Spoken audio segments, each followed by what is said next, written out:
Dalụkwanụ ndị ọma na-ege ntị, ekene m nwoke ekene nwanyị wesị ndụ mmiri ndụ azụ asị m mmiri ata na mazụ anwụ na nke onye chiri onye azụ elu onye nna n'onye n'ụbọchị nke taata bụ MAP eziokwu bụ ndụ 1 ka nnene m okay my voice na-apụta ọfụma okay my voice na-apụta ọfụma na Facebook and YouTube because I know live na Facebook na ọkwa live na YouTube, so I need the well prepared. Asị m mgbede ọma, asa dị mma, ekenekwa m gị 100 men committee. I salute you. Ndị ezigbote nwa Chineke. And ekene m onye ọbụla, Chizaba Felix ekene m gị, foto onye bọọlụ Mazi Ikechukwu ekene m onye ọbụla. We say good morning, good afternoon, and good evening, depending on your time zone and the time iji enweta this ife onyonyo. So I also urge you to share it and invite every other person ka ha wee nwee ike nweta the information and know what is going on and the stage I know now, because a lot of things na-emezi unfold which that na those that are intelligent, those of you nwelu obolo nwelu ogugu isi amatago ihe na play on, and don't amalugokwan directions things na-aga on, and ebe ihe na-aga now, and the stage anyị nọ ya. Always okwu na o need more explanation, but because of one reason or the other, because a lot of people at this point of time can to confuse, and I'm totally disappointed now. Some people can be confused at this particular point of time, because nihe niile dịzi ọ dịzi too much open. Onye ọbụla ntopụtego kwesịrị iji ezie ilie wee gwa ezi ọnụ na-afụ directions ebe ihe niile na-aga. So achọbụ m ide the topic of ma, but due to TikTok restriction on writing a subtitle or subheadings, so all the very limited here there, so ndenyo na, but I believe ni ya water. Now before ngawa niru achọgodo m ikene the leader and the founder, the supreme leader of indigenous people of Biafra, IPOB, in the person of Mazi Nnamdi Kanu, Ohamadike, nke na-akpọ ikuku a na-afụ anya, the breeze that you can see. Ọkụghọta. Achọrọ m ikene in a special way, in a very special way, ka actually ikene Mazi Nnamdi Kanu, because I could remember na bido mgbe ndị n'ụmụazị wee na-eto, there is one statement, one word a lot of people na-ekwu na-aga, and they told them they almost that na, not almost, I believe no eziokwu that na ndị Igbo can easily betray, that with money you can buy any Igbo man. Ijidekwala ego n'iyi ego nwa onye Igbo. So these are the reasons Njuene Kene Mazi Nnamdi Kanu in a very big special way for proving that very word wrong. Because Mazi Nnamdi Kanu has proven that he cannot be bought with material things, with money. That he is determined to restore Biafra. That whatever you can offer him, you can offer him, but the only thing he can accept is that Biafra restoration, which he has proven it. And he has proven it beyond reasonable doubt. He has proven it on Monday, he has proven it on Tuesday, prove it on Wednesday, prove it on Thursday, prove it on Friday, and prove it on Saturday, and he has proven it on Sunday. Mazi Nnamdi Kanu prove that he cannot betray this movement in Eke, in Orie, in Afo, in Nkwo. Mazi Nnamdi Kanu egosigo that na nyanwa digo ready. Iya ahụ ga-eme ọwụlụ na this restoration of Biafra ga-elisie nyali isie, but he cannot betray. For that single reason, asim Ohamadike, from giving make and Igbo can the world malo that in Igbo land there is still a man who cannot be bought over. For you to prove to the world that na Igbo today, that na you can wear somebody who you cannot buy with money or material things. There are people who is unbuyable. There are people who cannot betray his people. Mazi Nnamdi Kanu prove beyond reasonable doubt. And for that reason, Ohamadike, I salute you. And I salute you again. Oh no, ekwesi kaba pugodulugi 7 gun shot, because he ime, honestly speaking, adilom sure no nwere onye ọzọ ga-emenwe. Nobody can do it. Nobody. Mwa no here, I cannot do it. In my hair, we spend how many years underground, under the DSS dungeon?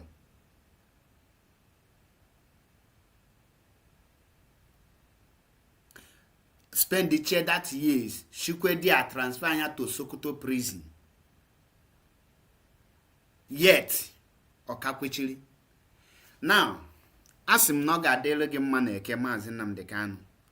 Ọ ga delege mma na Orie, delege mma na Afọ, delege mma na Nkwo. ọ ga-adịrị gị mma ahịa na-anọ ụbọchị na-anọ dị n'ala Igbo. Eluigwe, ikuku, ọnwa, anyanwụ na mmiri ga na-anụlụ gị ọgụ.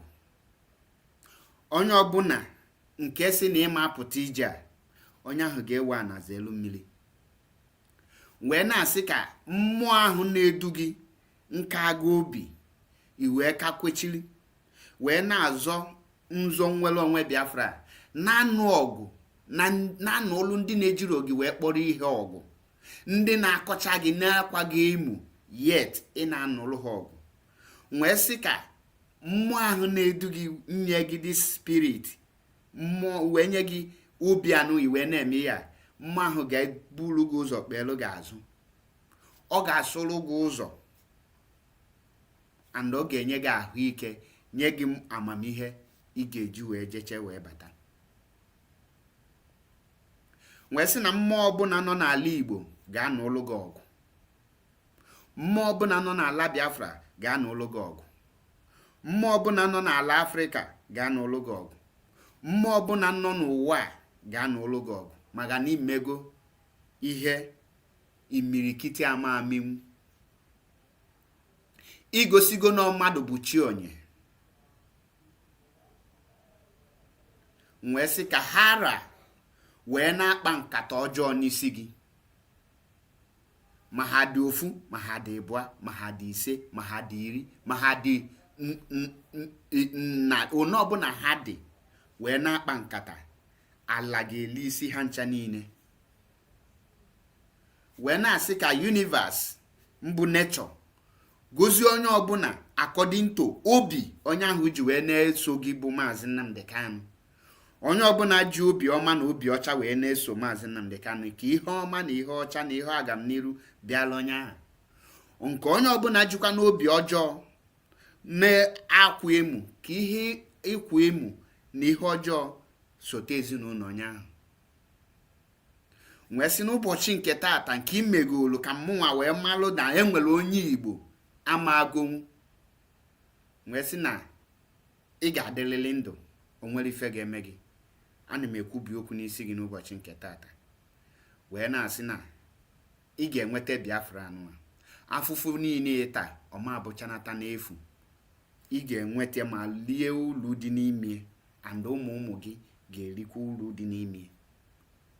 Wee sị na ya apụta and na ị ga-enweta Biafra na ndụ na ọ bụghị n'ọnwụ. Ị ga-ejeche nata n'ike na ebube. Ọ na-nkwulie ka ọ ga-adị n'Eke, ọ na-akọ ga-adị n'Orie, ọ na-akọ ga-adị n'Afọ, ọ na-akọ ga-adị na Nkwọ.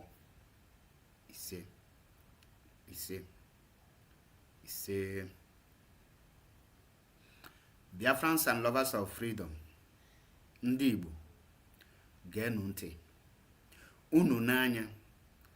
Today broadcast m ga-ewotu nwayọọ, m ga-eji nwayọọ na-atara anyị ka m wee nwee ike kọwaa ya, kawa people wee ghọta the things na-eme ya na stage anyị nọ ya na. The stage a nọ na awụlọzi stage ya na-ege asịlị ntị ọkwụnụ wata, because unu n'anya onihe ji wee gbatakwulu na Mazi Nnamdi Kanu emego nke o ji wee bụrụ a leader, and o mego ihe gosi that na ọ sị gị kwuo ya n'ọnụ ya that I cannot betray you but you will be the one to betray him. Now achọ m ebe ọ bụla ị nọ na watch m, tie onwe gị aka n'obi, see that you can never betray Mazi Nnamdi Kanu. Tie onwe gị aka n'obi, kpọọ onwe gị afa ọnanọ Mazi Achebe Paul, I can never betray Mazi Nnamdi Kanu. Ihe ọbụla ọsọkwanya bụrụ, I will stand with him come rain come sun. Ọ dị njọ ọ dị mma na ị ga-anọ with Mazi Nnamdi Kanu. That is the only thing anyị ji Mazi Nnamdi Kanu, because n'onyewa na-anọ the main battle n'ebe ọ nọ kịta.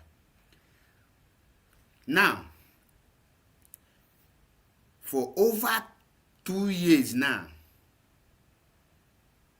for many months now, many years, for some years now, ndị anyị na ha nọ na IPOB nọkata tụgharịa, ndị mụ na ha bụ egbe na-achụ ndị ilo atụgharịa sizie na ụkwụ Mazi Nnamdi Kanu ndụ anyị wee na-aga dịzi ka ụkwụ anụ.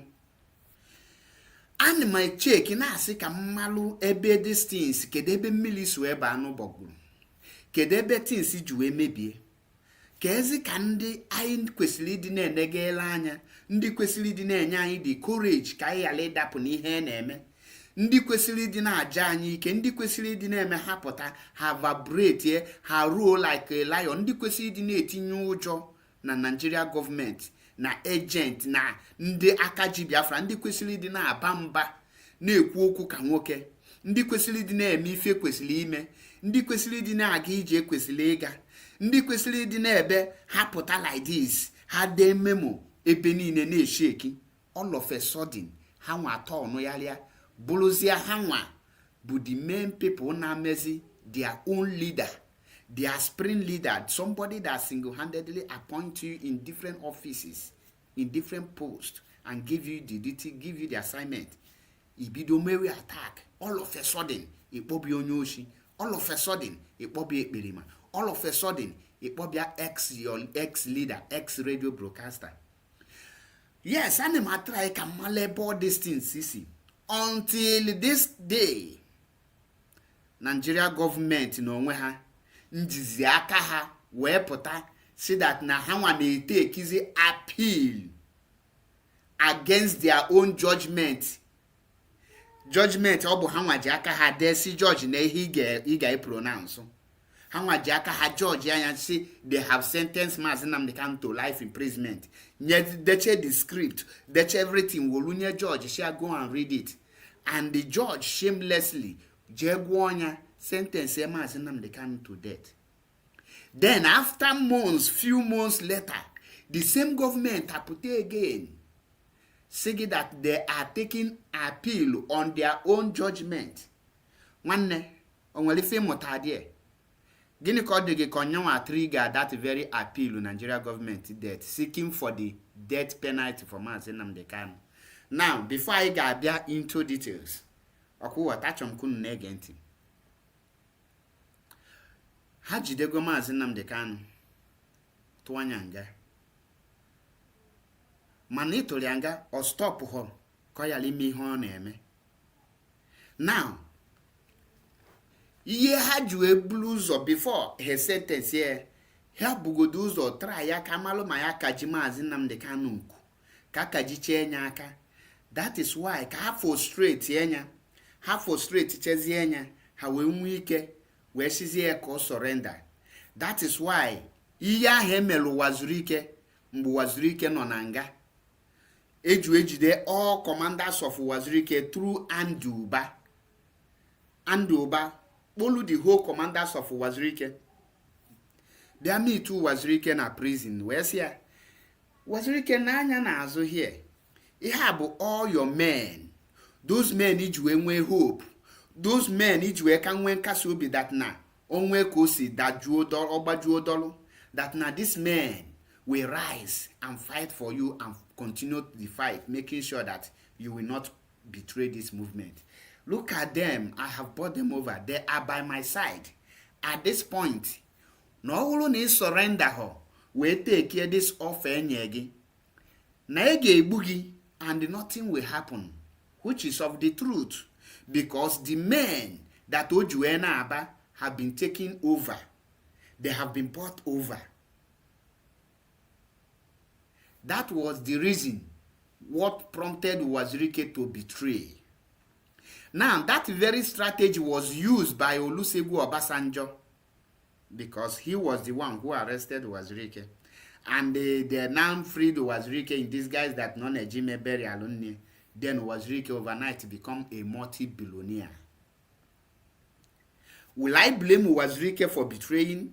The answer is no, because the main people Ojuwe hope have been bought over. A tree cannot make a forest. Onanya na kepo nwele zeno, onanya na kanli nwele eno, onanya na ihu nwele eno, onanya na azu sosi akwụ. Or this a week, at this point he has to surrender. Now, the same strategy keji webia to Mazi Nnamdi Kanu.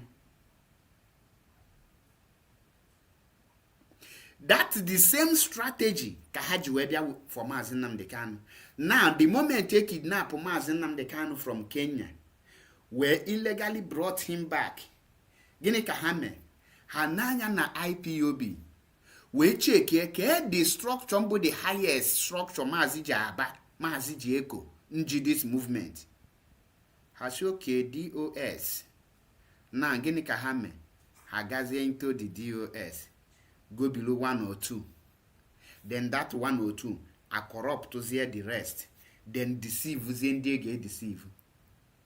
Now, for those of you who heard the reason this kind of attack Nabia or Mazi Nnamdi Kanu in the past few months, if the attack Nabia heavenly. The attack was, that is, no kwachimeze one imeze sheet from this side, a china samure sheet from the other side. Chike dozie manete memo left and right. Na sack every single person the lawyer to Mazi Nnamdi Kanu sack anya. Then there have six colleague IPOB. The reason all those things in order to frustrate Mazi Nnamdi Kanu, when we can give up. So Nigeria government use the same strategy Obasanjo used. They applied it on IPOB. But one thing they fail to understand is that now, Obulochi or Uwazirike or Mazi Nnamdi Kanu.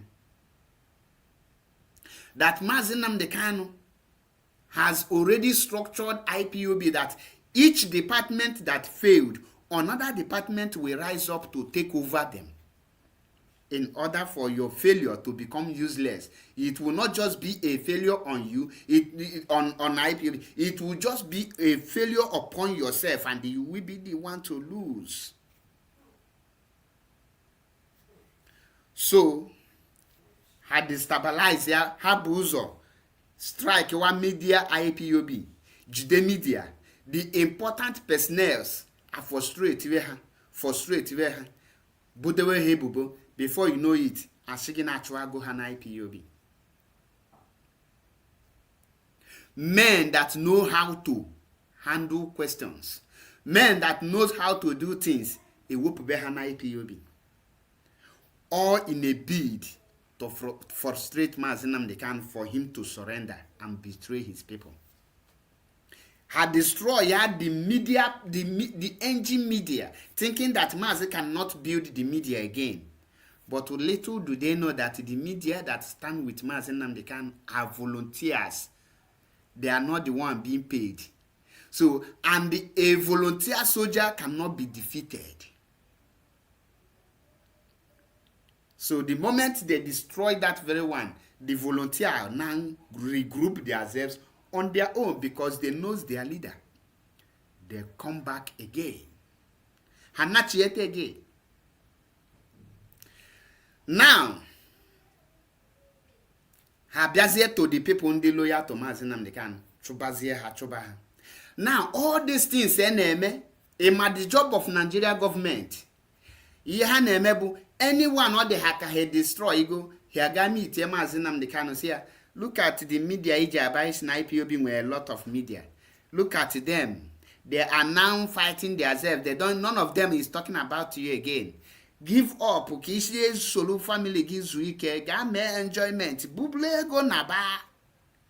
Go in house. Denounce this Biafra. Just put time maybe once in a while freedom, once in a year in your speech na Biafra na be not bolon again. But Mazi never agreed to that. He rejected it. Now they come again. They say that they are now shifting the struggle from Mazi Nnamdi Kanu. Nigeria government abiakwe again here. Look at the people you say that we cannot penetrate. They are now shifting the struggle from you. They not even recognize you again as their leader. Now you are on your own. Then Guinea men are caught. Mazi Nnamdi Kanu gabia caught. That as of then, Canada, you will see Biafrans cheering him up. And when he came out of the court premises, or for that na IPOB members and Biafras are outside standing in solidarity to him. Then gini ka Nigeria government me akpọ the people in the charge gwa ha oya make no show no well any person gonna be show solidarity, then a have betray ezie. Before you know it, Mazi Abia court ebe ni na da choko. Nobody showed up. Nobody showed up for solidarity. Mazi apụta na court na anya nwede no. So some 1 year and a few people, 1 or 2 traditional rulers. Gini ka hame hanachi back to him. Say okay fugiana. They are tired. They have moved on. Hanapugo hanwezi ene kumaka Biafra. They are now singing P2OB and the One Nigeria. They are now singing New Nigeria is possible. They are now saying Igbo presidency. But one thing Mazi Nnamdi Kanu keep with himself. He knows that the genuine Biafrans can never abandon him. He knows that the genuine Biafra stand with him. There is something wrong somewhere. Mazi knows their plan and their strategies more than them. Now, Hagwa Mazi Nnamdi Kanu surrender. Mazi say for where? And where they can surrender. I know my people. They will come for me when the time comes. I will not betray them. Now, Bamondo with Chukwu Okike Abiama that it is Biafra or nothing. No kamma na ya nwụrụ anwụ dan na ya nwetara Biafra. Then all these things pressure in afu, they mount pressure. They now added it with mental torture. Mental torture in order ka nwoke mmadụ ka alapụ nwoke mmadụ ka onwe ike wee ka ọ yala mazi fo na-eme. A postpone case today, a postpone to next tomorrow. A join nka, a put a witness, a man can a boy allegation. All those things is in order to frustrate this the man could give up. Now, when the pressure, Mazi Nnamdi Kanu cannot bow to that pressure. What did they do? They now re-strategize and say, okay, since we have kept this man for over 5 years in DSS dungeon, and he has failed to give up, maybe let us sentence him to life imprisonment. When he hear the word life imprisonment, now he will think it is finished. At that point, he will give up. Ngiwa nege monte na ino n'ime nga for 5 years. Ndị niile gị na ndị niile ji nwe hope, some of them withdraw back, some of them emewe attack. The next thing agwa gị na aga atọ gị life imprisonment. Tell yourself the truth. Can you bear it? Muano here cannot bear it. That is why I am telling you. Hagwa Mazi Nnamdi Kanu nọkwa life imprisonment. Ngampuloka. You can never get your freedom again. Meaning that if you want to see your family or your family member want to see you, they must come to prison. And they told him that after 1 month, people will move on because look at, no more protests in Europe calling for your freedom. The people who you once boasted with, Ndiji Weneko before, have cancelled every protest in Europe that will call for your release. They are no longer writing any letter to any international community for your release. Okwa ngampulo ka na life imprisonment ka ị na-aga. Tinye akwa na akwụkwọ ka ị na-abụ unu. Na enwere ozikwanye gị na anọ. Mazi gwa ha that na obugo no so nyanwa na Biafra gadalele. I cannot give up. Ha na-enye nwoke mental torture. Na pressure na everything for this man to give up. Ejiru life imprisonment na amaja. Now, hasizi okay ka ayi alijizie we maja we let us sentence him so that komalo na ya na egwu ko feel go there first. Na I get sentence komalo na I serious. Then had they discreet. Jiraka had the change. That is why ni check here the judgment of Justice Omotosho. He that now. He never studied the case or allow Mazi Nnamdi Kanu to do anything. All the the appeal of Mazi Nnamdi Kanu was swept under carpet. Now, how ejiruzi aka ha sentences Mazi Nnamdi Kanu to life imprisonment, with hope that the immediately sentence led to life imprisonment. Now, at that point, na nwoke mmadụ ya atanyezi aka n'agba, onye nye anya n'elu, gaba agaghị adịghị nso, naba adịghị nso, nwere onye ga-afụ. Ha, Sister Chizie kenem gị. Then, now that will push him to give up the struggle, because they only have one target. Their target is for him to denounce this Biafra agitation. Just let him denounce it, that Nanye Mechago, because the only tap route, the solution, the only person there or say that na yika gugieta IPOB anyo koko Mazi Nnamdi Kanu. Have all this bunch of ihe na malo afahanju na ex-DOS gangsters. Nigeria government knows that those people are just nothing but chaffs.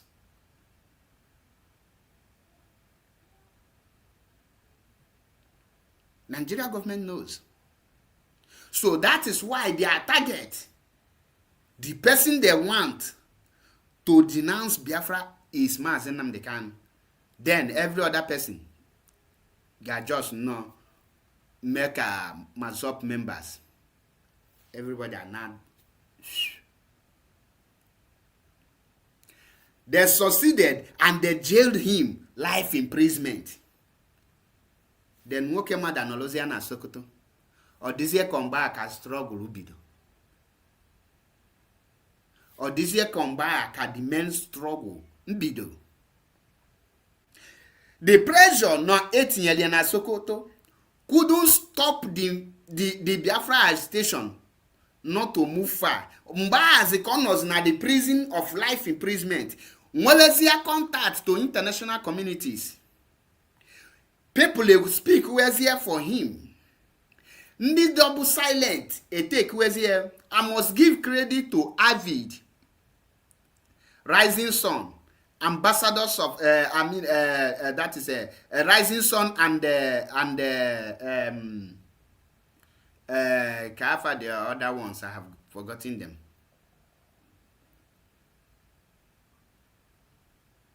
Now these people are rise here up.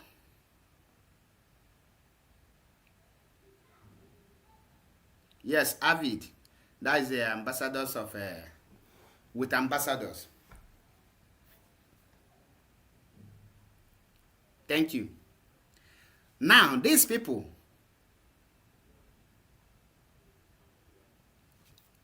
are rallies here around Mazi Nnamdi Kanu. So that very group Mpotalo again out of nowhere, because the government MLA expect that name will any group who got pota, because all their mind, because na AKG the ex-DOS gangsters, that now once you cage these ex-DOS gangsters, that there is no way any group can be relevant again, because these are the only structures in their mind that can speak for Mazi Nnamdi Kanu. That is why the non-true Chinas and Woru said, pressure Mazi Nnamdi Kanu. Mazi Nnamdi Kanu, you have to disassociate yourself from Avid. You have to disassociate yourself from Ambassador. You have to disassociate yourself from Rising Sun, so that Kaolo also DOS. So can Nigerian government, when we can wear Mazi Nnamdi Kanu nku gari n'isi? Can Nigeria government when we zike where zo Mazi Nnamdi Kanu piata where zo, that is ka ha zocha sazie Mazi Nnamdi Kanu. So Mazi now have been sentenced to life imprisonment, and he did not give up or give low up, or continue now waxing strong, now fighting for that thing or believe. That is why Haman to work pressure again. Only to life imprisonment. Only years of for the Ginico game when life imprisonment. It to go near life imprisonment. Allow the life imprisonment. Allow him to serve it there now.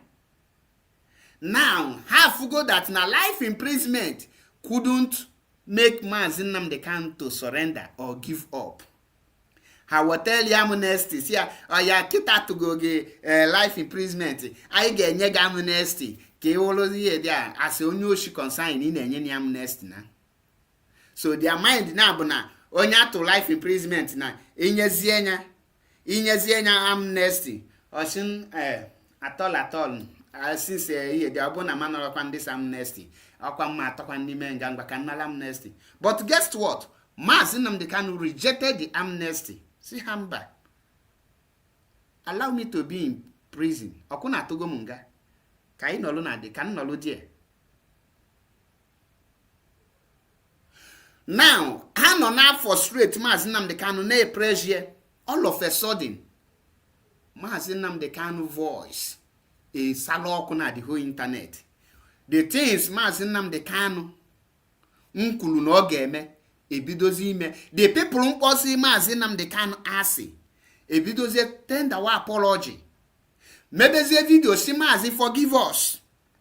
You said it but we didn't listen. Ikwukwali ekwumani anyị egelo ntị. Nekwa na ya biko gbayalụ na anyị. Now ha malugo that na those people na tender apology. Na after that apology, na those things Mazi kwuka ya na-eme, and the next steps those people nwere ike take is revolution for the freedom of Mazi Nnamdi Kanu. Now ha chọ ka Mazi Nnamdi Kanu betray the upcoming people na-achọ ka ha rise ya up to free Mazi Nnamdi Kanu and for the total disintegration of Nigeria. Ha chọzi ijizi, oh, we want to sentence him to death. Now, check igodu. Before I get to this death, check igodu the kind of attack. Ndị na mezi Mazi Nnamdi Kanu attack. Chinasa Nworu na-eme Mazi Nnamdi Kanu attack. Nwunye Mazi Nnamdi Kanu na-eme Mazi Nnamdi Kanu attack. Now I know the reason why every freedom fighters divorce their wife after fighting for the freedom. Once they gain their freedom, they divorce their wife. All of them. Now I know it. At least I am a living witness. I witnessed this one. In the time of Mandela, I only read the story. But this one now, I will not read the story because I am a living witness. On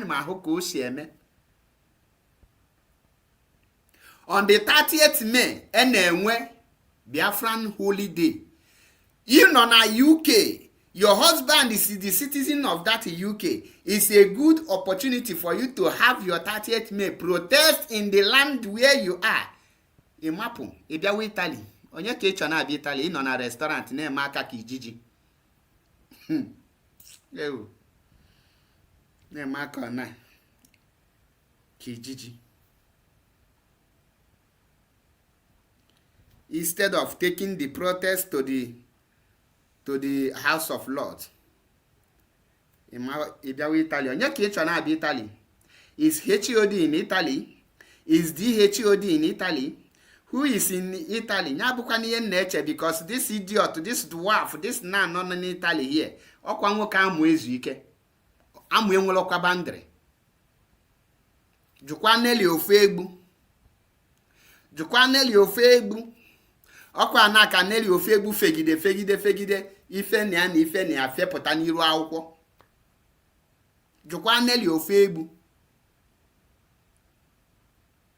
Ọ na ọka fegide before you know it.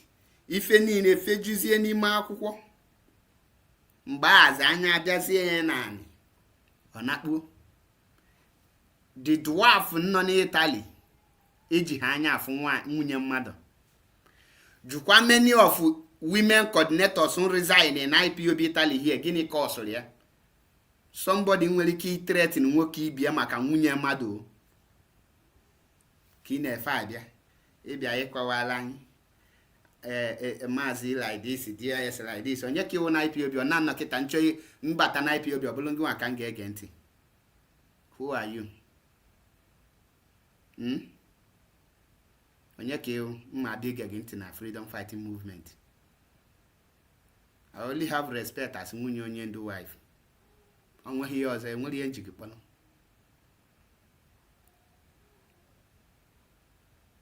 Now,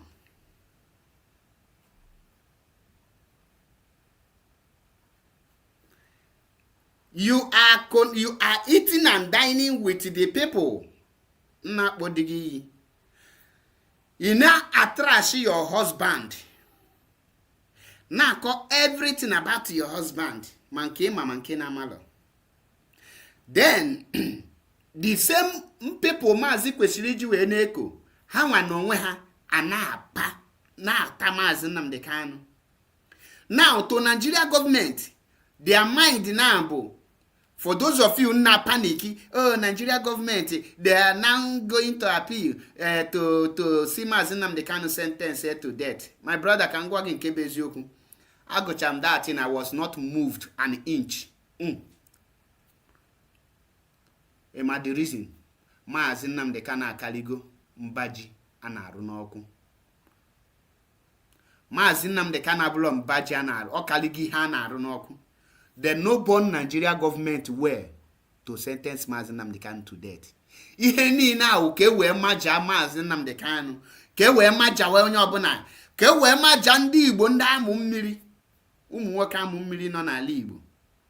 Ka ha wee nwee ike bịazie mount kwuo more pressure on Mazi Nnamdi Kanu.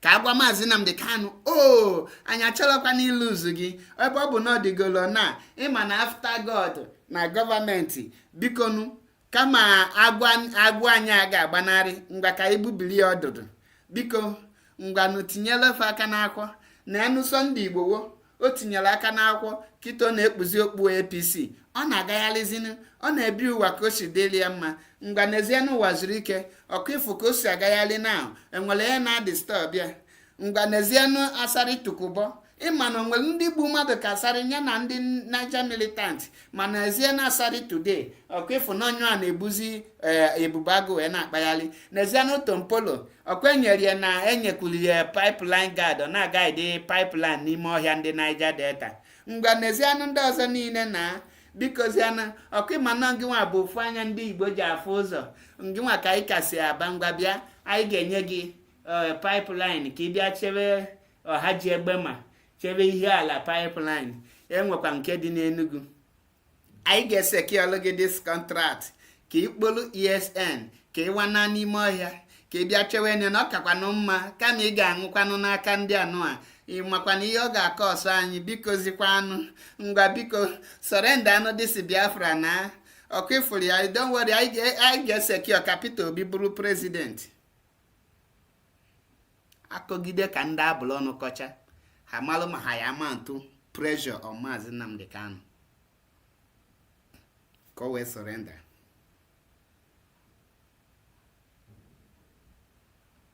Onye nwa ka ebe ha na-aga bụ this thing.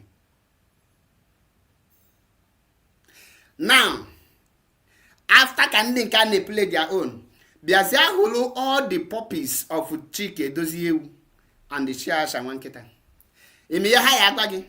And now see we are lawyer Ejimaka and Barrister Maxwell Okpara have landed Mazi Nnamdi Kanu. If Mazi Nnamdi Kanu can agree to do what DOS asked him to do now, only one letter and the signature of Chike Doziem, every story go change. Everything go just change. You go see Nigeria go start to the shake.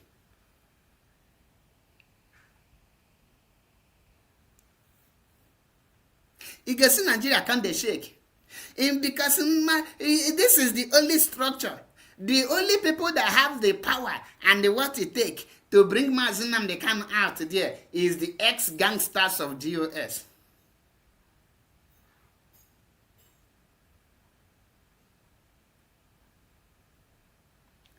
Those are mental torture for you. Then give one now. If you are reason, you cannot the can Chike does at the volume somewhere. Oga Chike Doziem signature the Kobele Nwamu Tata Namu is in signature. Their signature is as useless as a used condom. In Rienku, Chike Doziem signature is as useless as a Opunna Benye use. Now, ihe niile bụ pressure upon pressure because on all this now a lot of Igbo prominent people ga-apụtazi amount to pressure ka amalụ ma ya surrender. Mana guess what? Nwoke ekwechirigo. That is why you esigi ti onwe ga aka n'obi, see you cannot betray Mazi Nnamdi Kanu. In the midst of the heat, no kwa Chimezie, she na the other side na striking. Ifeanyi Ejiofor, she the other strike. Your own for lawyer and now fight is against you. Check all this attack. Let me tell you, if all these videos, the DSS, Nigeria government, ebe anine nda na akpo Mazi ha na ga epule elu Mazi Nnamdi Kanu that video, and the reason e je epule elu is for mental torture, for more frustration to konwike we fu more fu ka ona afu frustration, ko we surrender, ko we happy this struggle, and well any other thing.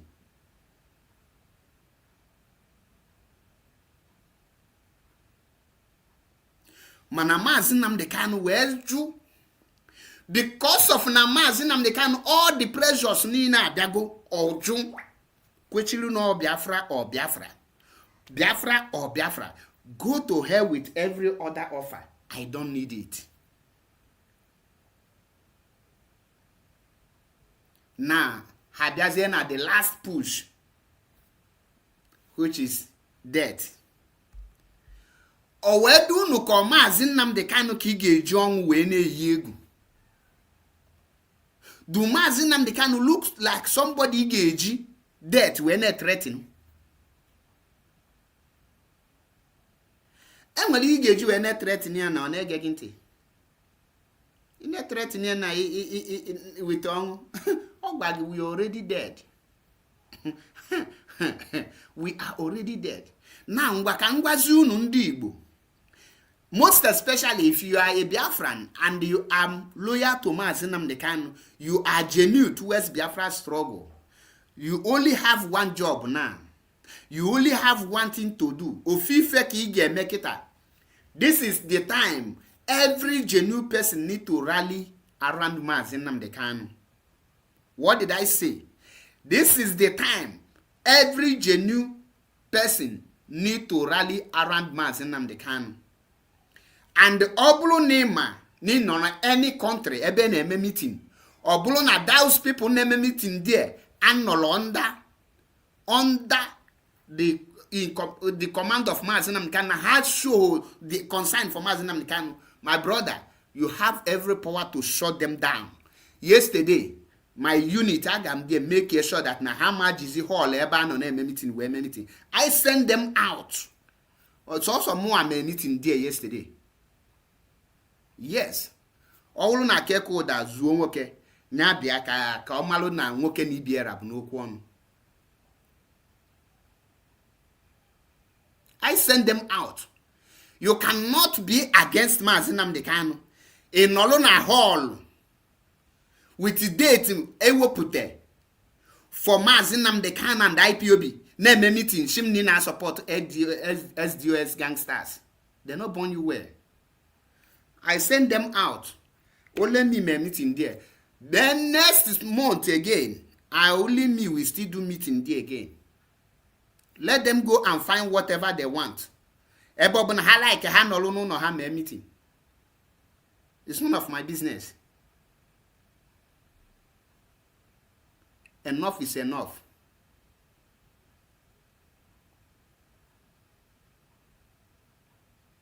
Enough is enough.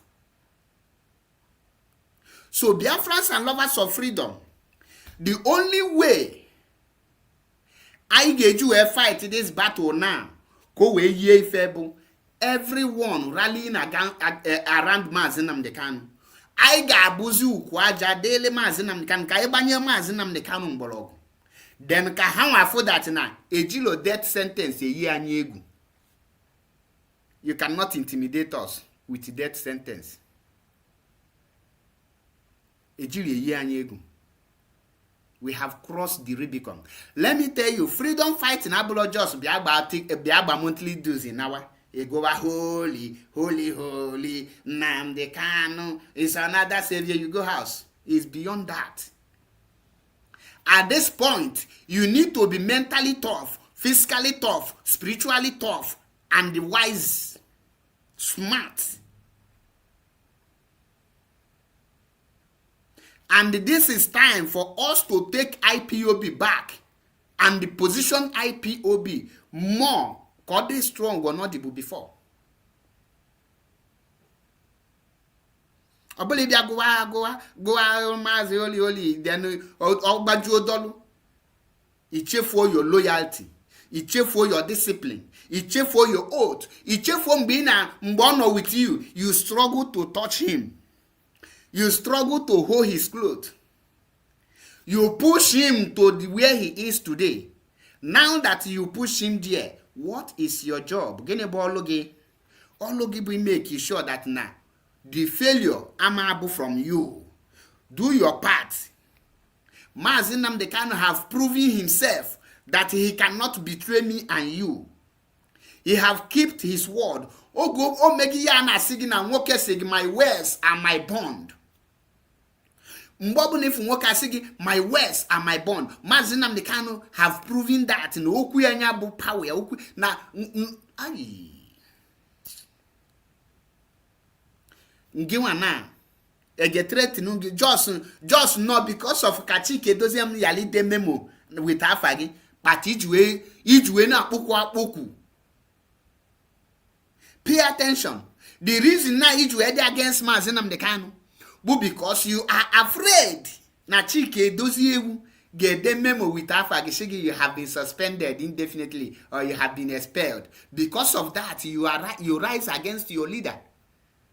Now, the government is threatening your leader with a death. Okwechiri. At 1 year life imprisonment. Okwechiri.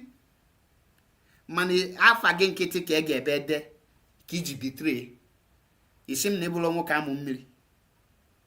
Then he choy me Mazi Paul achebe no lanu na ekwu okwu bia ikwu okwu na akụkụ ya na. No lanu kwu okwu. Isim na iwu nwoke na ikwu okwu ebe nno na ekwu okwu. Isim ni my here. Which means he na say Mazi give us order. Which means egbanye egbe ni wala also.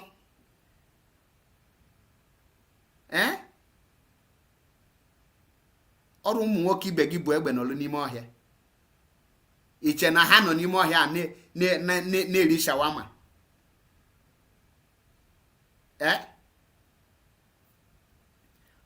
Iche na ha nọ ebe a na-eri shawama, eme ihe ha na-agabiga.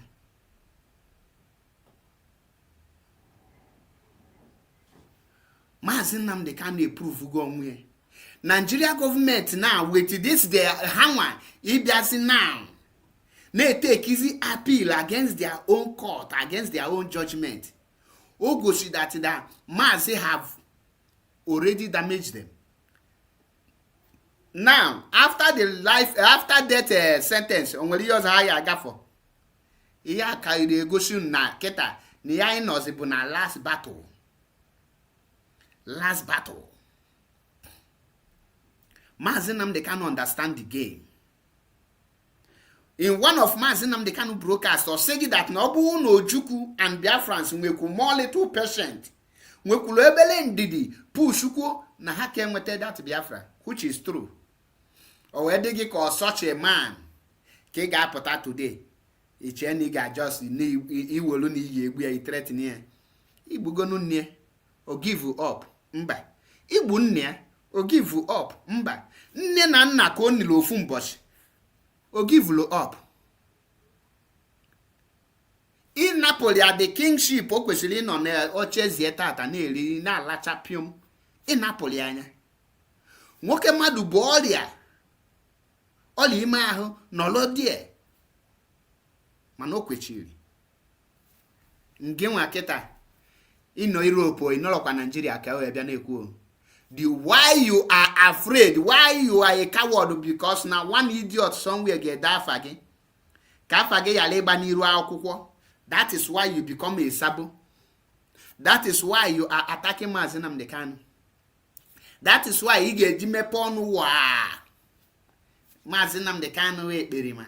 Mazi Nnamdi Kanu je na K9 club. Ishim na Chineke ama gbagi n'ezinụlọ gị ọkụ. Olugo na oath anaghị alụ ọlụ, forget oath. With such your character against that man, another place. Now, ị na-achọ ịgwa m that na aja ni be nna gị nwa ama apịagbu gị. Or ihe na-achọ ịgwa m. Now, those people ngwala that Mazi has compromised. Na Mazi nnọọkwa Chimezie says na Mazi chọrọ ịpụta nọ na alụghị ya ka njụọ gị nnọọkwa Chimezie. Okay, or the onye compromise ya, government they take appeal to for death sentence up here. Why you was Rike Sunday Bowo Asari Tukumba and Tompolo with the Teketom and the rest are moving freely because they compromise. Eh?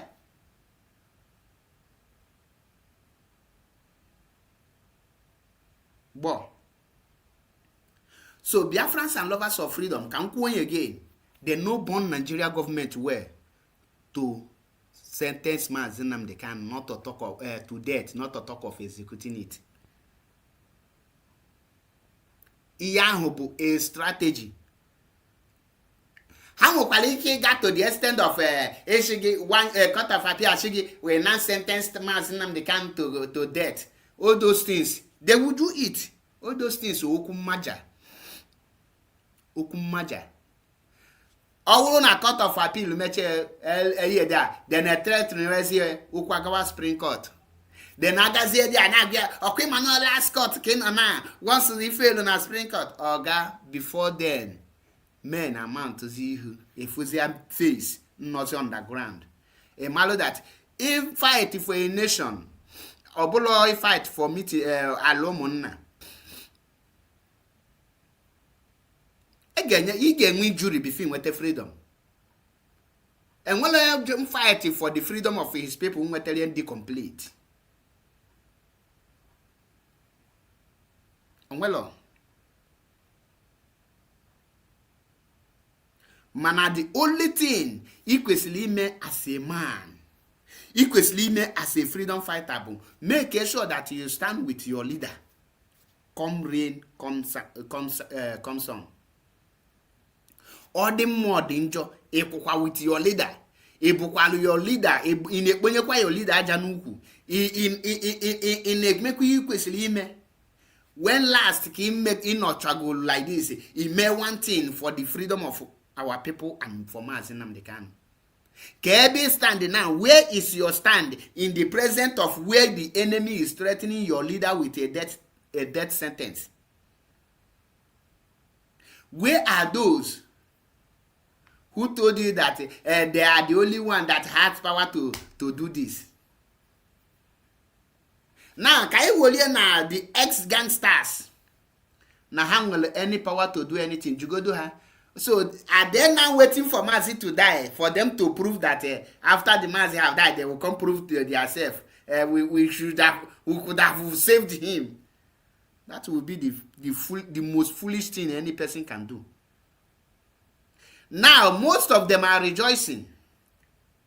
Now, they are preparing their blame game. The same way they are blaming Aloy Ejimako, Maxwell Okpara, and Nemeke Ejiofor, telling you now that they are the one who deprived Mazi Nnamdi Kanu not to get justice. Now, the question Nga Johanabu, since the case of Mazi Nnamdi Kanu, have Maxwell Okpara ever defend or make any argument in court in defense of Mazi Nnamdi Kanu? The answer is no. Has Aloy Ejimako defend Mazi Nnamdi Kanu in any court? The answer is no. How did these people now sentence Mazi Nnamdi Kanu to court to life in prison? Aloy Ejimako has never one day stand in any court to defend Mazi Nnamdi Kanu. Go and check it. The people who defended Mazi Nnamdi Kanu from the High Court to Supreme Court is Barrister Carol White, which is Ifeanyi Ejiofor, and the, Chief Mike Ezekome. I respect Mike Ezekome a lot, even up to today, because if you watch, since in this case they release him, they relieve him of his job, he have never uttered anything concerning this case. That is how a man that has respect behave.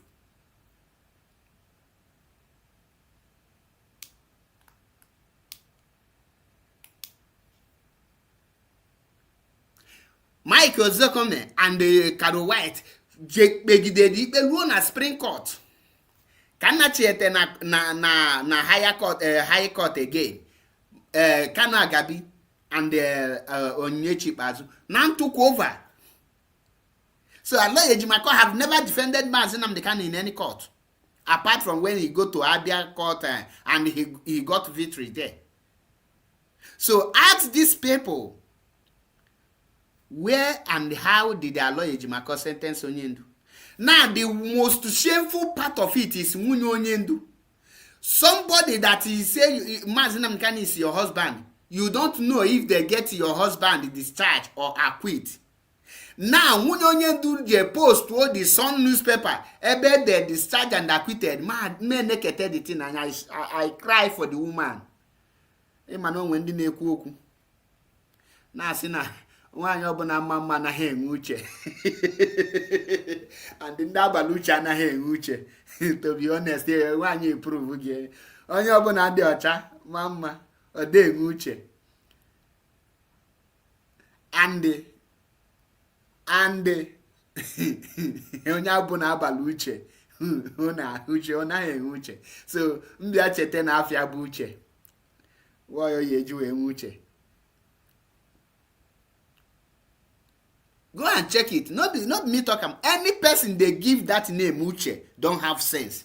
That's why when I see Uche Chukwu Kanu posting some newspaper and you shamelessly say that this is you got your information from Wazirike. And you are telling us this is what this is not what you and you discussed last 3 months. That this is not what God revealed to you. Or God did not reveal anything to you. FOLB, good evening. Face of Biafra, I greet you.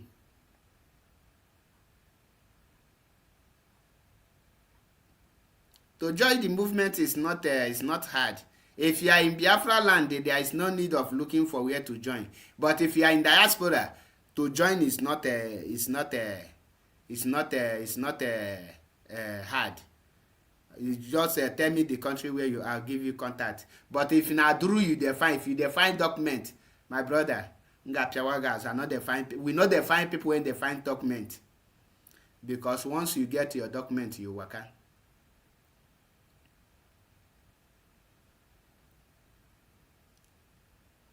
Inuyenku Makande just say I contact Mazi Map. He refused to give me location where to join. My brother, if you are looking for paper, that is the reason you want to join IPOB, my brother. I will disappoint you. Honestly, I'm not as I don't pretend. I tell you the truth. Like I just say Paul is bad, Paul is wicked. All those things, they give me blood.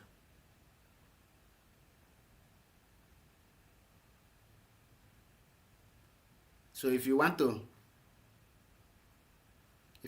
join, you must tell us your reason of joining. So that tomorrow if you say, I want to go commission, they not give me paper to go commission like Omote. Because that is the reason why Omote is attacking Oguru. When many of you see him he think he is fighting. The reason why you see Omote Biafra fighting Oguru is because of Oguru told her you must pay the levy they are paying for you to get that paper.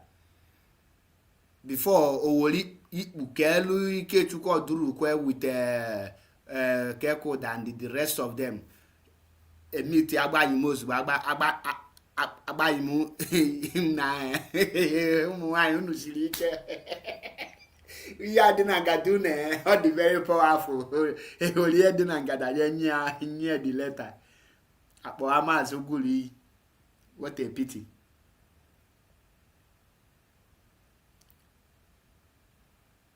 We know the truth. I did the record now.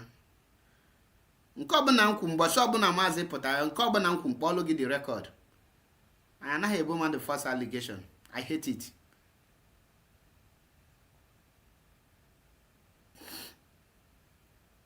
Now, Jugudo Onwegi at this point in time, had he been a man like us, did not stand tall and stand with Mazi Nnamdi Kanu. Had he been all the ex-gangsters, ka Mazi Nnamdi Kanu ji wee nwee hope. Ọ dị unu ka Mazi aka ya nọ na-eche na nwere ebe o ji azụ aka. These people actually frustrate Mazi to the extent the coach you know why you give up.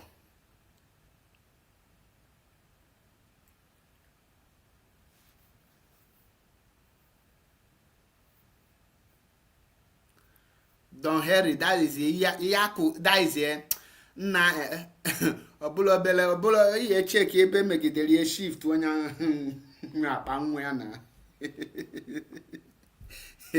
eji ndodo apia akpa nwa.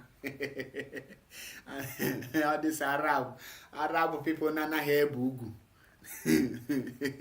Ihe dị ha na dịka NATO. Chineke nna melu ndị Awụsa ebere. Ndị wanya much.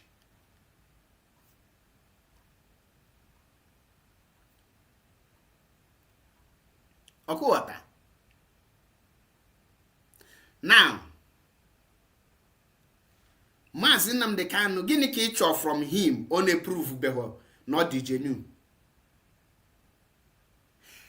At what point gịnị also ka Mazi able demonstrate na imalo yes that now this man has proven beyond reasonable that na no okulugo chinchim no zingi accordingly he made the right things ekwesịrị ime.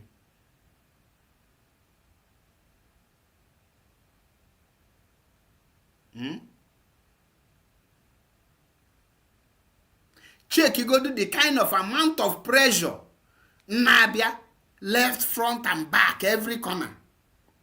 Ndi Nigeria, the Igbo governors. Then the attack coming from the so-called ex-DOS gangsters. All this attack on one person. Then family attack, not just family, wife, ne push. All in the name to bring your husband down.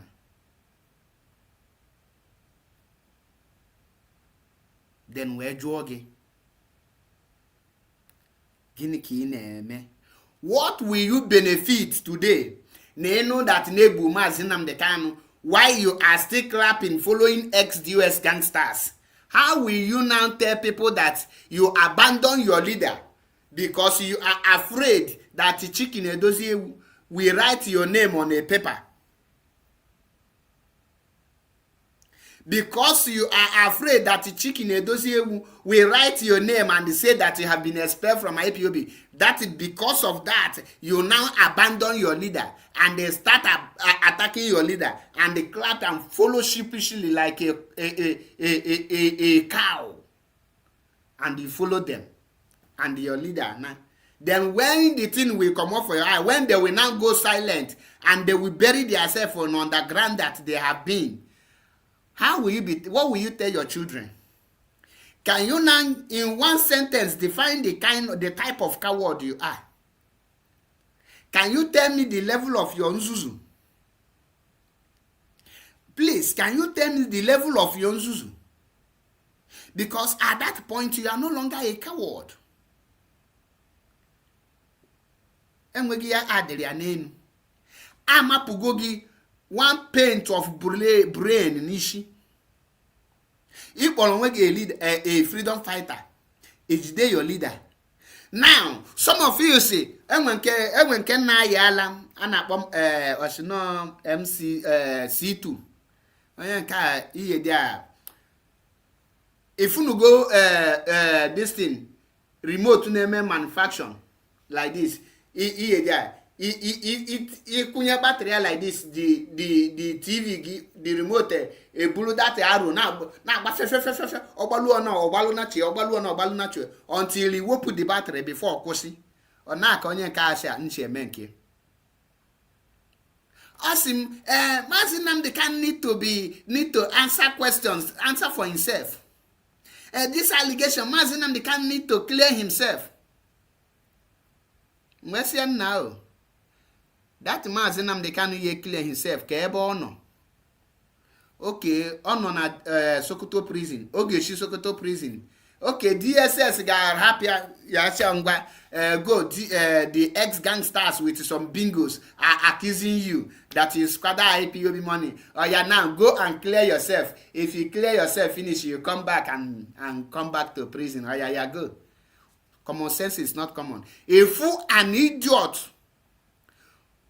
Madabuchi nke kpọrọ onwe fearless foul. An idiot join a Masop. Why not build the institution with Masop? Why did he run away from Masop after standing with the Wazirike's cabinet who betrayed Wazirike? He now ran out. Joanya is now telling you that we are questioning Mazi Nnamdi Kanu. The question is, the person you are questioning, where is he? Kedebe ono na nke nwanyi imiezi nnọkwa chigmezie nnọkwa osi unu I am not disputing that Mazi Nnamdi Kanu is not the leader of IPOB, but we need to bring him to scrutinize him. Ozu Mulang, you can only scrutinize somebody that is with you, so that when you are scrutinizing the person will be able to be learning and give you answers, and you ask questions. Now, the person in a question, no, nime DSS dungeon, nime Sokoto prison. The person is in the hands of the enemy. Now, how are you now scrutinizing him?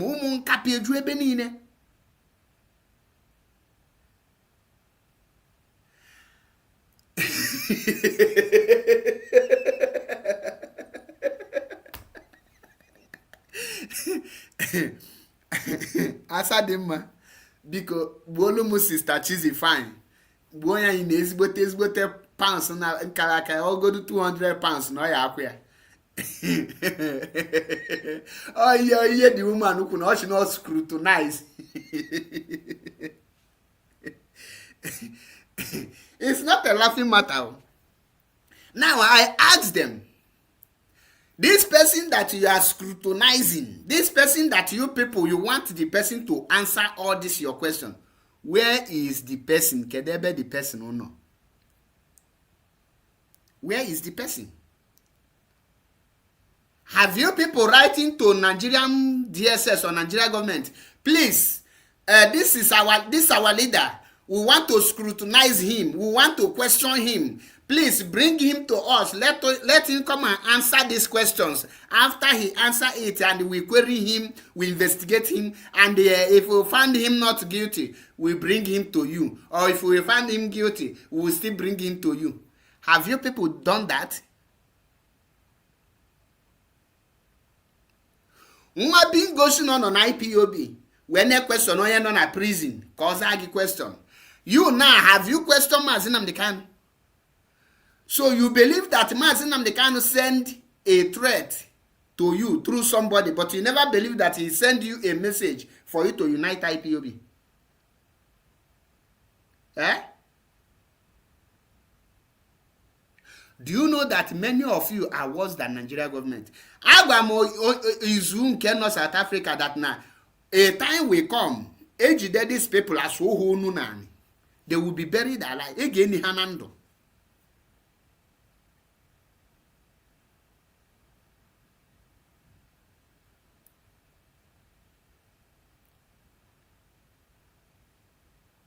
Your leader no na kandilo. Also go to she go see evidence.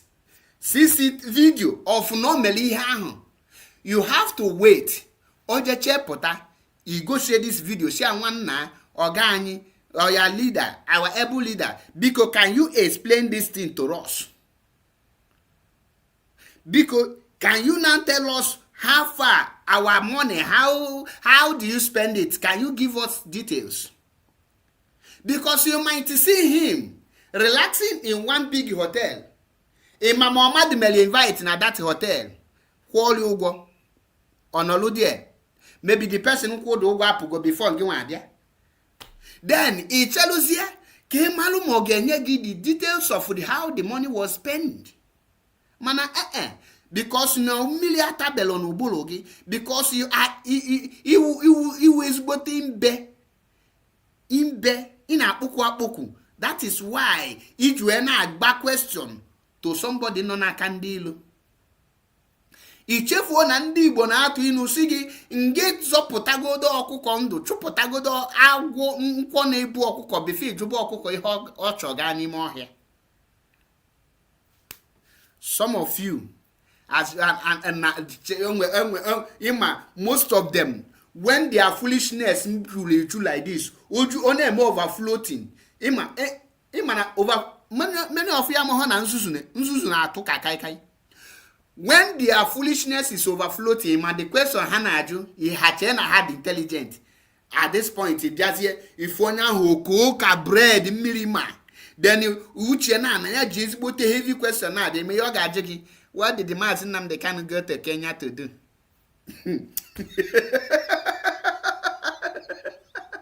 Or just that question, he was your neko or your question. Then he made the person no Julia, and Nonya Habaga for on wine. Motanwa. Then or just that question, he na biam na brain bu. Get the kind of message or advice or lesson onya ya na pass all omwe. What did the Mazi Nnamdi Kanu go to Kenya to do? Answer the question. You must answer this question. And the bad time, share a minute silent for you that attitude. Or the online. Back he man at no. Or believe any nedin do kobolo na alwolo. Some dead among the living. Now this IPOB kanjimalu, yes, name were dead among the living, true. Obuli ubuni gang will be female in Godindo.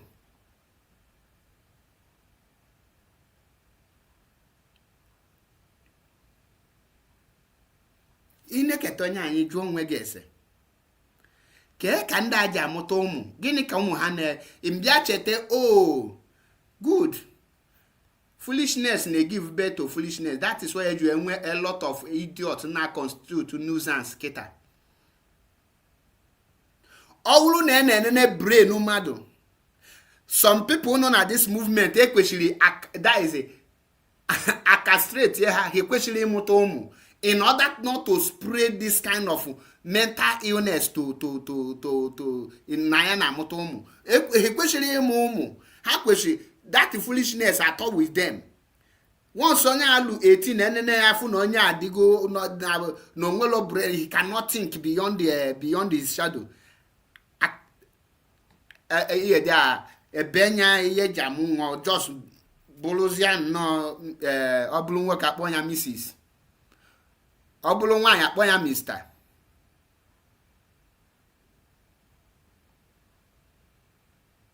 That is why somebody nabuha an IPOB member. Ngeji biaze na BTV no lectures people mbo IPOB. The reason or negeju e tackle their leader. Unana kwaka no kwachineze is doing a great job. And the foolish woman and good that she have give a lot. Now the struggle no unyawa je na Biafra land we je discover Nemwelo Liberation Army na unyawa je bia je teacher IPOB then ewu ezuzulu bulu kan kapia all this makbulu ka ezidi ime na ekwe ya n'isi. Imagine this woman unwa nekwia obulu no this woman Maria then kezi mgba shiru na DOS no how I Simon no how I stop Simon Ekpa. When we are fighting, when we are broadcasting, when we are shouting, where was that woman?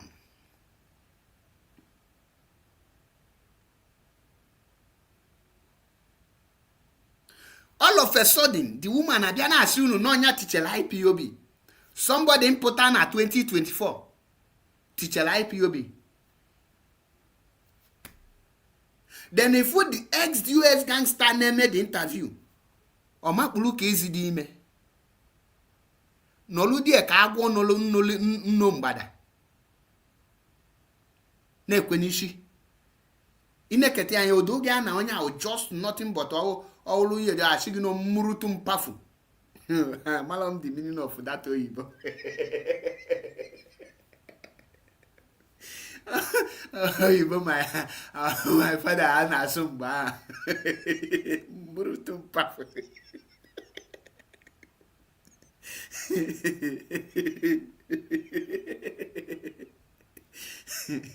Because Sister Chizi Kawara in that the meaning of that Oyibo.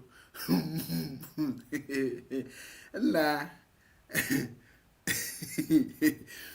Enekete.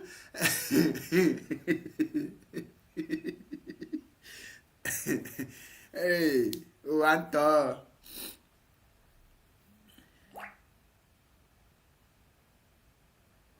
One man.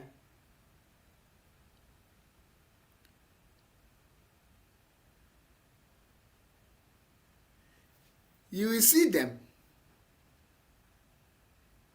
Now, ask them, for the past 5 years, what has this bunch of lunatics, SDOS gangsters, what have they achieved?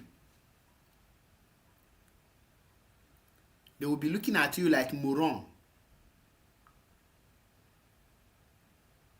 He na-ekiri gị ka ihe dị a, ihe ha nọrọ bụ ndị anụ amalọ m the value of the school ha ga.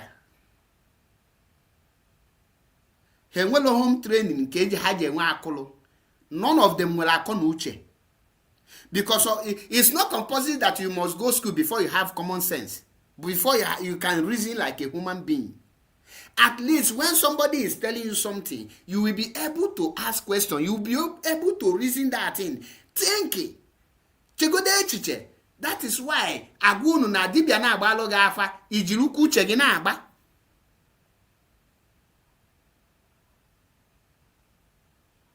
Now, n'ime this a struggle ka somebody nke ha mụta kita their latest move now is that, do you know their latest move? They will tell you that, look, if you, the person that is telling you this thing now claim to be an IPOB member, and you now is an IPOB member, and the person now is telling you that, look, if you call XDOS gangsters, if you call them X, they will now come and call Mazi Nnamdi Kanu ex-leader. Now, Josiah, mu aba IPOB member, go aba IPOB member, mu akuloku, then no you get attackable. Maki yeju emana na ndị a niile wa amụ ebe a.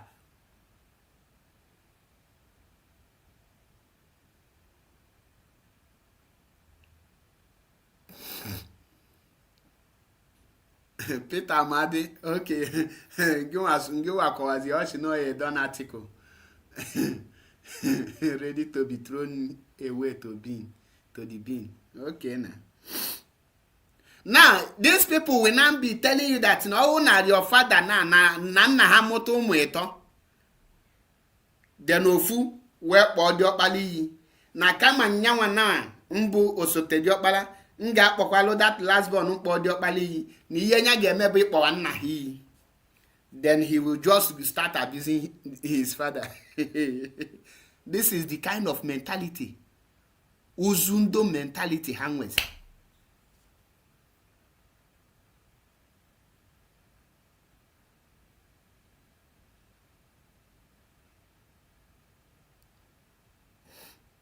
These are the kind of, and they will be proud, very shameless and bold, be making such an argument. And if you call the lunatics in the OSX, we will come Mazi Nnamdi Kanu, then you ask them, is Mazi Nnamdi Kanu no longer your leader? I say, Mazi is our leader. We are not saying that he is not our leader, but if you call you...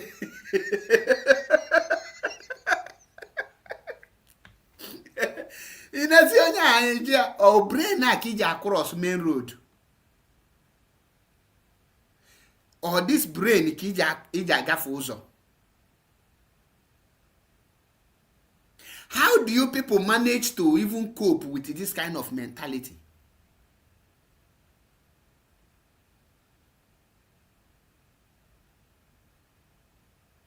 Mbaki ejima that na most of them are not bought with money.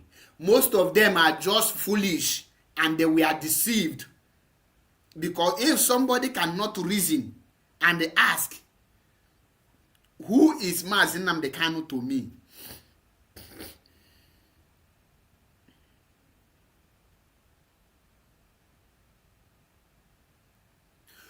The question you should ask yourself before you join them to attack Mazi Nnamdi Kanu is this.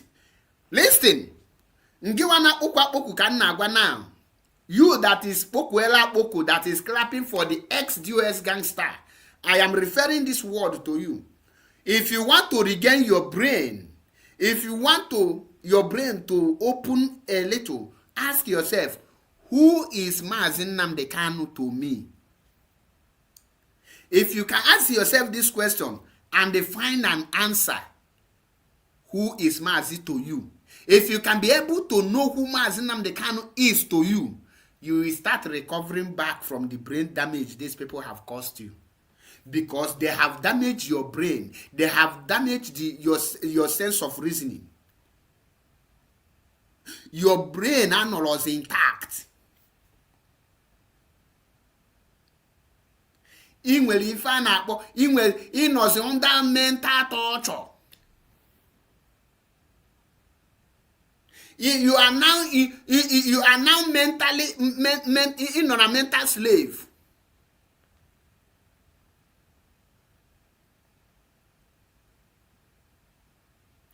Who is Mazi Nnamdi Kanu to you? That thing that you see and they followed Mazi Nnamdi Kanu, are you not seeing it again? All those lies, all those things they told you about Mazi Nnamdi Kanu, can you seek for the evidence? Can you ask them for the evidence? Then why can't you, as a human being, why can't you wait and hear from the Mazi Nnamdi Kanu? Does it mean that as you are now, if somebody tell you now that your father is a criminal, and you know you have been with your father for many years, that your father have proven himself not to be a criminal, but loving you and the hustle for you for your betterment of and other things, and somebody come out of nowhere and they start accusing your father, and your father is suffering, trying to defend you, does it mean that you cannot wait or find a means to reach to your father to confirm if the accusation is true or false? Does it mean that you will start fighting your father even when your father is in the hands of the enemy? That means you will not abandon your father to die because somebody told you something with no evidence. Oh, they told you they have evidence, but they have not shown you the evidence. Now you believe them.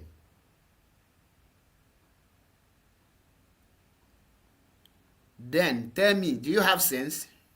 I'm asking you.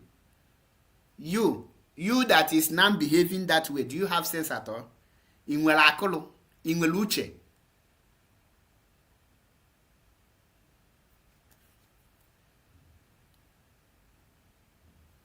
You are not good with your husband brothers.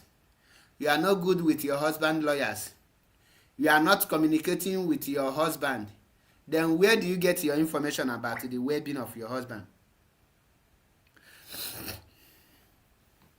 Some of them will come. Ndị ka na wata na ha dey smart. They will not tell you. Did you listen to Aloy Ejimako? Aloy Ejimako said that Mazi Nnamdi Kanu went to Kenya without telling the DOS. Now, why do you want the DOS to fight for him? And you are there. Do you know where China Sanwo-Olu is residing? The answer is no. Do you know who is China Sanwo-Olu? Why is China Sanwo-Olu not telling you his movement? Or do you think that China Sanwo-Olu is still in Kuwait? He's no longer in Kuwait, in case you don't know. Even Kuwait government, or Tuapa na Kuwait, Agakuchi. So now, the DOS told you that they get every information they need. They told you that they are with M branch. Now, is it not shameful that Nigeria government hold Mazi Nnamdi Kanu and the DOS who claim that to have M branch have eagle's eye, have all the eyes of ISIS for past 8 days. They don't know the whereabouts of their leader. They did not see or hear from their leader who scheduled a meeting with them. And that meeting, the day came and you never hear from your leader. You did not hear anything from your leader. So, out of how we that is that is shameless to the extent of coming out to tell us that they call Kanu Takanu. Kanu Takanu told us he is in the mountain. So, it's through Kanu Takanu you used to reach your leader. Through Guinea Okara for Kanabia. You don't reach your leader direct. You don't have people that mount that will be protecting your leader.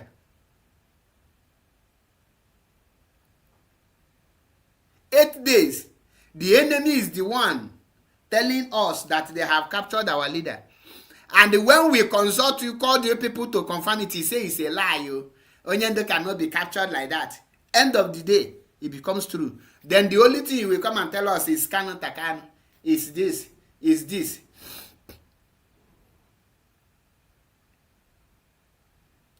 Your M branch, and you log it Intel.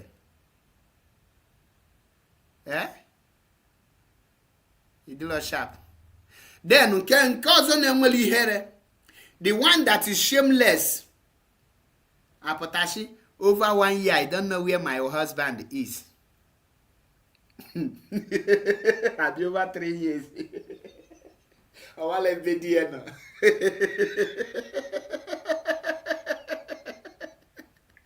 Nah, that is the worst thing I have ever heard.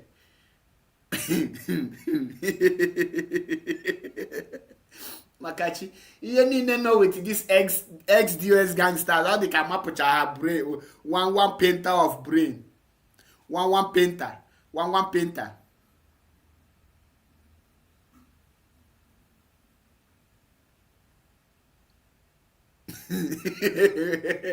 No problem with question. Branch with Biafra child Hana. Biafra child Alana Abasi. On the M branch. Nana, cause I never knew cook each eno. Each emo or million on. Guinea can I body that ozu. Get a food chakwala ma for adult ozu. Njafam Jena Quashly.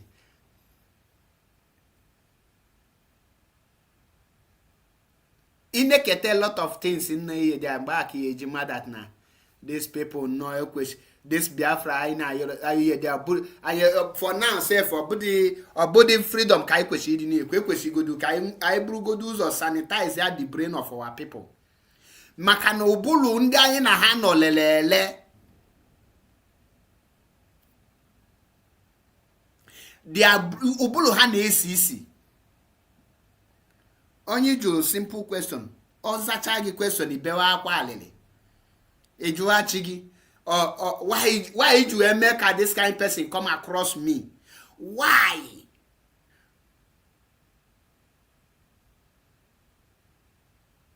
In nature ubulu madanya in address unache na this western world in the channel ubulu ndi ade ona ha we ganwo front. Before any country get develop, the citizen will first of all develop their senses, their brain. They will develop themselves before your country will develop. The reason why black race is going backward or stagnant is because we have not worked on our brain, on ourselves. Our capacity, our reasoning capacity is very low.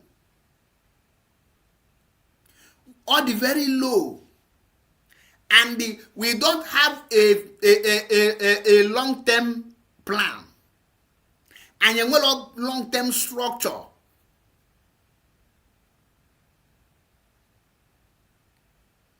That is why somebody gave you a sigi na Lydia no na Sokoto prison, but actually Sokotronize ya Keta.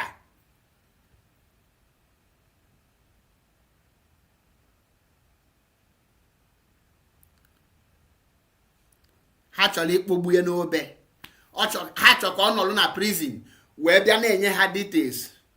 Well, this money I spend it here, this one I spend it. Now the same person gwa gị that na ebe ọ nọ, he cannot release any sensitive information without the DSS and Nigeria government tapping on it, want him to answer such sensitive questions. Then inechezie ha anya, ishim na ndị adịlọ mma ime ihe a nọ na-eme na Libya mgbe ikpokọta some native doctors tụnye ha n'ime ụgbọ eluo n'ihe dị ewepụ njin ụgbọ ha ncha niile ekpuo n'ime mmiri, onye nwe ike nya mee disappear na tawa.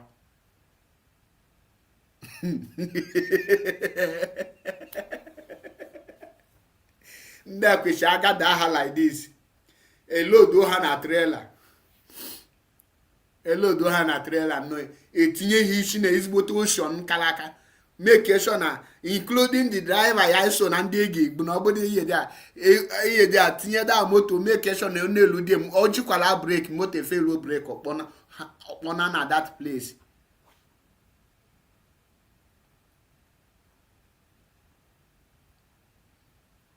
Your leader no n'ime nga. In your leader accused that he have betrayed. The government are now charged for a death sentence. Now, is that not a proof that your leader have not given up? For Nigeria government to take this step is a proof that Nonyendo maintain his stand. Never hawk from the one kokaku. Because Nobu Nonyendo shift, Nigeria government will not come with this harsh mind for him. But hell no. Oyilogife a sentence to life imprisonment. Mba no chetachinyele. Konguzie with hypertension na aka high BP buzie na. Nime life imprisonment on higher. Then the encouragement of the encouragement the only encouragement in apota from the ex-US gangsters, but from not a K9 club when they live lifestyle. The Osundo dwarf now non Italy now. Beyond a plausible ebe kodike voice.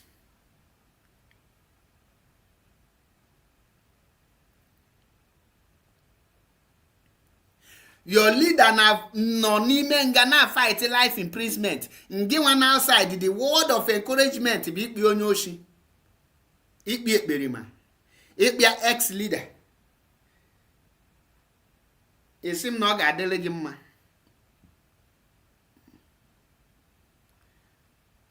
Gladys Marcel, yes, afọ m ya. Happy aye there. Ije na ekpe ye because of imana ndị na-ego ka ndị like Bible na ọchịgị na Jesus si na ya bịalụ fọ ndị ahụ dị mma, na ya bịa fọ ndị ahụ na-adịrọ mma. Abịalụ m fọ ndị ahụ dị mma here. Ndị mbịa bụ maka ndị a brain ha nwụrụ anwụ. Somebody like this Okezie Joseph. Na brain ya dị kịta. Normally, ọ bụ na na-eni mmadụ na ndụ, ọ na-agbakwa mmadụ na ndụ. Ọ raipugo ka agba akwụ ya na ndụ. Ọ dịgo du ka enyi emebere alia. Mana due to na I know on a mission of rescue the brain dead. Rescue those that don't have brain. It is my duty now to rescue him. By he uses a brain sanitizer to sanitize his brain. Because on in afiakita, on ekwu yes, on agije yes, on elili yes, on ekume yes, but on well thinking faculty. Yes, on well akọ na uche, on well ife ndị Igbo na-akpọ akụlụ. On well ubulu. In other words, the only thing differentiate from ndị nwụrụ anwụ bụ na ọma dike onye kwụsị ikwu ume oye dike nye maka na ikwu ume mana ihe onwere ihe amapụrụ ya 17 butters ọ bụla ozi painter amapụrụ ya 17 butters of brain n'isi ọ na-equivalent to ndị ala ọkụghọta. So that is why oge ji bịa here kama ọ ga-apụta for question and answer or bear with it because they have already their brain now or they can memory card. They can never play a music that you did not install on it, and they can never play anything that the enemy installed. The only thing they can bring out is what you installed. In other words, garbage in, garbage out. Water. So the brain now, the only thing the ex-US gangsters install na brain abu, they crazy, they mad, they gongolo siga. They easy, they idiot, they saboteur. All ye no na brain ye na. I take your brain ye na. Iye no na brain ye na bu sabon tike. Are you an IPAB member? If they don't fire you now, you are sacked. Because that is the only thing they have installed in that memory. He cannot make that the use of that memory outside what the people have installed. And me now, I have come to reset that memory so that it can be empty. Ko when we can be those reason kamado. So, amara mebu nwoke mebu nwa mana obu ni nwoke ngwa ge monti. Let me kaimalu monwele makaye mekwata gị because enwere ike na echeki ọ bụ na ịgafego ịnọlugo na ihe Nnamdi Azikiwe na-akpọzi no mekwatarism. Ọkwụghọta. So ihe kwesịrị ime bụ ọ bụ na ihe nna akọwa here na ịghọta here ịjụọ ese. Ịjụ ese bụ ịjụ question. Then ịjụọ question ngwotuzi obi ani asonye ụbụrụ ya lelele nkọwazielu gị. Nkọwachalụ gị then mgbajie ego onu mwelozie hand brain sanitizer mkpochewezie ya ahụ all those dirty ahụ wuju gị n'isi ngwọchaba gị ngwọchachazie gị oge take time enwere ike mama gwacha na one day or 1 week because ụbụrụ gị elemigo ọkụwata. So nwanne m nka ya kpọgị nwanne ogo n'ozu nwụrụ anwụ na nwanne mmadụ ka ọgwụ. Ihe ga-eme kịta bụ kedu ebe ị nọ wee gahie ụjọ ụkwụ. Gịnị ka ị na-aghọta họ n'ihe nna akọwa? Who is Mazi Nnamdi Kanu to you? Kedu ebe Mazi Nnamdi Kanu nọ wee daa anya mkpata iji wee dị against Mazi Nnamdi Kanu? Kedu ebe ị na-aghọta họ n'ihe a ka m wee mara ebe ị ga-esi wee gbaji gị onu?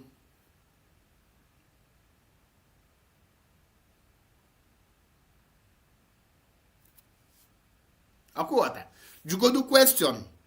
Then from your question ka ị malụ ka ụbụrụ gị dị. Ka ị wee mara ebe ya eji wee gbazigo onu. Akwụghọta. Ebe na akwa.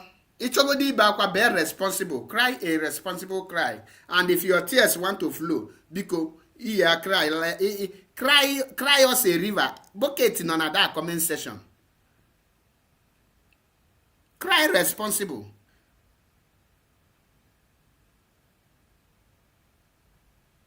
What's the question? Let me ask you again. So Mazi Nnamdi Kanu will not talk again. Wife the wife again. Hi.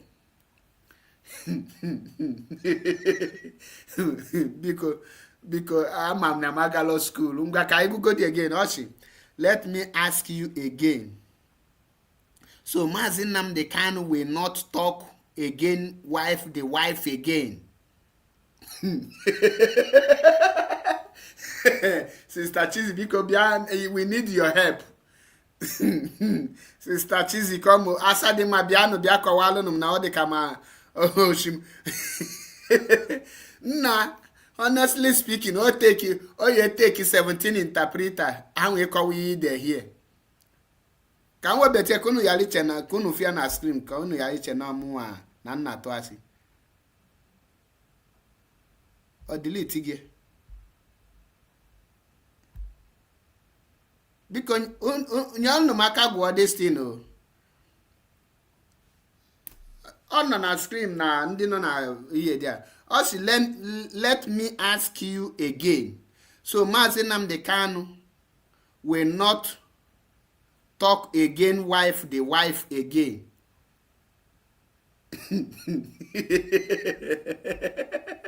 My brother.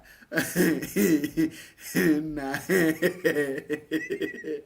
English had the compass in Libya. And well, young what I did. Enough for the brain. Ah, yeah, Kaina Kawana, Nebezili Aqua, because observe 1 minute silent for the guy.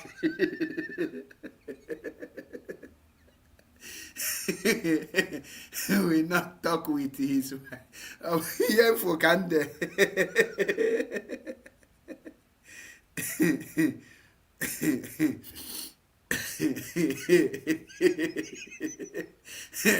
Yeah, but you know, that is called Odeshi English.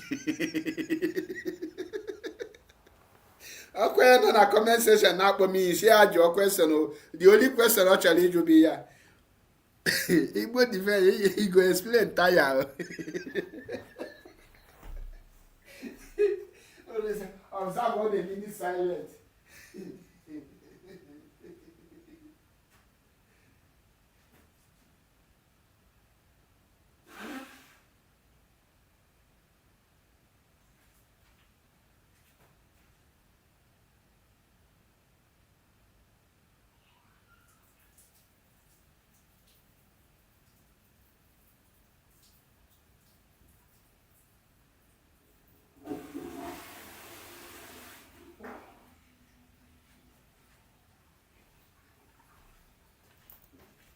Mana asị m ka nje nyụọ ya mamịrị ọkụ biko.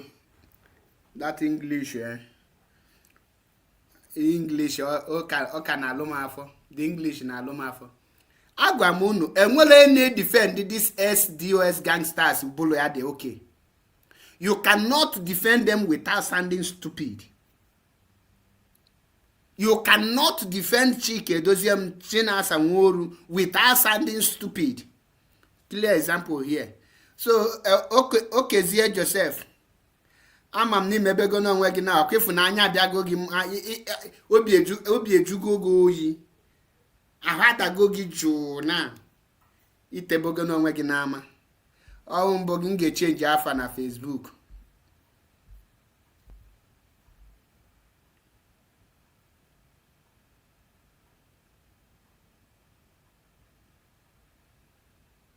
Ya change afa na Facebook.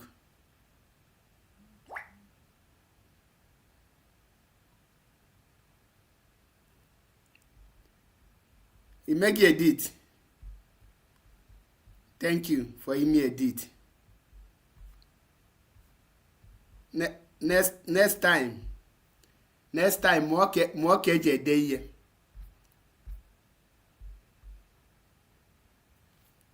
Akọwata. Chineke ya na-ewepụta unu ọkpa n'ama. Akọwata. Now ka answer your question is Mazi Nnamdi Kanu will not talk to the wife again. You have a question now. Or never a question. Upon sending email edit yet. The issue cannot be. There is difference between age question and make a statement. Okay, what? If you are not if you immediately do to ne set go na your brain if you make a mistake in here. Okay for ya. Nanya kita mgbe ni wefu okay for ni deli ofuma because no he can ML install na your brain.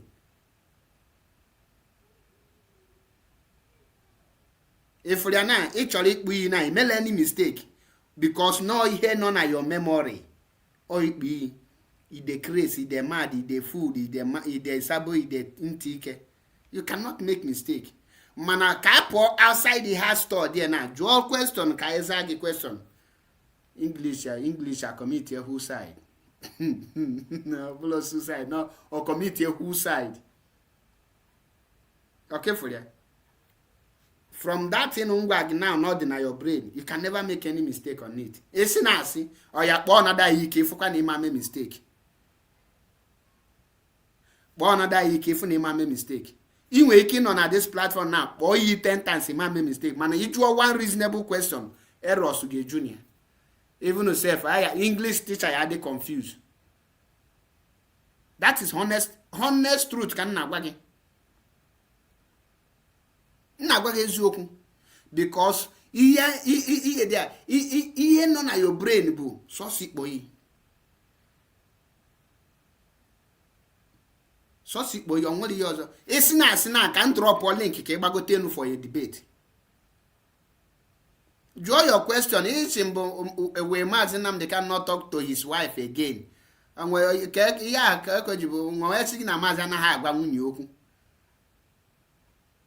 Mazi talk to any person. Even Wazirike and Asari, if they want to hear from Mazi will talk to them. Mazi is like a water. But also onye bandre. Even your so-called chicken edozi ewu and the Chinasa enwe ewu. Ha chọkwa kịta ha je Mazi ya talk to them. But ozi gịnị ka Mazi ya agwa ha? Ọkwa nnọọ kwa Chimezie jefu Mazi Nnamdi Kanu. Ruo die ga chụwa ihe dia Mazi. One thing of Mazi bụ na ịbịa with question ọ na-ege anya ọmalụ your level of reasoning. Ọmalụ ihe ịchọrọ ịnụ ya ihe ịchọrọ ịnụ ka ọ ya aza gị zuzuru gawazie. That is why you cannot predict him. Ịghọtara ya? So ọ ya agwa nwunye okwu mana ọ ozi nyanwa ma ihe ọ ga-agwa nwunye. Ọkụwata.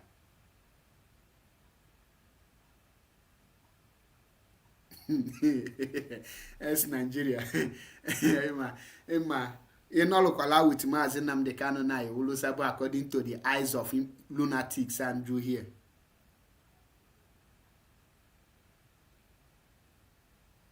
Okay, Zé Joseph, can you do us a favor? Bagotegodenu ka ịbịa akụzi anyị malụ ma mebụkwa human being ka o nwekwa ike ịbụ another James Brown or James Brown ka nke ọzọ na-agụ egwu nwa chen.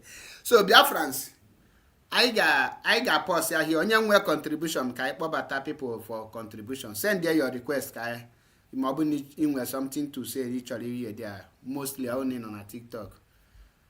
Ọwụkwa ndị nọ na ihe dị anyị nọ na YouTube and Facebook na ịchọrọ ịgbagote the link nọ na comment section there. Just click on it and follow the thing ịgbagote. Ọkụghọta. Ịma anyị anaghị eme something with itinye ihe dị bịa jụọ your question. Inwe question bịa jụọ question. Inwe contribution bịa tinye your contribution. Ọkụghọta. Mana ihe anya ma nabata here bụ ịgbagote here ibulu brain okezie Joseph the crazy the mad anyị need here ịbịa here dị use your brain wepụ ịkpọ ịchọ ime debate ịchọ inwe conversation is allowed biko mana chakpọ n'iyi because anyị agafego stage of the crazy the mad and the chọrọ ịgwa ndị Biafrans bụ nobody should panic about the cross appeal of a Nigeria government over the death sentence of whatever. Don't be panic. Ụjọ atụna gị. Mazi Nnamdi Kanu bisi afuru wee kwaba okpu. O butego ụzọ. The only thing ị ga-eme bụ kwechilu and sonye Mazi Nnamdi Kanu. Throw all your weight and support to Mazi Nnamdi Kanu. The only thing Mazi need kita bụ your solidarity and your support. Go see Mazi Nnamdi Kanu that now. Name millions of people know with nyanwa ma kwechili your presence and your support matters. Ona agwa gị na Chineke bụ abụ otito ka ọ na-eri. The only thing Mazi need from you now bụ support and prayer. Ọgwụcha. Solidarity. Kwechili, make sure that you don't betray him in one way or the other. Ọkụwata. That is your need. And for ndị Igbo and all Biafrans, this is time we need to rise up and fight for Mazi Nnamdi Kanu and Biafra restoration. It is our duty to fight for him, and it is our responsibilities to fight for the freedom of Mazi Nnamdi Kanu. Enwere onye ọzọ ga-emela anya. Before you call on US, Israel, Turkey, and the British and all those people to come for you, you must start it. Mazi Nnamdi Kanu have already started it. Now we need to start our own, so that who will help you will see where you have reached before he or she will support you. So welcome to the program Choice. May we know you?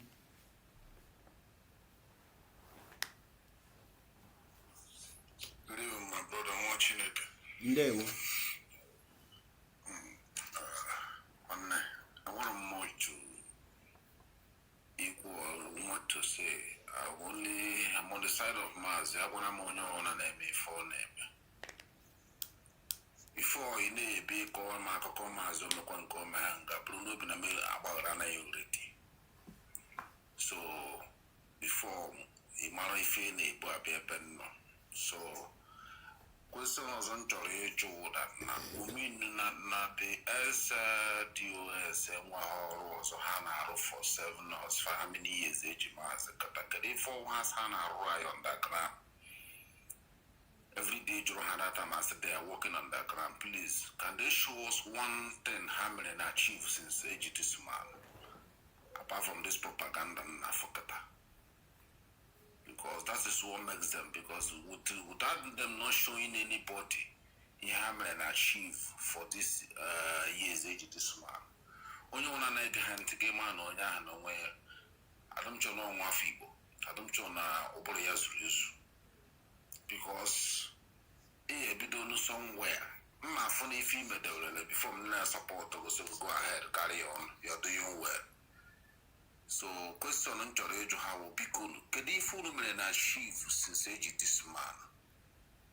We'll go see me, then I can be convinced no one will from now. But for now, when you go see me, you want to go happen, Monoya, no problem. Ndewo ndewo daalụ rinne nke si na ị ka na-achọ ihe ha lụ o ihe ha na-alụ ọlụ ha nọlọzi underground ọlụ ha pụtaghị ihe and ụwa niile na-afụzi ọlụ ha na one of the ọlụ ha lụ bụ ịha ya nnọọkwa Chimezie nya bido ịbịa kọwachawa Mazi Nnamdi Kanu aka na-ekwu ha kpọbata ya na BTV ọbịa nọlụ dị na-afịrị ọ na-against Mazi Nnamdi Kanu. That is one of the achievements. The second achievement is na ha have give up in order to pave way for Nigeria government to frustrate Mazi Nnamdi Kanu for Mazi Nnamdi Kanu to give up the struggle. Ka ha pụta bịa tiwe na Mazi betray go. But unfortunately they failed woefully. Mazi Nnamdi Kanu kwechiri nka ha nwa dana ka. That is the achievement. Then another one bụ na ha nwa will achieve that today they are working with the like of Kesh also Udele. And the BAM TV with any enemy of Biafran and Mazi Nnamdi Kanu, they are aligning with them. And their mission is to frustrate Mazi Nnamdi Kanu, which people like us will not allow that to happen. So the attack and showing Nigeria government that they are no longer with Mazi Nnamdi Kanu is a clear evidence where they stand and their achievement. So ndewo nwa Chineke he prove go onwe ha na ha wo ezigbote sabo nkapia oblok ezigbo ihe dị a sobo balulu mba. So ndewo nwa Chineke. Welcome to the program TikTok Marshal.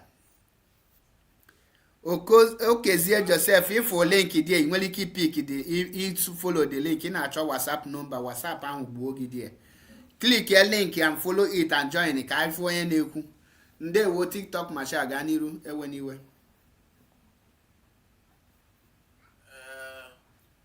Ọ ga-adịrị gị na mma nwoke ọma. Gị nwa wepụtara onwe gị to encourage the people. Because sometimes I'm a job when I'm saying that in a world for the grace of God, how will we people now still pushing on at this critical time when it seems as if everyone has betrayed? That's why I was here before. I was commenting. I was emphasizing on the oaths. Because if I thought, as I begin to wonder and I begin to doubt that thing about oaths, because how oath is effective, why people who took oath, who are under oath, are still betraying oath they took. But sometimes because of Mazi Nnamdi Kanu, for how far I've known him, I have not confirmed him as a kind of a confused person or someone who is not aware of what he is doing. I know fully well that Mazi Nnamdi Kanu knows everything he's doing. For Mazi Nnamdi Kanu to lure people into oath, I know it's a very good and nice one, a nice step.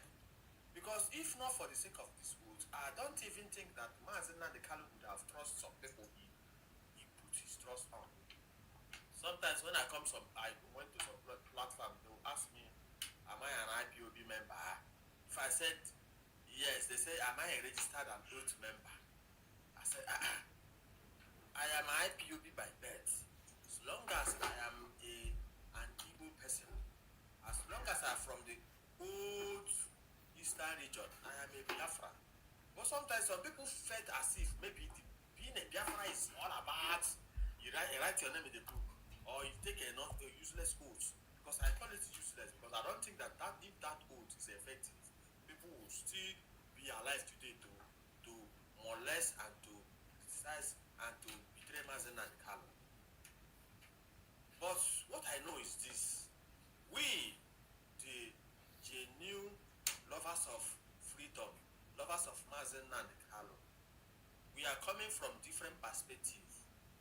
Not because we are an oath member, not because we registered as a member, but because we love truth. We side truth. We stand by truth. We defend and protect truth. That is why we are here. Most of us that is into this struggle now are not the oath member, are not the IPOB registered members. But because we love what Mazi Nnamdi Kanu is doing, we love his ideology, we love the way he tried this, all he has done so far is well accepted to us. That is why we volunteer ourselves. Like myself, I can lay down my life. If at all now, they said, who will volunteer himself as an exchange to Mazi Nnamdi Kanu? I personally, I will bring out myself for the sake of my righteousness. You know, sometimes when he said faithfulness, all those people who call themselves Mazi Nnamdi Kanu servants, disciples of Mazi Nnamdi Kanu, people who say they are the leaders, why won't you remain faithful to the end? Mazi Nnamdi Kanu has proved himself. He has proved himself. And I'm not afraid because of this life sentence or whatever they call it. I'm not even afraid of it. I'm not even panic. TikTok Masha, TikTok Masha, just give me a minute. Just a minute. Manana complain maka the kind of uzu and the illiterate in defend these ex-DOS members. I drop a link for them to join the program. Now, banye link, Google, gachigi accept cookies. Now, watch here the embed del your link accept cookies to steal people information. That now. So the StreamYard now was to steal people's information. If we the reason you are we have a lot of imbecile. Now accept, you can also reject it and move on and come and go where you want to go. Is the choice is yours. Either you accept or you reject. But now also now men accept it but no more ages information here. Just look at the kind of bizagons. Uzuni onye na-abanye beho nne use be internet before na abiazie ka o mee chim. Maka onye nke izi ju kwesa agba once they go out of what they install in their brain, errors eju ebe niile. Now accept cookies, which is every phone, every word in all the there. Or she's here no more accept there. Can we extract their information? You can watch Neke Gadiru or Gamaka Ham and Mebonga. You know, one thing I respect Mazi Nnamdi Kanu for. I respect Mazi Nnamdi Kanu because he is a history student. Mazi Nnamdi Kanu knows history. That's why sometimes he laughs at us. Sometimes he's just like to just be aggressive on us because we don't know history. You see, history repeats itself in every civilization, in every what will I call it, generation. Now, for example, what is going on between Mazi Nnamdi Kanu and federal government is like light and darkness in the battlefield. Let me use something that happened in the Bible as an example. When Daniel prayed to God, according to Bible said the first day that Daniel prayed, God answered his prayer. But because the prince of Persia stood against the angel that the Lord sent to go and deliver and answer the prayer of Daniel, the devil now stood to say, let us see how what will happen. Don't like being a stubborn block. Now at the end, Daniel remained faithful. He remained faithful. That prayer of one day lasted for 21 days. At the end, the Lord now see that he has proven himself worthy. Now he sent the troops who went to destroy and to cast down the prince of Persia, and Daniel's prayer was answered. In the case of Mazi Nnamdi Kanu, Mazi Nnamdi Kanu has proven himself. Let for God to answer him. You see, this life is imprisonment and this life sentence,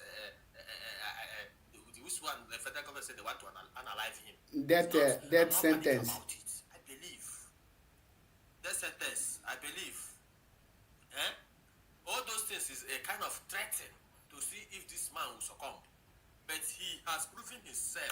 That's why I said, if there be God in heaven, if God in our Creator sent Mazi Nnamdi Kanu, and which I know, he will never let him alone. He will never leave him alone. He will never abandon him.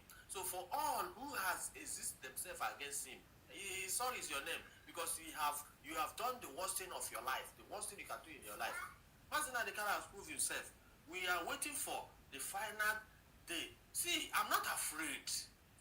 Nothing will happen to Mazi Nnamdi. If something happened to Mazi Nnamdi Kanu, means there is no, we cannot any longer believe in God. We cannot believe in justice. We cannot be, that means that justice has been abolished. Yes, this man has proved himself. So whoever is following Mazi Nnamdi Kanu should keep his hand clean. Because Mazi Nnamdi Kanu, to me, his hands are clean. His heart are genuine. His intention is genuine. Everything about him is genuine. So anybody who is fighting against him is wasting his time. Myself, I'm not an oath member. I'm not a registered member. But I can tell you for free that if anything happens today, they say, sacrifice their life, I can do it. Because that man is a just man. I have not seen someone who has who to be compared to him in this our generation. And I'm doing it because I know that this thing led to spiritual. So whoever is fighting Mazi Nnamdi Kanu will bear consequences, serious consequences. Then it might not be now, but at the end, we justify. At the end of that person will not end well. I know this. I tell you this, whether the person believe it or not. As long as this man has been proving God from his day one, he made mention of God. He don't do without Chukwukikabiyama. He doesn't do without praying. And he told you that is God. He told you he was sent by God. Why are you doubting him? Why can you just imagine that he can label this man anything to bring him down? I know some people, in this life, people have gone astray because of one of their two commitments. They think that maybe going back is not option, is to continue. No problem. God also created everything, created hell. Because why he created hell is because there are those who said they cannot surrender. They cannot give up. There you rest in pieces. That is it. If God did not create hell, that means if he create good thing, it did not create bad thing for bad people. Good thing for good people. It means it does not balance. So my dear brother, I so much recommend you. I thank you so much, and other people who stood by Mazi Nnamdi Kanu and making us to know that, making us to hope that something will be done. Because if not for you guys' sake, many of us would have backslid. Many of us, because sometimes I ask question, what is our faith? Now, if you tell me that these people that is called themselves DOS, I have tried them several times as a genuine person. If you convince me, I will follow you. If you tell me there is no other leader, Mazi Nnamdi Kanu is no longer our leader. Who is our leader? Okay, tell me, look at this person who is leader. I will examine him, assess him, design the person. If that person wants to be my leader, if yes, I will definitely follow the person. But if he cannot convince me, you think maybe the way to convince me is to oppose it on me. I cannot. I thank God that God prepared us. See, before this time, God knows that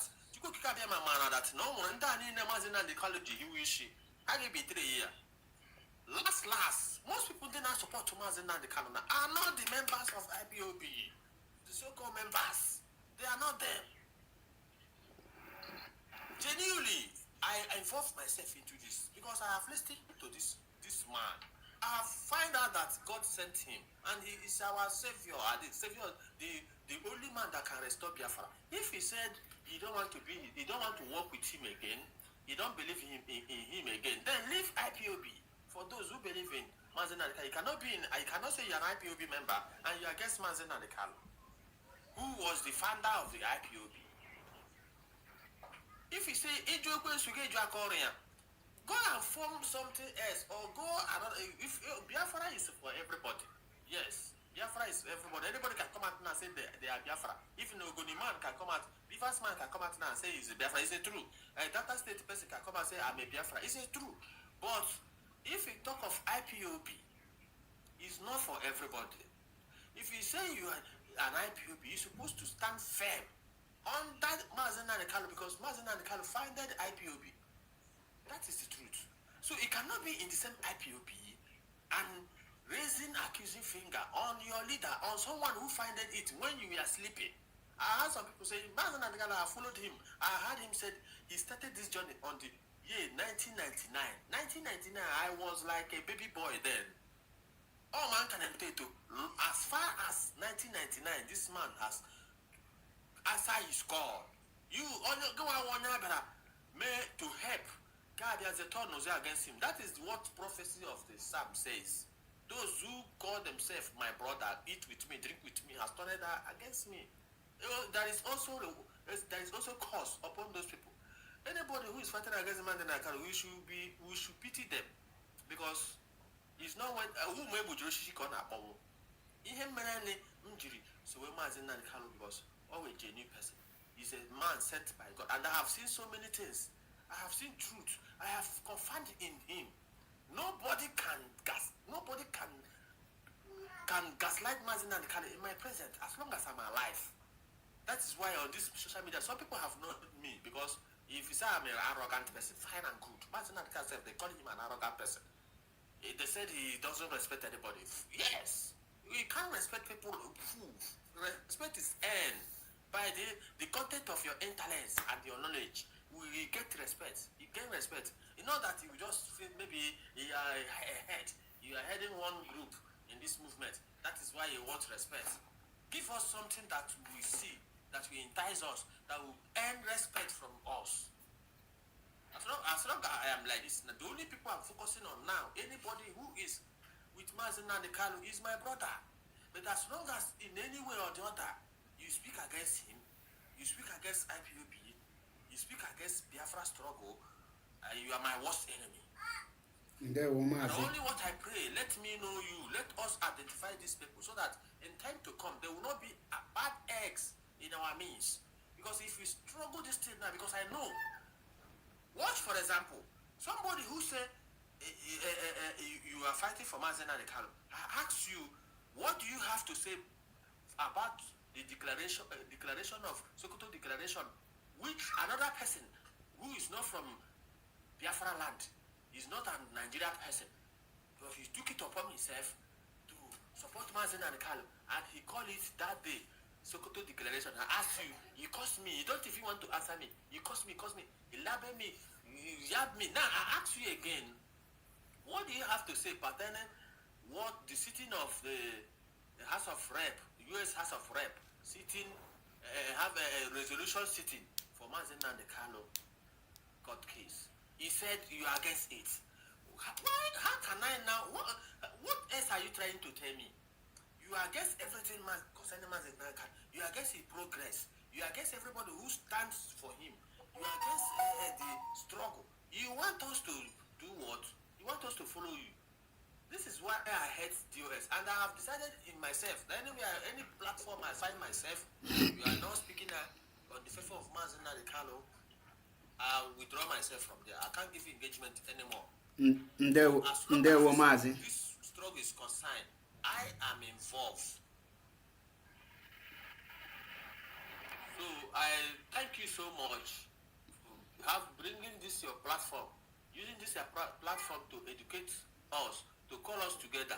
If not for you guys, who would have been entertaining us, who would have been calling us together? Is it this DOS? I don't know.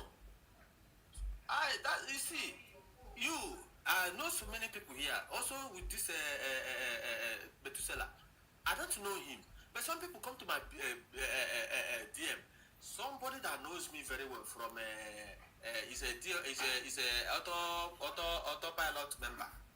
Because me my own, if at all you are with Mazi Nnamdi Kanu, you are doing anything to contribute to the freedom of Biafra, I will support you. Mazi Rando up. Mazi Rando up na others no ka ha kwu okwu biko. IPOB struggle. Then I said he's my brother, that is why I'm supporting him. I don't even know where he came from. But because here we met each other. That is why I respect Mazi Nnamdi Kanu so much. Mazi Nnamdi Kanu brought us together. If you have not seen what Mazi Nnamdi Kanu have done, for the fact that he made me to know you, he made me to know so many of our brothers. He called us together. We now uniting together as a brother. Tomorrow, if I see you now, I can recognize you. That's why sometimes I meet people that I can see their faces. Sometimes I say, open your camera, let me see your face. Because me myself, I'm not hiding myself. If you go to my page, you will see me.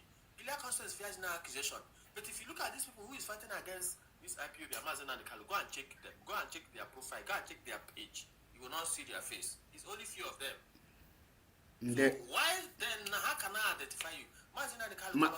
Mazi, asking get round up ka others kwuo. If I see you in Igbo land, I will know you. Ndewo Mazi. Daalụ rienne. But ihe anyị nọ n'ime ya wụ onye ọbụla wụ follow of Mazi Nnamdi Kanu. Oh, ebe ahụ ka anyị nọ. Ebe ahụ ka m nọ my own. Because I am on ogige awụ somebody na-ekwu for good of Mazi Nnamdi Kanu, MGB ebe a. So I encourage everybody who is a supporter of Mazi Nnamdi Kanu. Ka anyị kwuchi na ekwu n'ala ike. Our population carry the majority always carry the vote. All these few people that cannot gaslight them, they cannot destroy Mazi Nnamdi Kanu under our watch. Thank you. Ndewo daalụ. Ndewo rienne. Nna gwabugị rando mana ọ dị ka okwu kali gị n'ọnụ. Biafrans and lovers of freedom. Mụ na Mazi Nnamdi Kanu nọkwa na TikTok. Mazi Nnamdi Kanu agbagotegokwa na TikTok.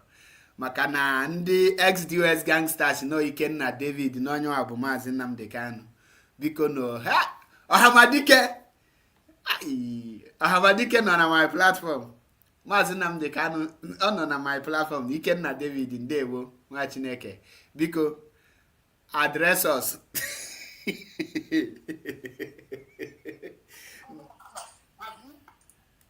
Have you before? All right, brother. This is Methuselah. Brother, before, please always maintain law 4 of 48 laws of power. It will help you very well, so that you can be able to get the attention of people. They will be able to pay attention to whatever you're saying, and it will make sense to them. Law 4 is very important.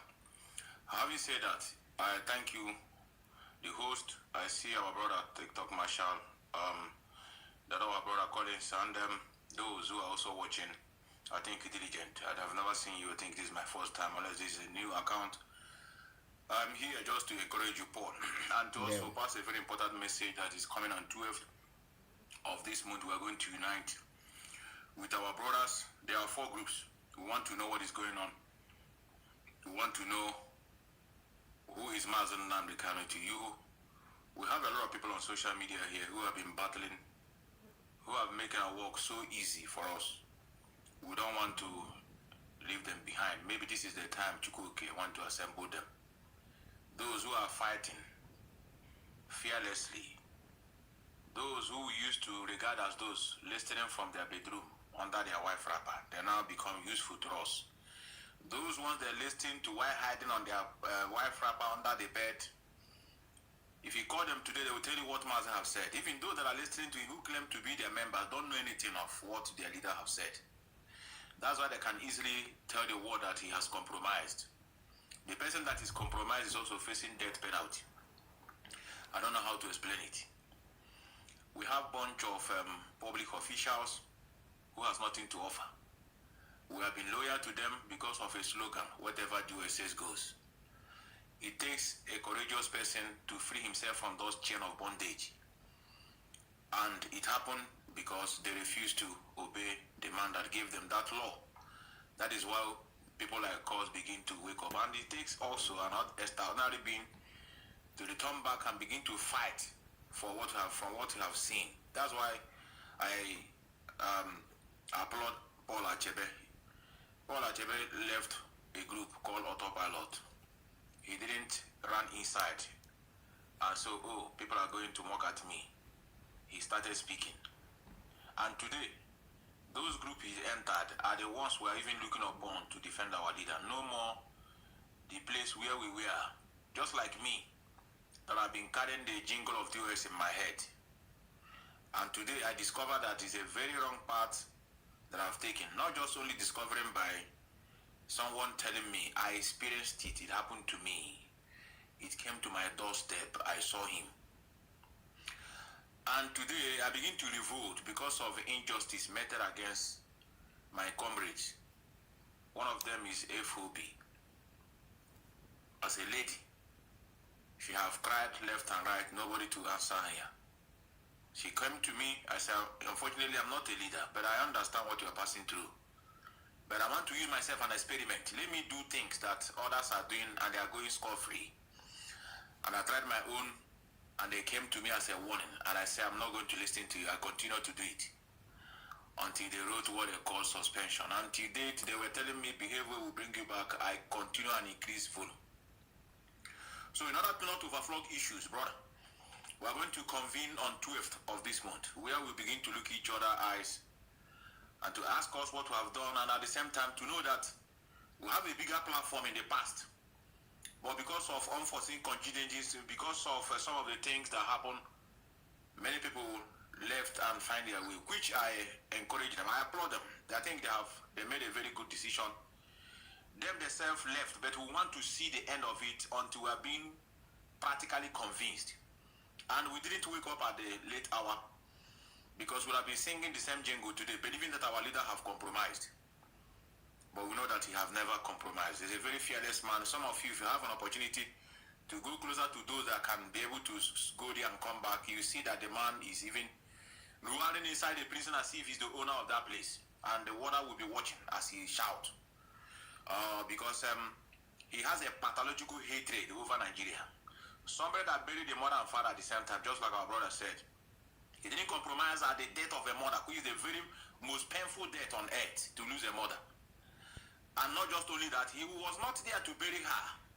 That's a second injury. To worsen the situation, both your father at the same time. That is the time his mind go at his back. And he become mean. Sometimes people don't know that you can conquer death while you are living. That's what they don't know. But I have to hang on here, our brother. Thank you very much for helping on. Because when I see you out, I say no need. I say our brother is here. Let's just support him both on sharing it on Facebook and at the same time coming here. But the reason why I came with this platform is that I was restricted for my main line not to speak, but I can be able to watch. So I said, okay, let me use one to come up. This is Ikenna David. If I didn't speak today, maybe I just come here and go down. The news will say, Mazi Nnamdi Kanu came to Paul Achebe platform to give me encouragement. And then left. It will become talk of the town. So, brother, I just want to thank you, and I'm going to sign out. Thank you very much for standing by. We have had you, and I said it yesterday. One of you is equal to 1,000 of these people that try to convince people that are smarter than them. That is one thing with them. They make mockery of them before others. You bring intelligent people, men and women, and you want to convince them with superstitiousness. So, I thank you, brother. Let me just stand by. There were Mazi Meto, and please, I have one question for you. Was it Mazi Nnamdi Kanu that give you access to this his platform?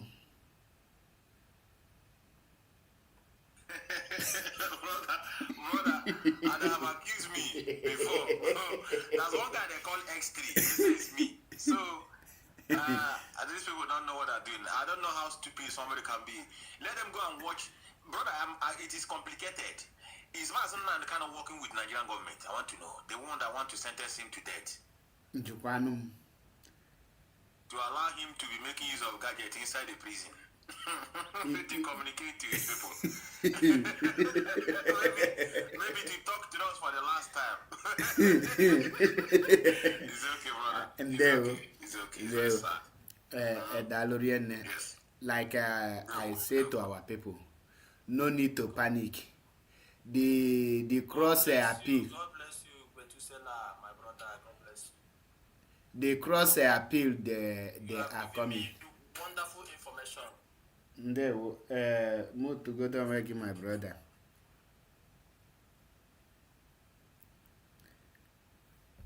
The cross appeal the Nigeria government in a take, these are their one of the, will I say their last push in order to know if Mazi will give up and to frustrate those who are still shaking. Ndị ka nọ na fence ka ha mara ma ha ya dapụ kpatakpata, because when you hear that, ahụ amawa no gị piri. But like I told you, Nigeria government can never execute Mazi Nnamdi Kanu. Mazi agafego that stage. They can never execute Mazi Nnamdi Kanu. Highest thing they will do is to manipulate court of appeal, and they will still mago and say court of appeal has sentenced Mazi to death. They can never carry out that.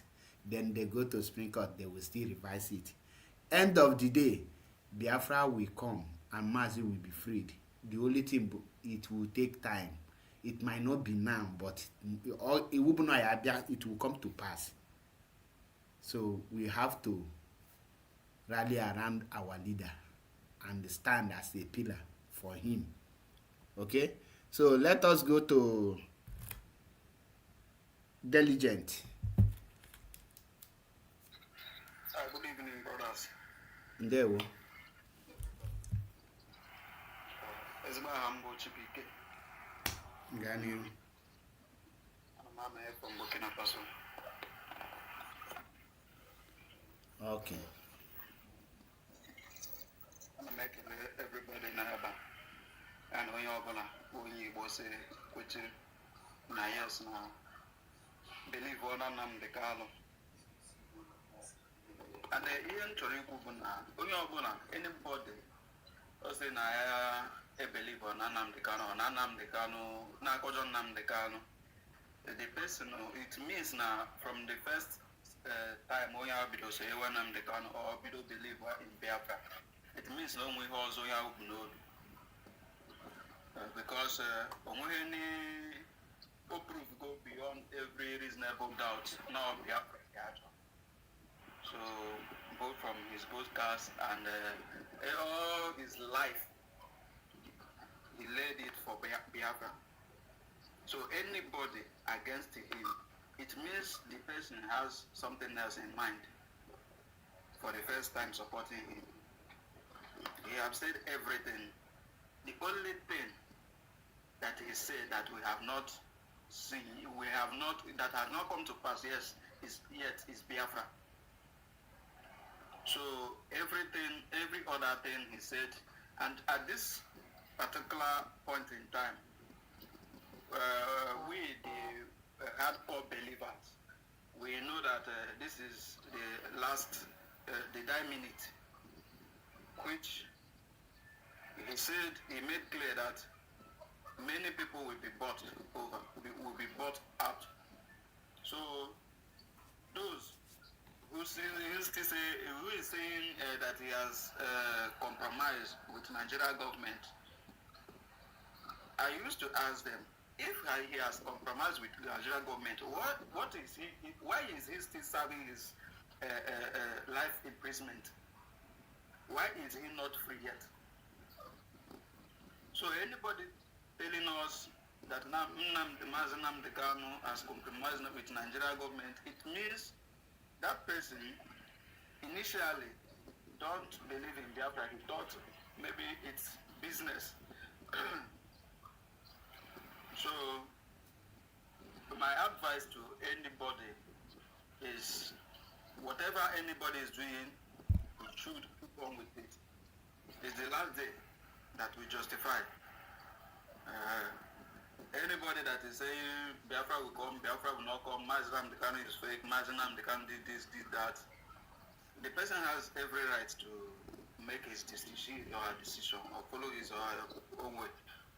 But the last day we justify.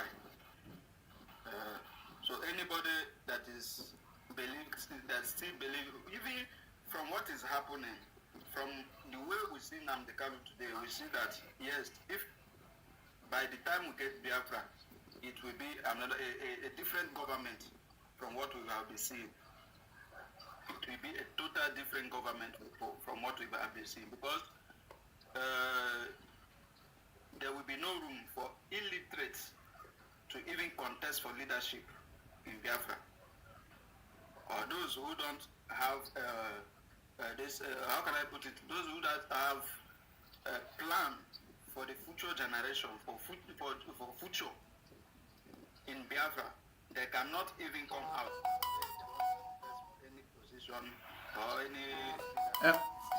Maazị a na-azọtagodo anyị wee zọwa ute, rapụgodo ndị ya contest na ndị ama contest na-aka anyị fesigodo the main thing mkpọ anyị ka na-achụgodo mgbe enwetacha Biafra wee malụzie ma the next step to take, because for now we are not talking about ndị ga-lead, and the people that will lead us, they are them boku and they know themselves.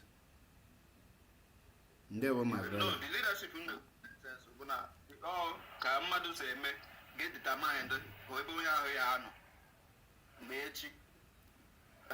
So onye ọbụla na-ekwu na nke emerụ na nke ọzọ emeghọ na-akọ ọnụ, it means na onye ahụ bụ ihe o bu n'uche, either na o bu n'uche na ego or na o bu ihe ọzọ, a different thing n'uche, which ha megoro achieve.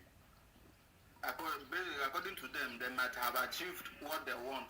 So that is why Anna talk about push everybody away, other people away. So Kobono ha the leadership no ha ka ga na-ege now, but onye ma ihe amaghị na from oge na Mazi Nnamdi Kanu bidoro n'okwu ya na ihe na chi ya kpebiri bụ ya nwetagbo ha nụ Biafra na aka ya azụgo na o mechaghị ihe ọ bịara ụwa ime. So I have no reason to doubt anymore. Mazi Nnamdi Kanu adho truthful na Biafra struggle. So we believe no our own savior. No I get here new our future. No I get here now our future I need Biafra. So my little contribution. Ndewo nwa Chineke. Ihe ọ na-eme ya jidere na ya nọ ugbu a bụ end time, end of the war. Na-ekelegwu niile ndị kwechiri nụ, because anyị ma ebe anyị nọ na-azụ o nwere mmemme ya aga ije iwere mike kwuo anything about Biafra. Upon enwe Biafra organization n'obodo a anaghị mike si ga-ekwuzina na na-etres ndị na-eme nke a. So mụ na wonders ndị na-ekwe ya nwere something to lose there na-ekwu ya. So ka ede attack ha na-enweta. So onye ọbụla dị nwere the mind ịpụta kwuo Biafra kwesịrị na ya, ana m ekele onye ọbụla. So onye ọbụla jisi ike ndewo kama na nnụ onye na-akpọ nwere many doubt na ebe Nnamdi Kanu nọ, and I believe that any step on the take, link nọ na comment section na you ga na comment section ye na for this yard ndewo nwa Chineke. But I nwere somebody na phone just Mazi ngwa ga n'iru kwuo ihe dị a mana ihe ebe okwu gị nkenke. Okay, even say how you come to yourself. Ngwa ga n'iru. I'm going to Okay, map. I it's a harmless question. I'm never looking. I'm not like in the buff, but on a mark and sometimes I join where I just wouldn't know give man was a match. Money ya kwa no nwegi na before you ajụjụ na. Okay, I've more Mazi Kelechi. No, from my motherland. Okay, ngwa ga n'iru.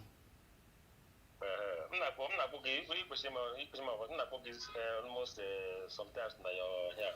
Ihe na-akpọ m na fonu karị, so nọmba nne sevụlụ ihe dị a ọ fịọrọ arụ ka mmalụ onye a, so ihe na-akpọ m ede ngosi gị miss calls ma ihe dị ọ karị, so Ahora madea. Sabadre. So because I didn't try to get a harmless low because Ima enwoge do in the na ito him when your Mazi Nnamdi Kanu attack because of one thing. Reason best known to you. But I'm not judging. Now the DS a major gonna in the attack now. And Lolo image in the Moki attack. And all these people now in the matter, my Lolo image man the DS Hannah all days with all you when you must not the Kanu. And what guess I'm on a band when you must not the Kanu attack. Oga also na him marriage where is the money we will go when they may attack. Now, ebe when you're not the Kanu, on your own Abrago his position now. And is this you hold on to that your position that is doing me attack for reason best known to you? And again, don't you think that Mazi some money back for how you made this man attack? That no way is so good. That some of us owe some an apology. So I have Jim Choreje. Maybe don't get me wrong, or just in your own. Your question. Okay. Ngwadalurian, first of all, anahame DOS attack because yen mebu expose onye mi hojo mpụta nkwo na onye mere hojo bula attack. Ije check your Google na imalo the meaning of attack. Onwe yen na attack. That is number 1. Number 2, anahamu Simon Ekpa enwere ya na-akpọ mmadụ ibu false propaganda. Mu anaghị eme, which Simon Ekpa may involved in that, which Munoemunju kwụsị support ya. Now, webete n'ihe ikwu ebe nwunye onye ndu, I still maintain my stand that na mu amapụta attack wa nwunye onye ndu, but that does not mean that na mu amagwa ihe ọjọọ me. Like this last one o me kita, ojogburu de nesigbo nkakwu, which I condemn it.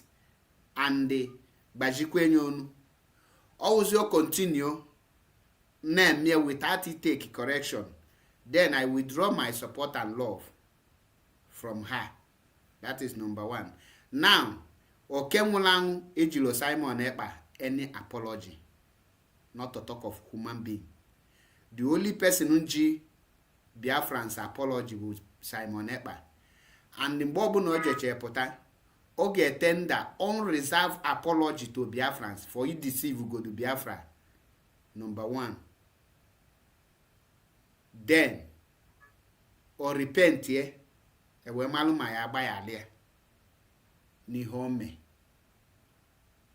So that is to answer Momoleji Simon Ekpa apology or not.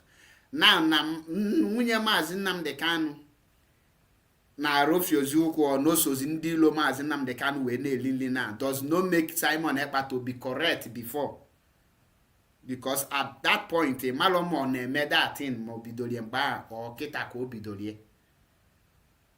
So n'ibodo mmadụ ebubo before mgbe onye ahụ na-emebeghị the thing, onye ahụ mechezie n'ihu bịa mee the thing eminụrụ need the correct before.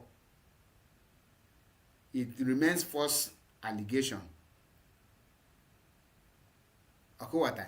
So nke ahụ abụle chelo ka m bịa, because he drew a lot of question in one, which na-ebu bilu gị nke.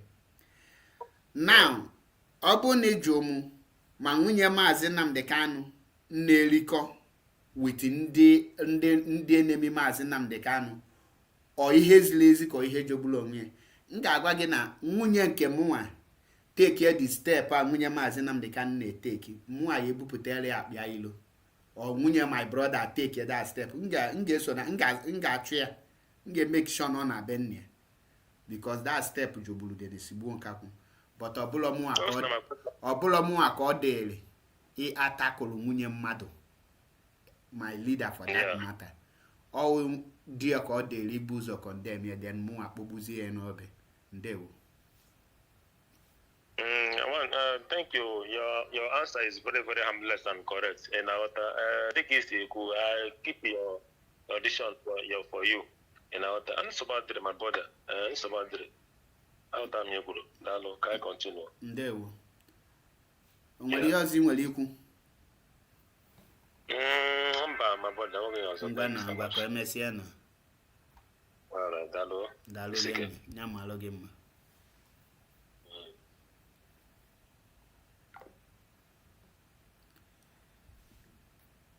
Now, Biafrans are lovers of freedom. Enweghị ụdị question anyị anaghị aza. In as far as no question ka ọ bụ anyị ga-aza ya. And ihe ọbụla anyị dị okwu ọbụla nkwu anaghị m adịnaghị my west.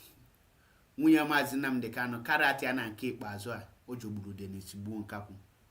And onye ọbụla asị gị na the woman now anaghị sabotage Mazi Nnamdi Kanu onye a na-atụ asị.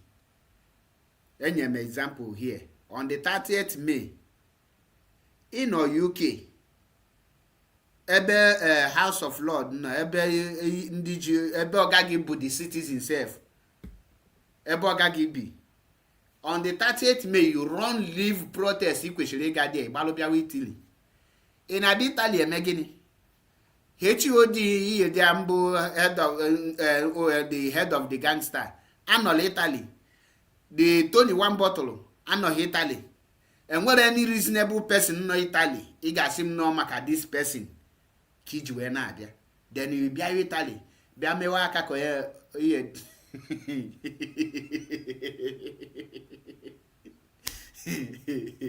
ka ihe na-amaghị. So those things here there, but nevertheless anyị na-eche ọ bụla ihe niile anyị ma nke bụ eziokwu underground, but nya dịwa mbọchị nta ka anyị chụọ n'Owerre nchi ọlọmụ ka ọ dịrị ikpogbu ya o nwere edosiri ya n'ụlọ na-enye nri. But ihe nchọ ka ịmalụ bụ na every freedom fighter n'ebe ha fight chapụta ha divorce ya nwunye ha ịmalụgo the reason jiri this case na-eme kịta wee malụ the reason eji a divorce ha.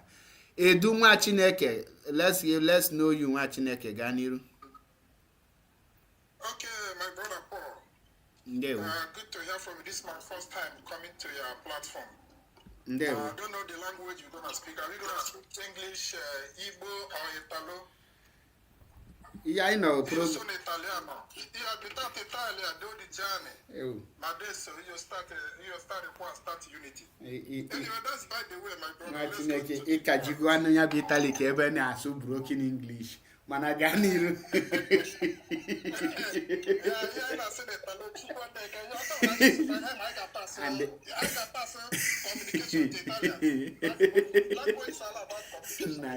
Ejikwa na dịsi ihe so kịta ya eje iyi represent IPOB ma ọ Biafra na any government house biko. Okay, let me say something very important.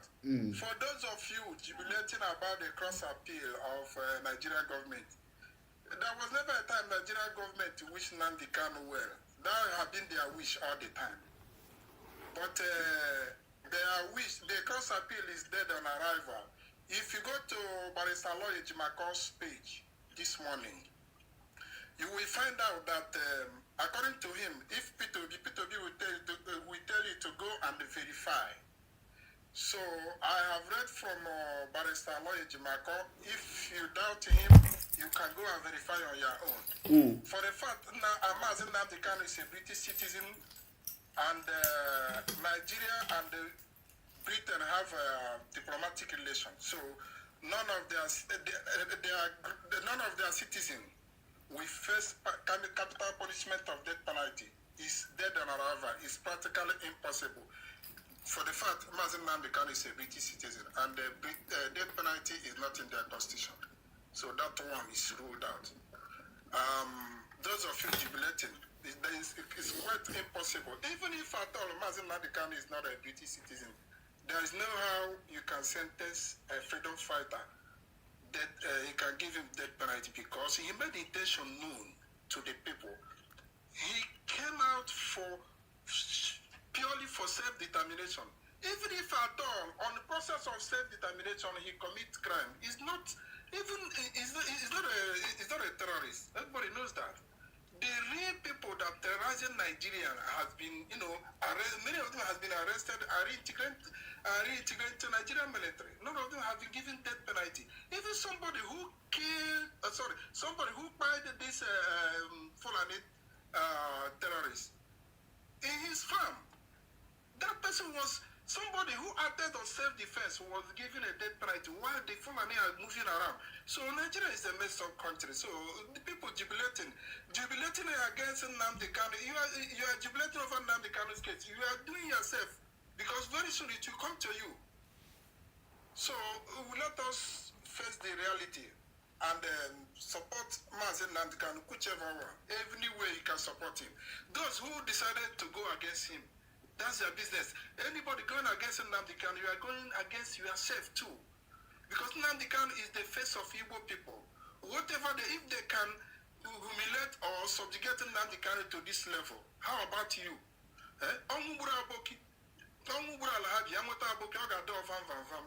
So even Lolo Nneka Chimezie went to see Mazi Nnamdi Kanu and come out. And he gave Mazi Nnamdi Kanu advice. Instead of it to copy the happening open to more than that Shayasha. In your advice, Gogari concern with DOS.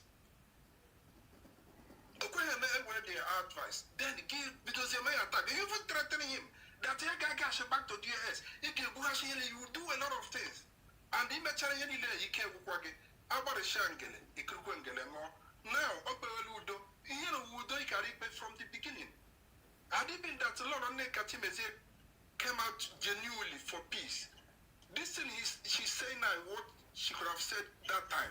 Right now, he may be celebrating. Here, one day issue, we don't know I come from a Kankage Meko. Nekachimeze I come from Kaji Meko. Or maybe she got every garden thing. So, go on and mention our damage control. And nobody gonna listen to him. Listen to her, I mean to say. Finally, I have a message to Biafran child, Okende Okechukwu. Okende Okechukwu claimed that he traveled to Kenya, that he found out the house, Mazi Nnamdi Kanu bought. Okende Okechukwu, if you fail to bring the address, what we need, only that address, we will find out the owner of that house. Even if the house has been sold, we will still find out whether Mazi Nnamdi Kanu name is there. And if this the only, all the allegation leveled against Mazi Nnamdi Kanu, this is the only one we can find out. And if you find out this one, it will put money into our pocket. So, Okende Okechukwu, all the causes he laid against Mazi Nnamdi Kanu, if you fail to bring the address, or you didn't travel, you claim that you travel, you need to travel and go get that address. With that address, we figure out who owned that house, if actually Mazi Nnamdi Kanu bought house in Kenya. And if you find out, I will go to Canada to get the 5 million from Njideka. And if Njideka failed to give me that money, I will sue her to court.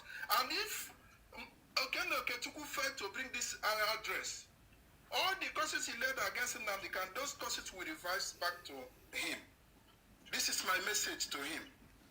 So, Mark, let us, let me mute my mic for now. Let me stand by. Thank you.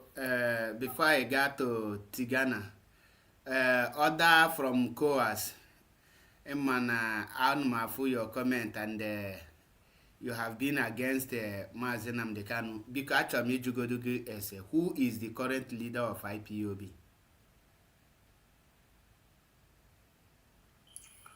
I'm good evening. First of all, you are laying allegation on me.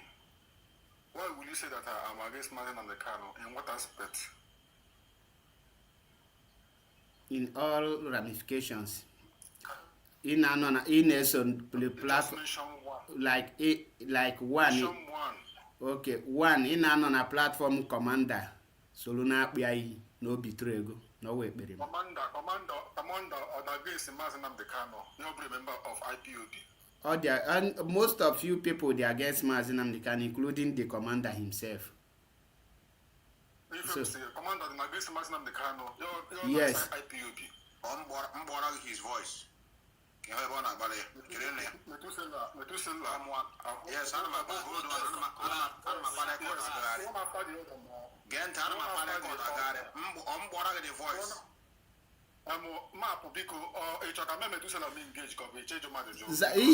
Ajụ ga-ese but zaa question ajụ gị na ịjụwazie question onye ka o jụ enye ka onye gị evidence so zaa your question ejilo question aza question so zaa your question mụnwa jụ gị question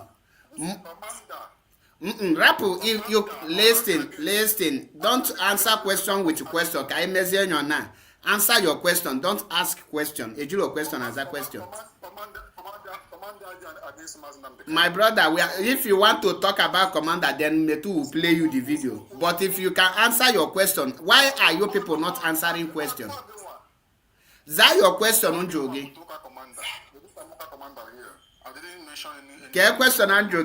Question Unjogi before? Did I mention commander in my question? Ajongi, who is the leader of indigenous people of Biafra currently? That is my question. Can you answer it? Mazi Nnamdi Kanu the leader of indigenous people of Biafra until otherwise. Yeah? Mazi Nnamdi Kanu the leader of indigenous people of Biafra until otherwise. Mazi Nnamdi Kanu the leader of indigenous people of Biafra. Which one? I beg, which one is still otherwise? Tigana Chelugod. Why can't you guys with the patient now? Emma, I want to be patient. Obo no na commander na all those umikwikwi platform unene kwema di kuoku. Mutugodo onwe gị because achọke ikwugodu nke bụ eziokwu first. Now, ngị nwa na onwe gị YPOB member.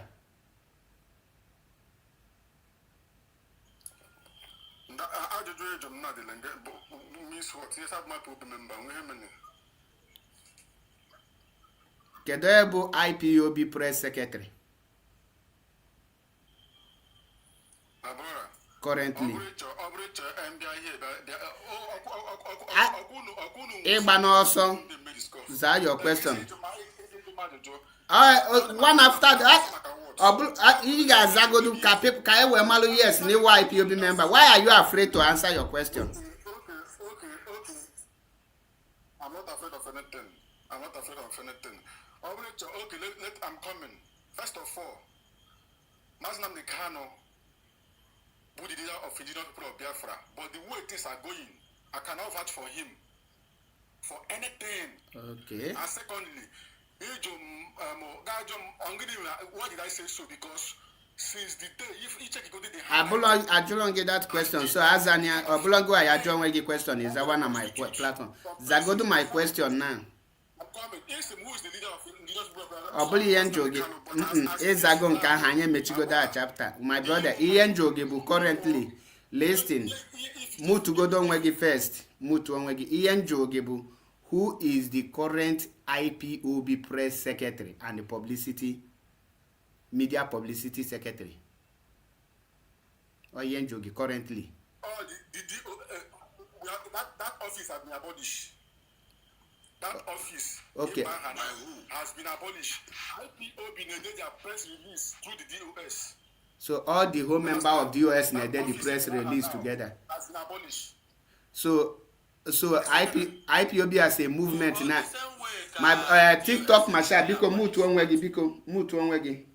So order from COAS. So you are telling me now that organization like IPOB don't have any press secretary and the publicity secretary, Hemolo spokesperson.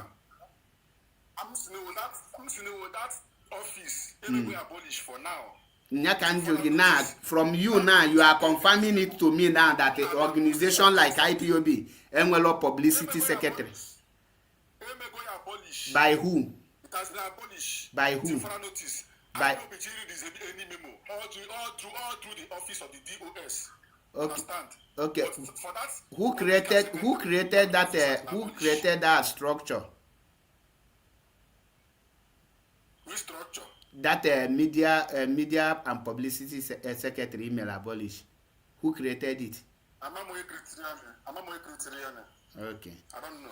You don't know. Because all the this question. Now my brother, now as an IPOB, in Welike Golom 5 offenses of Mazi Nnamdi Kanu with of. Okay, plus now beginning all IPOB. Kita no plus IPOB. Man,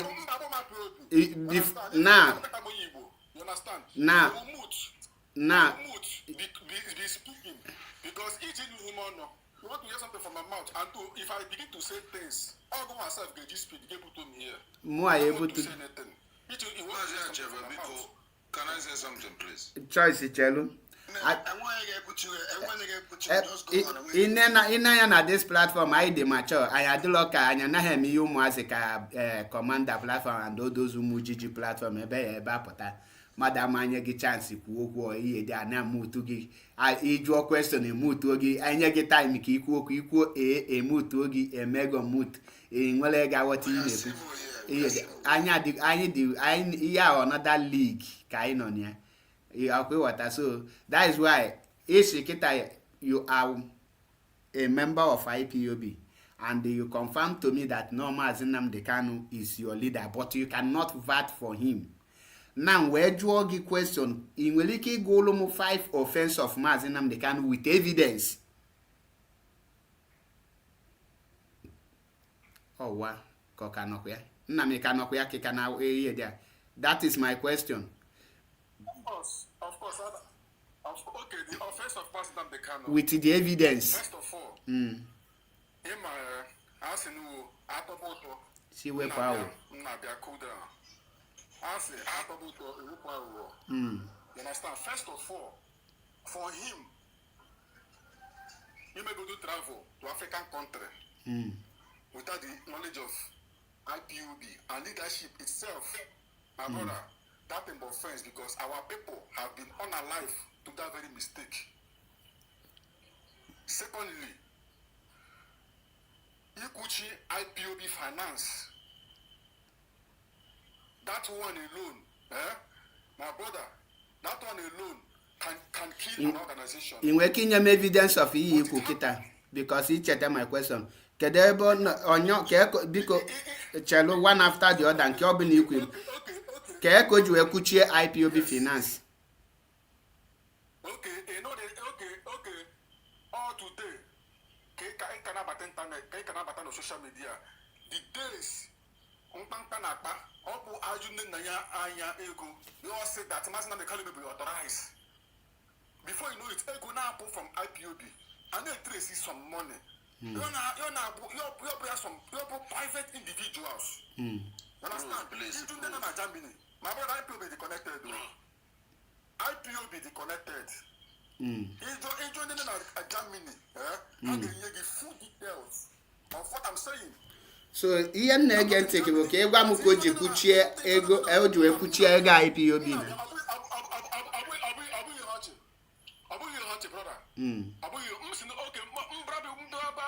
I'm all over the world. I'm all over even about my zone. All that one. Come we call Dosa. You understand? So okay, Chelo can water the Chelo can water. Chelo my brother. We mana. Chelo my brother. Chelo bana speed. And where people na.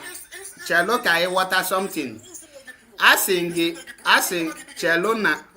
Chelo okay. Okay, I should go there. So Ijilo prove vehicle, right?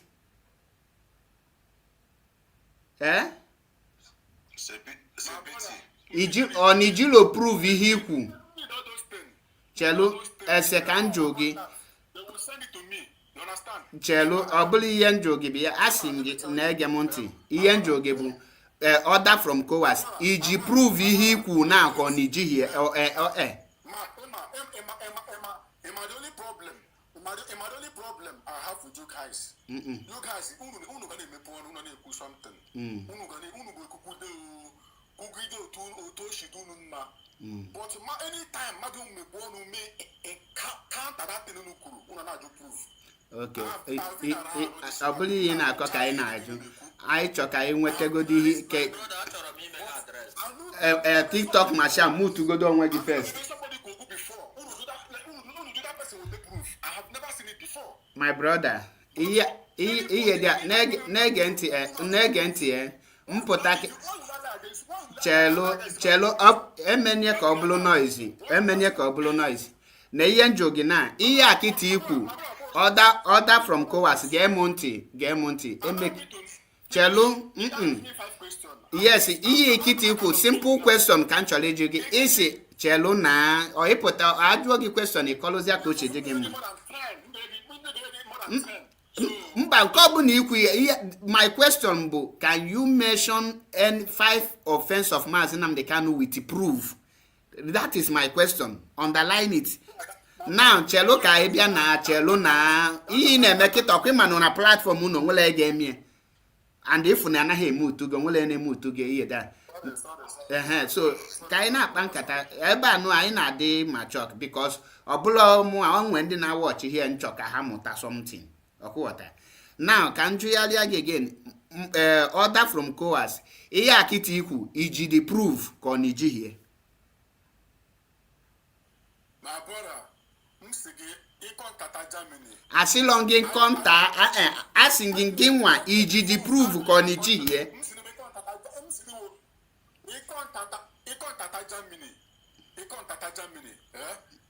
Then they will give you the dirty details of everything that happened over there. That is not my question. Ihe njụ gị bụ ihe akịta ikwu ngị nwa na onwe gị iji the proof. As you are now, you cannot have some certain information. Is that what you're trying to tell me? Any information njikita onye bụ my proof. Ịpụta kịta sị m na-ege m ntị. Ọ na-anọ kịta chelu order from COWAS. Ngwa na-ege m ntị. Na ihe mee na mmadụ ji information bụ na iji the proof. Ngwa na-ege m ntị. Mmadụ pụta kịta sị m na order of COWAS zuru microphone. Before m ga-ekwete na o zuru microphone, ọ ga-enye m evidence ngosi na izuru microphone. Chelo ka m bịa. You will finish. Ọkwa mụ anye gị time. You have your time. Ihe njụ gị here kịta na-ege m ntị achụlọ gị ma map eji prove. Ihe njụ gị na mbụ ihe akịta ikwu ngị nwa bụ order from COWAS iji the proof. Ọ bụ na ijilo the proof ishim na ijilo the proof. Ọ bụ na iji the proof ishim na iji the proof. Ngwa gosi anyị the proof. Ọ Germany ka m ga na-ekwu ya here ka ọ gị nwa na-ekwu ya. You understand? All that place came in the deal. All that place got all the information concerning money. You understand? All that place got all those things may happen. Okay. Because can mention another one. Ngwa mention. Let me mention another because let me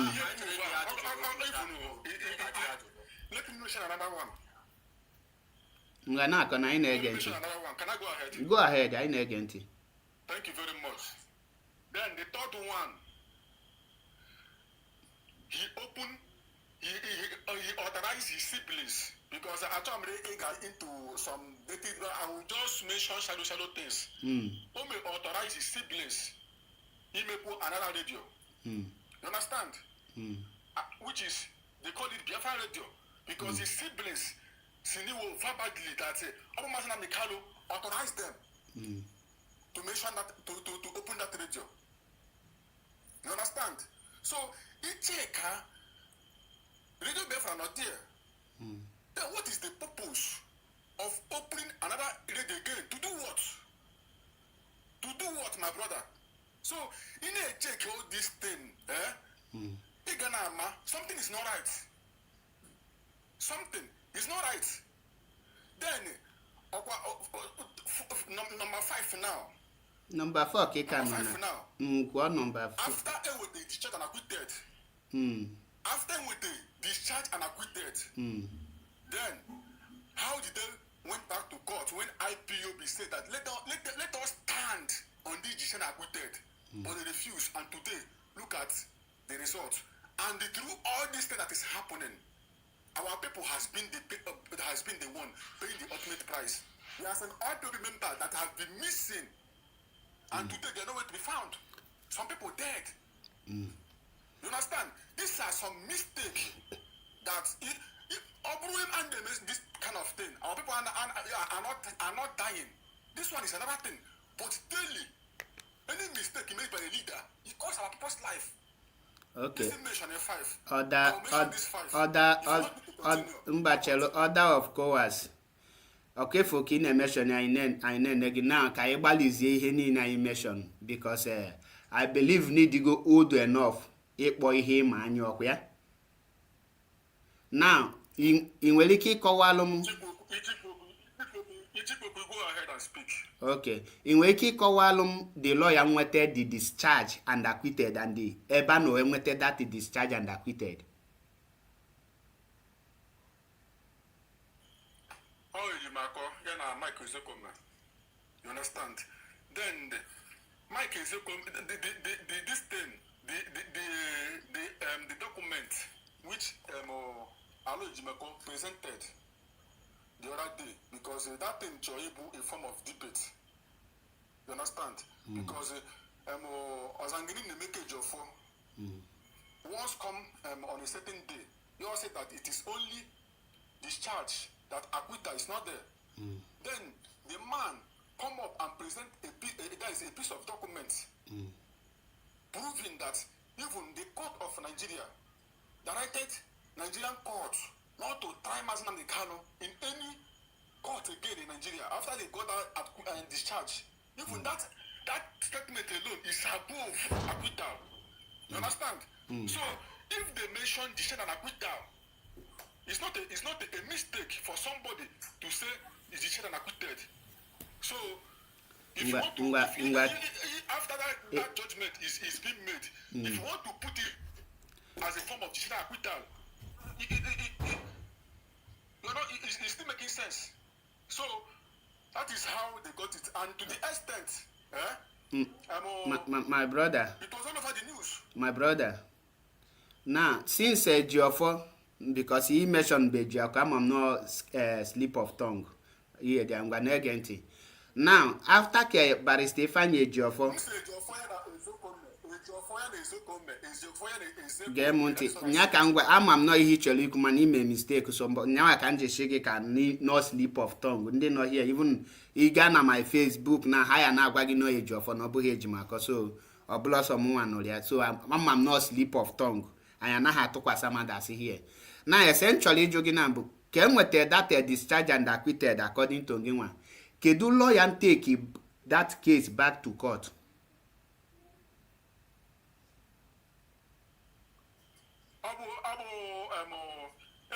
In that case, yes, IPOBC, since I would like to do this victory, let us stand here for now and put pressure on Nigerian government.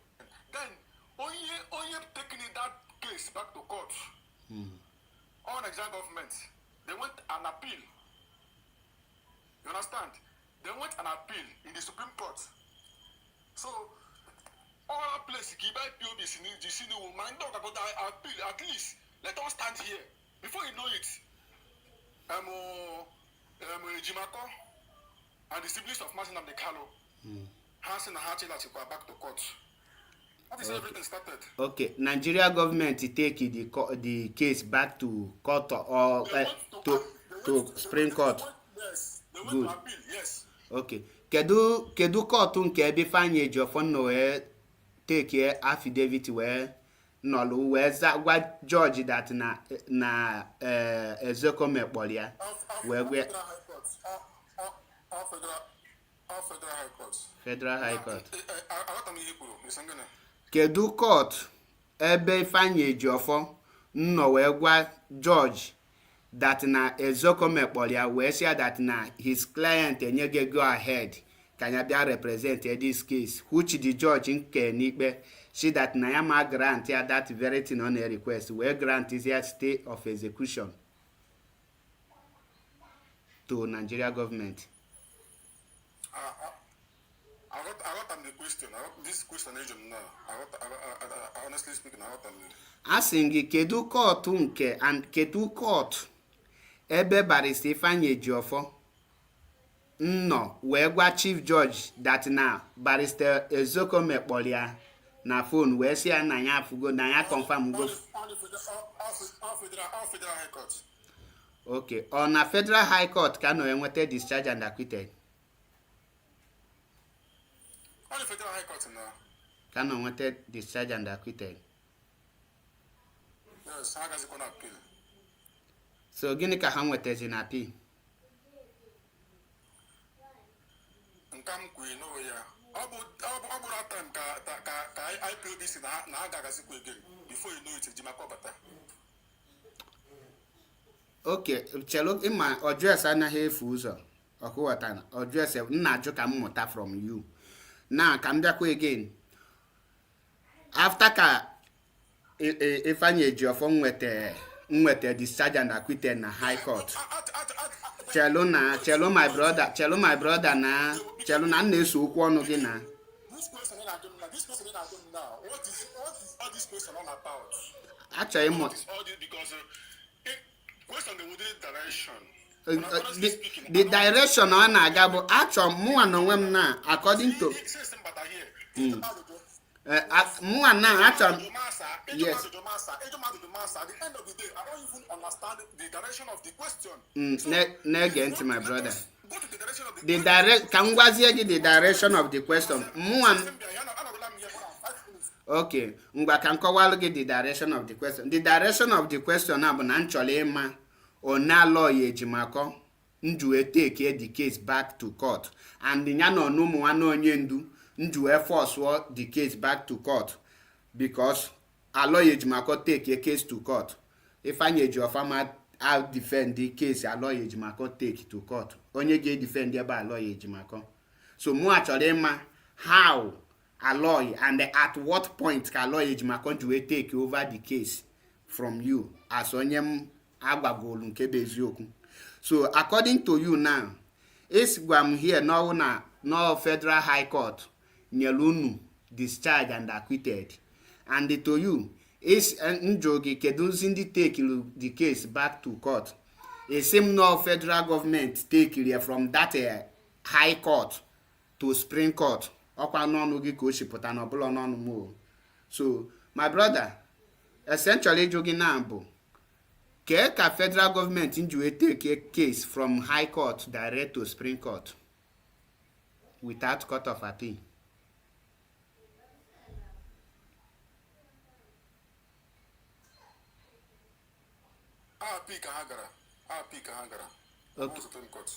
Okay, ka ha gara appeal.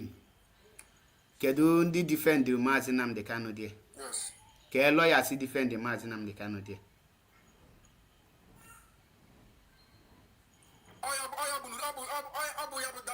That time, Ejimako. But I'm not discussing now. Okay, on a court of appeal ka Ejimako ji take over. Oh, yes. Okay, na court of appeal immediately Ejimako take over. Ifeanyi Ejiofor step down ọkwa ya.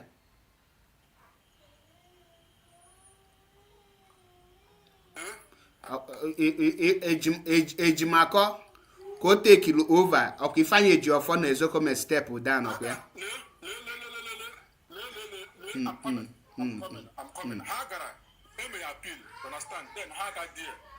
Then the court say that Hagar Achikwa from the beginning that Hagar make the case defeat again, and they start from the beginning. Na which court na-ekpezi nke a na? Which court na-ekwu nke a na?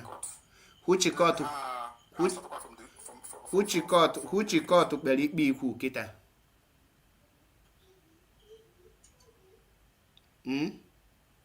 Which court? Which court? Nge ka nna ajụ na ka court kpere ikpe a kịta ikwu. Which court kpere which ikpe? Ndị nwa made the statement ka njụ gị which court kpere ikpe a kịta ikwu. Only ikpe ka ha kpere. isi kịta na ha wee kpe ikpe wee si na ga-ebido n'isi ọ statement si gị n'ọnụ pụta si n'iwu nna ma bụrụ lee ọ bụrụ ịchọ discussion anyị enwe discussion discussion ka anyị na-enwe na anụmabamba anya bụ discussion ndị Igbo na-ekwu okwu this is not discussion. Mụnwa na-achọ na-ege ntị ịbịa hie kịta mụnwa kịta ka ewe m achọ m ịmụta n'aka gị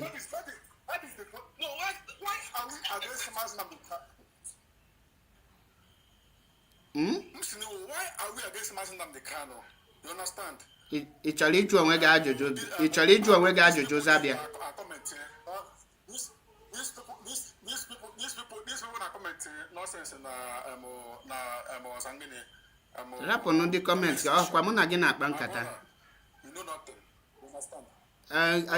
anyị ma na ịma something nyanwa ka anyị ji wee chọọ ịmụta n'aka gị nna anyị chọrọ ịmụta n'aka gị na na-ege m ntị my brother achọrọ m listen order of course gegodo onwe gị ntị first pay attention because ị kwesịrị ịdị na-ege ihe ị na-ekwu ntị now chelu na I'm coming 1 minute. I'm coming 1 minute. Ihe mere m ji na ọhịa patient because one mmadụ somebody bata na program unu na-record the person. Understand? But I'm here because me otu ehum na I don't care. Understand? Because to you now otu am bịa here again ị na-ajụ m this thing now to you now all comedy ka a na-eme ọ bụ iji m ga-anọkwa here the time anytime ịchọkwa ịdị ready ka akpa nkata ịchọkwa ka nne this thing I'm still here so I'm here at any time so whenever you are serious to discuss serious issues we'll forge ahead. Okay, question a na-ajụ gị na ọ bụla serious issue which means ị bịa here ihe niile ị na-ekwu na ị na-eme prank ọkwa ya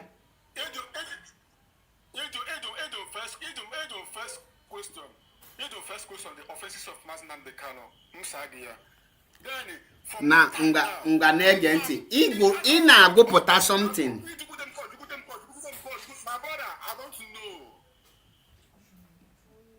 don't know ngwa gee ntị ihe dị a okay na my brother na-ege m ntị that TikTok masha chelugodu order from Kowas gee ntị ngwa gezie ntị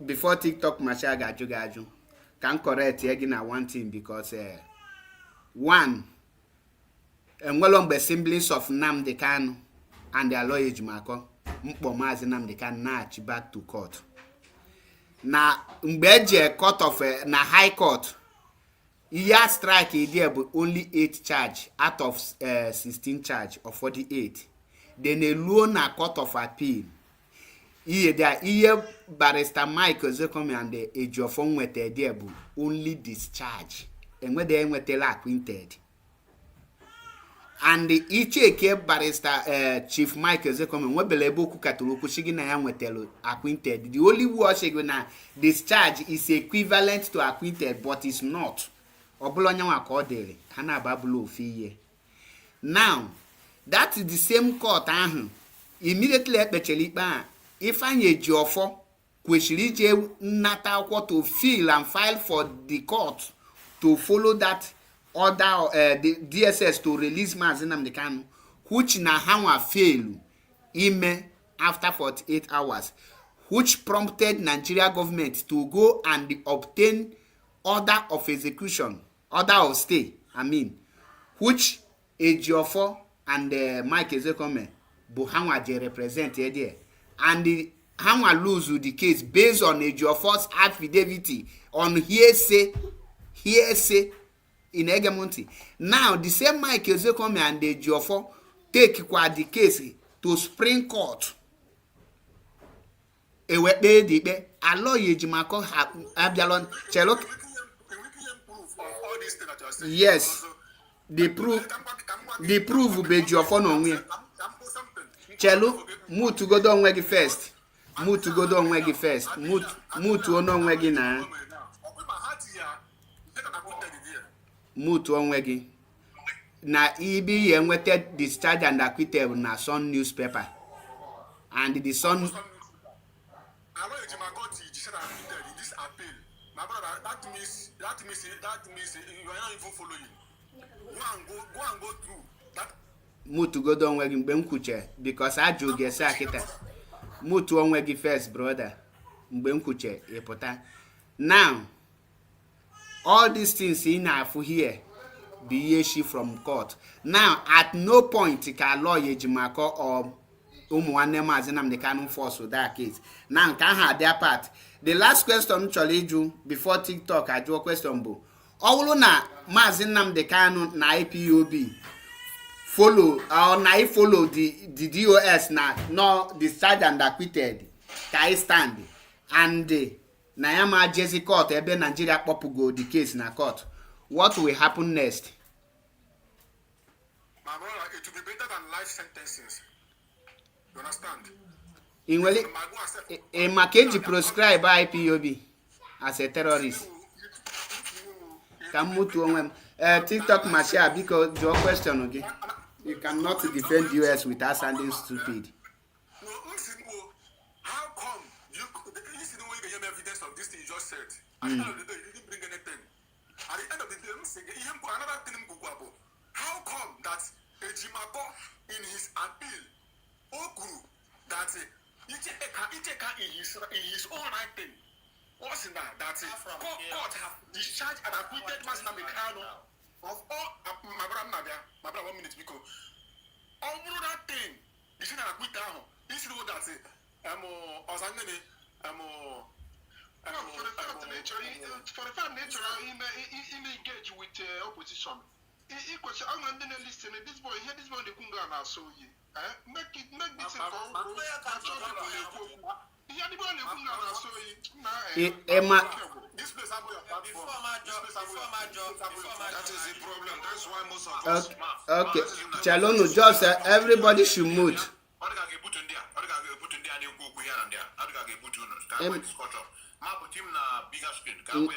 Nya ka na-echo ihe dị a.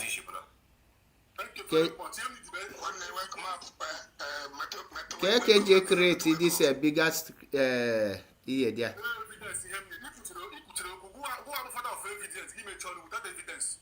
Chelo na anwụ na ngwa na nkwụ na-abịa. Maazị metụ ọkwa echem no this board ka eji echeki ka eji etinye biggest tap on my screen. You tap on my screen. I'll go to question okay, book dragging enlarge. Exactly. Yes, brother, I'm just turning all this thing around. And no, we are still working and at the same time listening to you people. Good. I'm just turn all around. Can face the camera around. Oh, okay. Now,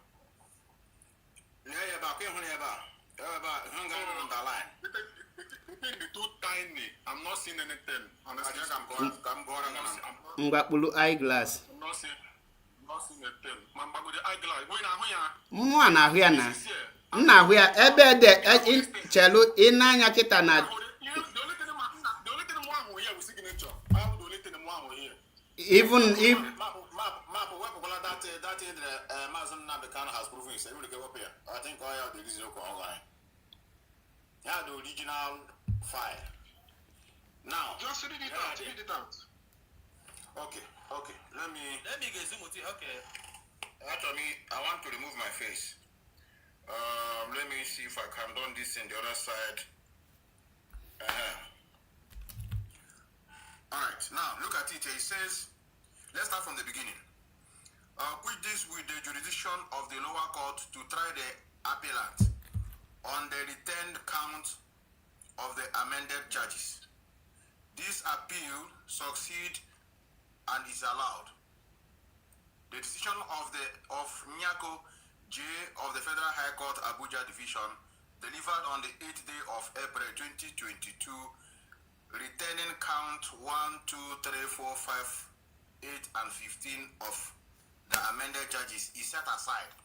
The said charge are accordingly terminated and struck out. The appellant is in consequences discharged. Where did you see acquainted there? And these are the signatures. The people that got it, Chief Mike Osoko Mesan with Benson Ibanol, Sir Ifanye Jofo, Mrs. Amuche Onyedum, and Osirama Mike Osoko for appellant. Then other names are below.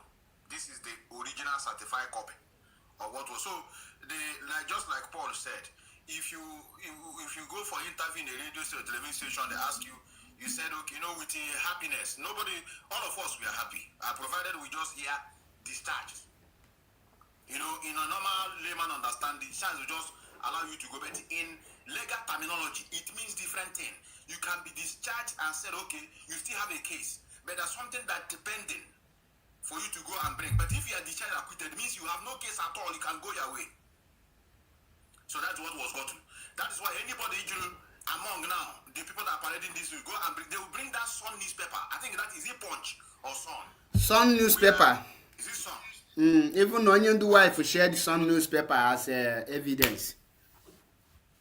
It's okay, bro. Metusela. Thank you very much. The man like it people this sound. You understand? At the same time, Paul Achebe, thank you very much for bringing me. But first of all, you could that in he may admit now your ex-DOS here they are not deceive you. Sound this thing, I sound this thing. But I know here be eziokwu. This thing you hear, abu eziokwu. Okay, even the evidence abukule eziokwu.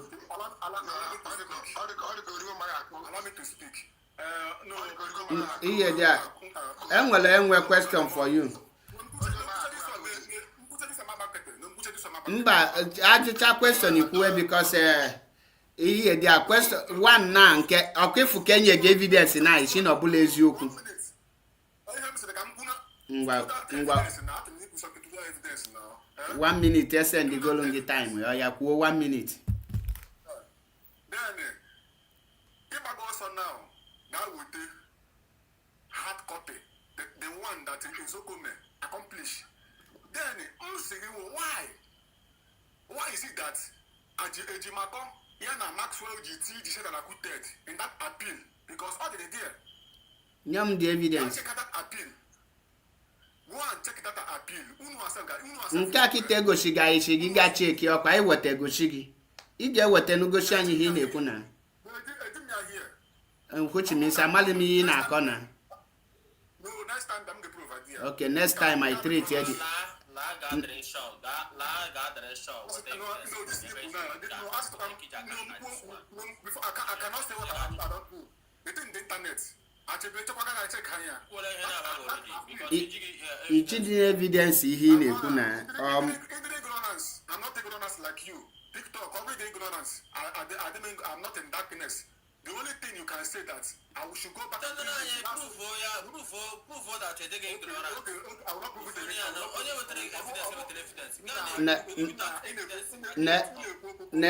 N'ebe ihe dị aka ka n'anya hie ka ifu ebe na-egosi gị abụdị ka na ihe afụ ma ọ na this na-ekweghị ewepụta my phone ọfụma ka ifu ebe unu na-eweta na evidence ihe a the Sun newspaper.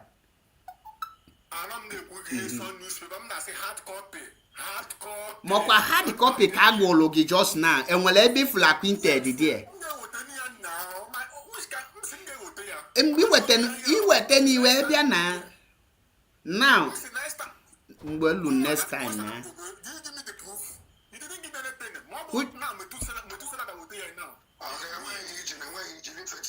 now question ihe ikwu here na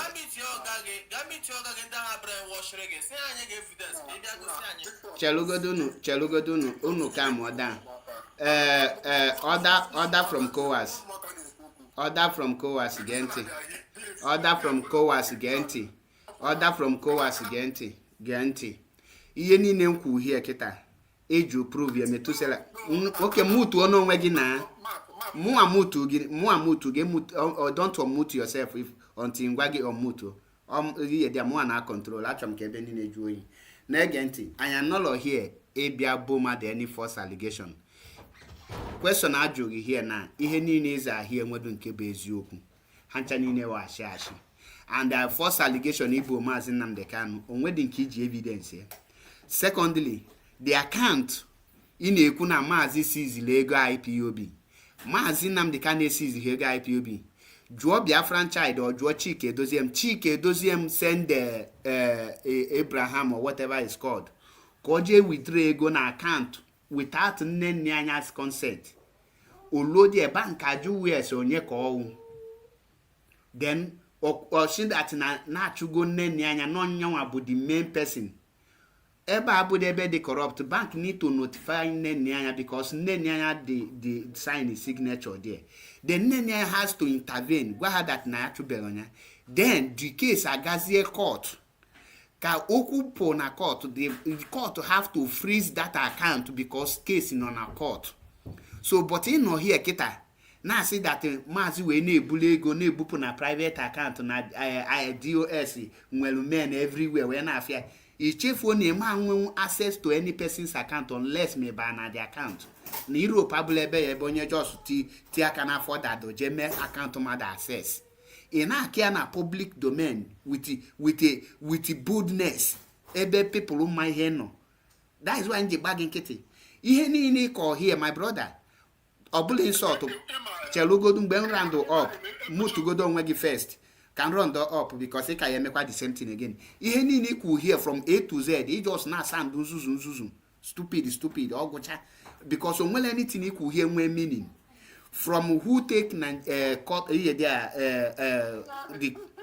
the case to court ishim no na high court can nwete discharge and acquitted then federal government issue from high court will get to Supreme Court on tigina mutu go don federal government issue from high court take a case all the way to Supreme Court amalom ko jisando gi na nti tigina mutu go don biko the thing amalom ko jisando gi na ikenji accord the thing amalom man ndi na pass league information ma gị no egi mo na me before I pass that information. Now mbagi nkịtị jụọ gị onye je defend the case na court ị na-akpọlụ m alọya ejimako court of appeal kwuru okwu the same court of appeal nyere order of stay ọbụdị Supreme Court and ọbụla high court unu enwedị nke unu ma atọọlụ but unu agbago unu na Mazi menka unu ebulugbo die. Now that Biafra radio isi na ndị a create ke the reason eji we create the reason eji we create bụ na radio Biafra ebe a ka eke ụda nna na-akpọ Mazi Nnamdi Kanu which is Italian national coordinator ebe a ka Chinedu Jonathan nna na-akpọ Mazi Nnamdi Kanu which is onye nye slot ka ọ na-broadcast ebe a ka Chinasa Nworu no bụ Mazi Nnamdi Kanu false allegation ka o kwuru n'ikpeazụ asị that na Mazi has not mentioned IPOB na court nor even exonerate IPOB on himself from criminal naga na Biafra land. Then the people ndị loyal to Mazi Nnamdi Kanu abandon her not to come to that Biafra radio Biafra iji wee kwu okwu ajilos the radio ebe ahụ Mazi je preach for Biafra restoration ejighị preach ihe ejizi akọtọ bụ Mazi Nnamdi Kanu na pass false information na-ebodo Mazi Nnamdi Kanu all kind of evil allegations. The people niile tinye there nke kpọrọ onwe nke na-eri adụrụ na Germany nlebatago Italia na-akpọ Okechukwu ọnọdụ akpọ Mazi Nnamdi Kanu everyone ọdị akpọ Mazi Nnamdi Kanu ndị nwa na onwe gị na gaa na yo na TikTok ịnọ here kita see that you cannot do anything for Mazi Nnamdi Kanu. Your reason bụ na Mazi Nnamdi Kanu DOS gwa gị no menka enwele evidence iji now wee sị ka njụọ gị Oni no, iwulu a good person, a evil person. Somebody gwa na your leader may something. That your leader no na kandilo. A nobelo from the side of your leader. You base your judgment based on one something. He will lose the enemy. tụbazie your leader ka egbuo. Now your leader now has the same government in a say that na Mazi na-alụkọ with sị na ha na-aga ka sentence here to death. The people kwesịrị ịnụrị ọgụ nọ na-achọkwa ka ha nwajiri aka ha gbuo onye. Who are you? Are you not worse than the Nigeria government? Ị kwesịrị ịjụ onwe gị ọnụ ịnọ kịta ị kwesịrị iche ka Mazi pụta ka ịjụ onye datin. Ọ bụrụzia na Mazi enyere ogi prove and ogosili ogi na ego dị iwe nwe ike wee malụ yes na olile ego. Now nnọọkwa Chimezie nwaanyị imi ezi unu na-eto tatụ na-akụ aka ka ihe nna malụ na-eso ọwa IPOB memba mba chelu ka m bịa iche ize evidence ka ọ bụ na ị need mmechi isi m ihe niile si gị na onye a mechi m evidence I will give you. Now imi ezi now bịa na BTV after ka ọ sị na Mazi na constitute nuisance na Mazi menka na Mazi menka ọzọ. After all these things the only reward ọkụ na-achọrọ ịnakpụla die. The only reward the people kwesịrị shun the woman bụ ihe ha mebe ikpe abịa na the same radio Biafra. Ọnọdụ Mazi nọkata na o jee kpọta ya na-akpọ Chike Dozie iyi kpọta ọbịa butie na radio Biafra nye platform nye ya there. Does it make sense? So this is the reason why you cannot defend these ex-US gangsters without sounding stupid, because onwebe onye ga-defend ha ga sound intelligent or make any ngaza question. You check onwe gị na ọ bụ dịka na post olu gị here here my brother ị ga-ebele onwe gị akwa alịrị inwe ike iru onwe gị uju honestly. So achọrọ m ikwu ọtụtụ okwu m ga-adapịa here. Ọ bụ na ị nwelu ajụjụ ị ga-ajụ ejụọ, ọ bụ na ị nweghị ihe dị a enwe ndị nwere ajụjụ ha chọrọ ịjụ gị then ka ị ga to other people, because also ezi or iwu ga-apụtasị gị na nge stand down on court of appeal where case nọ na Supreme Court which is higher than court of appeal. A man onye ahụ bụ the ignorance of the law. IPOB was proscribed in the absence of IPOB. IPOB enweghị any person represent ha. Does it stop Nigeria from proscribing them? Is an absent in a court ablo judge pass na judgment to you. Once then your invitation, if you like be there, if you like don't be there, I pass a judgment and it will be effective. So oka the words no bụ na Mazi Nnamdi Kanu mekete say I stand on the court of appeal. Mgbe aka ga-ewogote n'aka wee nuo nke bụ ihe dị na, because you have admitted, it's a form of admission that you committed to the crime. So thank you. And ọ bụ na nwere some question eju, ọ bụ na nwere question achọrọ m ka bịa nyewe m all this your ihe dị na no in line ka onye nwere question, or if not ka I got to Tigina or Igbo defense. Because I'm not Igbo defense people here, so I'm going to point out here so that's how to go. First of all, map all this thing equal here. You just deviated from the question you just asked me. Other things, you just made a submission, and that is not how to run a platform. You understand? I mean, maybe your platform you run one. So I'm not. No, I say me here, guru. Na ikwesi ikuya, but for you, like I don't sort of two things. But the rest of the thing, here, just that is not how to do something. Understand? And I disagree with all those points you made. Doesn't make sense. One thing and it doesn't make sense to me. But one thing Mazi Nnamdi Kanu have disappointed IPOB. Nya kan jogi na kwuo one thing ngi mụ akwu kita inekwu ho. So ya bobo na Mazi enwe ka I got to the next person. What's this about 100 men who his group? My brother Mutugogi, because he jogi now. Kwuo one thing nkwu kita inekwu ho mbodo ga isi na mbodo gi. Why should IPOB fight for him? Tigana, go ahead.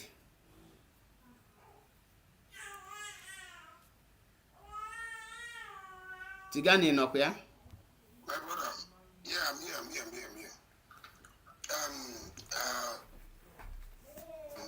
I don't know if this brother come on on a comment session as much as he talks, you know, in the comment section, you see that you are just on your own. You understand me? You are just order from this, and you are just on your own. I don't know how sincere. I don't know if there's any kind of sincerity left with you. You cannot defend Nigeria or defend US and remain the same thing. You must look very, very nice. I don't know the word I used to qualify that. The highest level of stupidity. See, I know you want them like this man, what do you call it? Other from whether now other from the US and other from where. In your platform, look at the way you are doing that. Why can't you make your point without mentioning my name? Why can't you make your point? I'm addressing you. I'm addressing you. You can't address me. If you want to ask me a question, go straight to the point. You ask me. You're already talking about saga. I don't do saga. We don't do saga here, please. We don't do saga here. At least allow other person. You mentioned my name. You said I shouldn't reply. I am addressing you. That's why I mentioned you. To address you. Yeah. It's to address you. It's not. There is nothing. Do you understand me? See, like I'm going here. All these things in my area, all these things will be June. I'm going to make all these things. Men never bury people, never they involved. People they wise, are they be involved? You understand that? I don't know how you want to defend this. You say, well, you make a command and control. Defend what? Defend what? Defend what? You are treacherous over Nnamdi Kanu. You are people's treacherous now. Listen. We are trying to admonish you. Listen. What people are doing here now, they are trying to address you. Order of course, because on your own MS submission, move to one way. Allow the person who could check again, you get time to try reply. Manobul on your journal. Namado Bogi, boy, your job. I don't think I've called you Sabu, but as a matter of fact, that's what. Oh, so Lisa boy, I seen a Mazi disappointed you. See, Eguaba going to push on you. Eguaba going to push on you. I get my friends. My brother, if you, I want to advise you, or I don't know what to call it, address or address you. Look at what is happening in Nigeria now. And when I'm going to get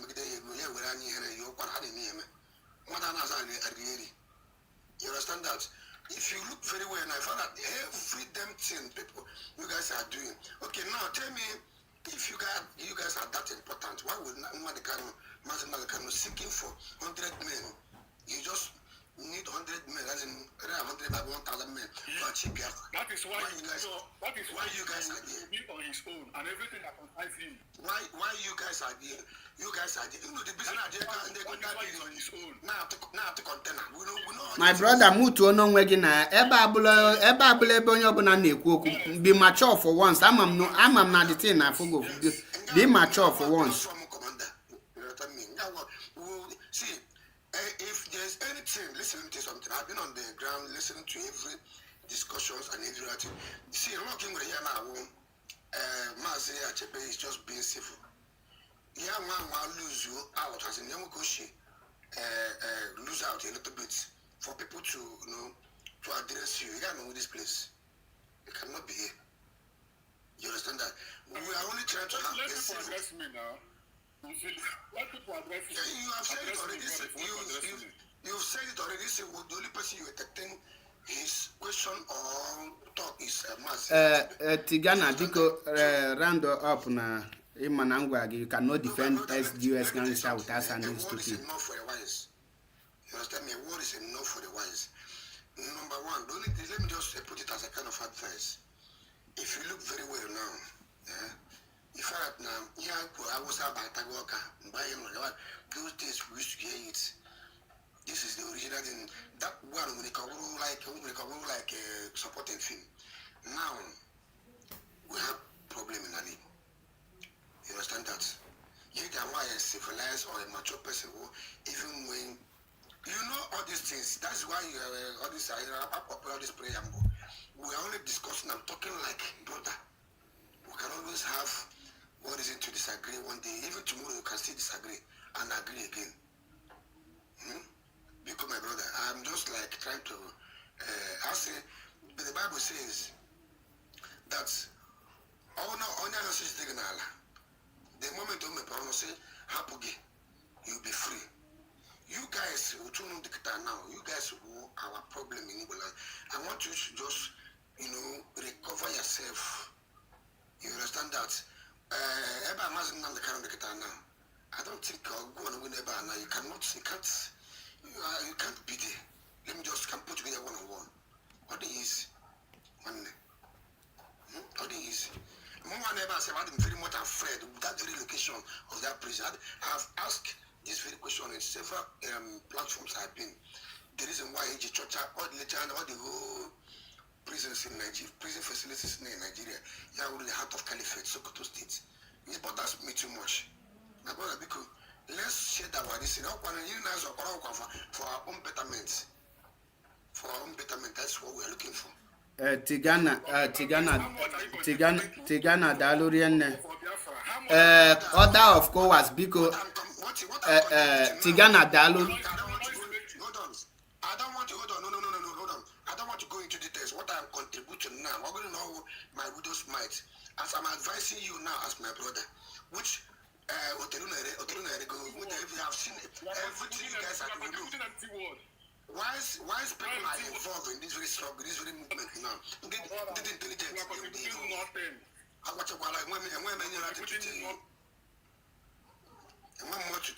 I'm done with you, please. I'm done with you. Thank you. Thank you. Tigana Dalurian. Negen Monte. Onye nwe brain damage, go brain damage. My brother, belong go and direct my platform. Mutu onwegi biko. Mutu onwegi. Ebe yigi platform umuazi. Icho ime ko umuazi Ghana platform commander ebe na mi umuazi biko. Mutu onwegi. Here. Ihe dia ina anye fu na ya no na league ebe na ebonye nka poto na ekwu okwu. Ina try ime here ka dị ka ebe ye this umu XDOS gangsters platform. We are not in that level. Ebe ndị ma ihe na-abịa. I gbakọ I chọọ ka egeji napụta ndị eriri nya ndị brain damage their brain. It's only a saboteur ga na no say gị na Mazi disappoint go. Why Mazi Kanu na atali afu? Onubelo from Mazi. That is how sabo art. Eju anye iji evidence. Okolusebe ni. We have grown past that. We have grown past that. Obu iye dia ehu akita akwo na eme here. In na platform agwagi no ngi mechi onu no olutubeho your turn. But you cannot obey that because inzuzo all panyego na obala. So without taking much time Igbo defense mgbedoma ezigbo tanwa Chineke because the mic is on you. They were. Yeah, order. I came for you. I have about 2 or 3 questions for you. The first one is regarding. I don't think you're gonna like very much what's up. I don't think you're gonna like very much what I have to say. Choice, can you please mute yourself?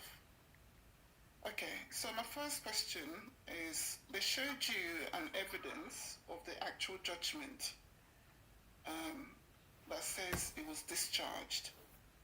You disregarded that evidence and you're using, or you want to use evidence of an appeal made by sorry, I can hear echo from somewhere. You're trying to use evidence made by I don't even know who you said is making the appeal that used the words discharge and acquitted. It doesn't matter what's included in those appeal documents. The main document you need to look at is the judgment made by the Court of Appeal, where he was discharged only. The case was discharged only. Okay? It doesn't matter whatever else is written in any appeal documents anywhere else, whether MNK's lawyers make an appeal using the word discharge and acquitted. It doesn't matter what Ifeanyi Ejiofor says from his mouth. The only thing that matters is what's in the document, the court order that says so you've seen the evidence. I don't know what else you're arguing. So do you have a response in that?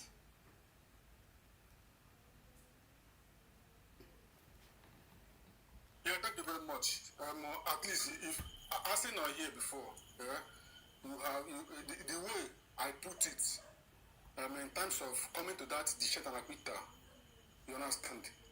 I said that Nigerian government, the court said that Mazi Nnamdi Kanu can never be tried after made. The court went there. The Kanu can never be tried in any court in Nigeria again. That alone supersede that name acquittal. You understand? I didn't say that they put them acquittal there because what I said is people we are using discharge and acquittal. But my concern is when Metu brought the copy of that then I told him that why is it that yes, he will take this the judgment that was made when Michael Zukume brought that judgment of that court order. Then what of that appeal that Maxwell Okpara, that appeal that we are making, that they are making? Do you notice that discharged and acquitted was there? That they know that Mazi Nnamdi Kanu has been discharged and acquitted of all count charges. That is what I said because I saw it.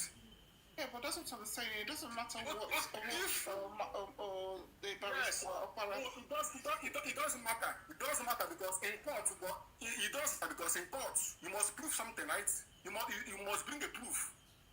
So if that thing is not mentioned, if there's nothing like that in that judgment, why will these lawyers put it in their appeal? You are telling me it doesn't matter. Why would it matter? Why? Okay. So first of all, I don't know if they did put it in, but what I'm saying to you is that lawyers make mistakes all the time. They can make an error. So what you need to go to Okay, then mistake. Hold on, let me finish. Let me finish. What matters is you need to go to the original document, the actual judgment itself, to see what it says there. Okay?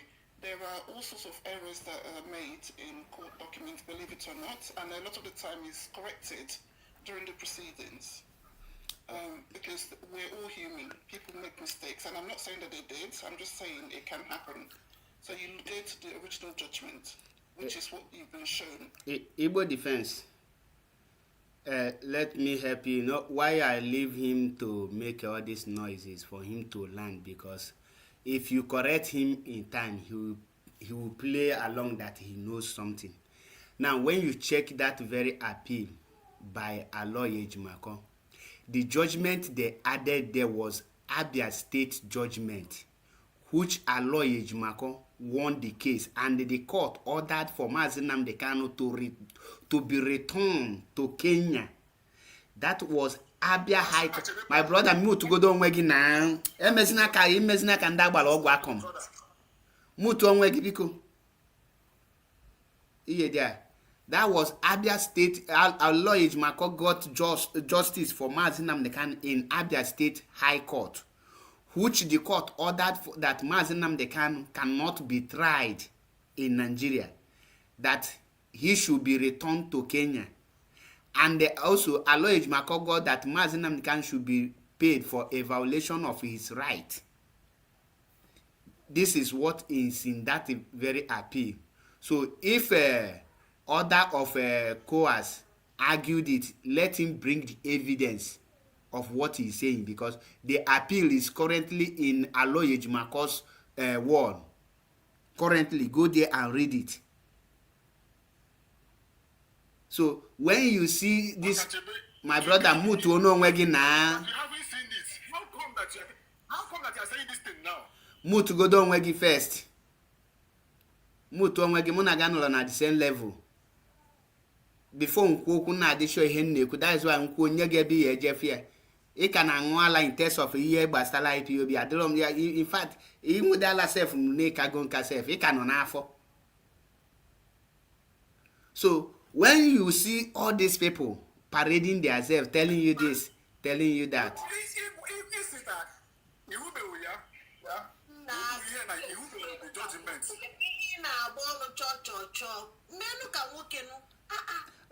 a voice of Igbo, ome ka nwoke nya bụ na ọbụlọzi nwoke amụ mmiri na ịma ome ka nwoke kịta ọkwụsị defend the ex-US gangster.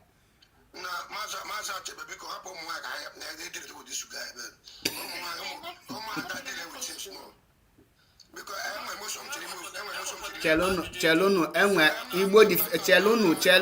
chelụnụ na Igbo defense efinishbeghị. Chelụnụ mụtụgodu na nwunu tig na chelụnụ Igbo defense ka ji Mike o finishie ihe dị okwuo na o finishigode na o wee pass ya Mike. Enwe ndị bịa ahịa na-ekwubeghị okwu biko nụ Igbo defense biko gaa n'iru. Okay, my second question is, do you believe in the principle that if someone makes an accusation against you, that they must allow you the opportunity to defend yourself? And if so, why are you guys not allowing Mazi Nnamdi Kanu to defend himself before you are almost convicting him of this crime? Which crime are you talking about, please? Can you mention one? Just Okay. you say Hold on, let me ask me a question. So you guys are accusing him Igbo, Biko, 1 minute. Igbo, 1 minute. Anyway, actually, Paul, please, in case if you're making Hold on, Chelo, Biko, Let's something next time. order from chaos, Chelo, Biko, then try map Biko. ha makwa direction gị na mmadụ na-akpa nkata chọọ ịhapụ onye a bịawa to me while you on in a middle of conversation. Oh my God. Yeah, so it's a which crime? You guys are accusing Mazi Nnamdi Kanu of misusing IPOB funds. So that is a criminal activity. It's a theft. So you guys are accusing him of thieving money from IPOB. So do you believe in the principle of allowing someone to defend themselves when you accuse them of something? If so, why do you guys not allow Mazi Nnamdi Kanu that opportunity? Of course, I believe it. You understand? Because this thing that happened, and the thing that happened, it is not today that it happened. So why now? Why now? That is the question you must ask. You understand? No, I will. Confused like this.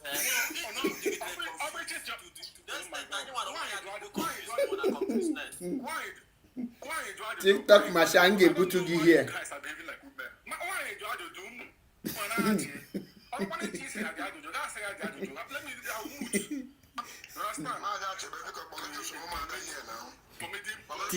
Tigana ga-ebutu gị. Don't interrupt people because allow him to finish.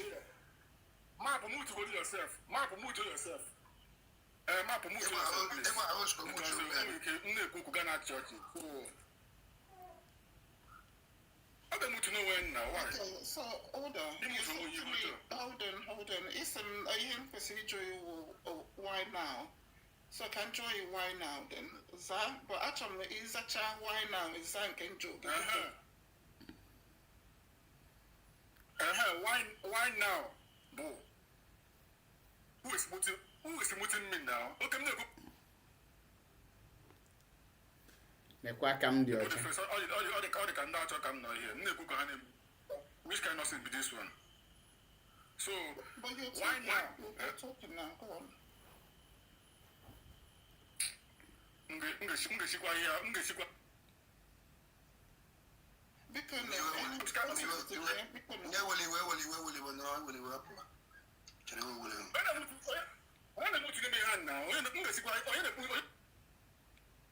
Time me guys. whoever's muting him, please, I want to get to this. Please, go on. Onye ma onye ọkpasugoro iwe na edishara bụ onye waji aka eme otu onwe ya because aka m nọrọ ha na mic ahịa dị aka m nọ na onye waji aka ya ọ chọghị ịza the question ọ just na eme otu onwe. No. I'm not here for a very long time. I'm not here for a very long time. I'll give a country is I'm not here for a very long time. I'll give a country large. Oh, after the man.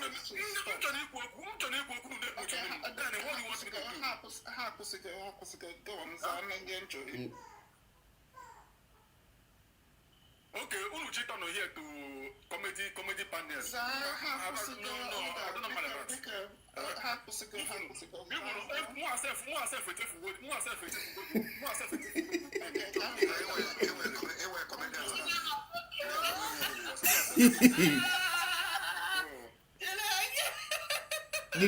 Biko TikTok Masha. Agwa munu onye meno onwe yo mute again.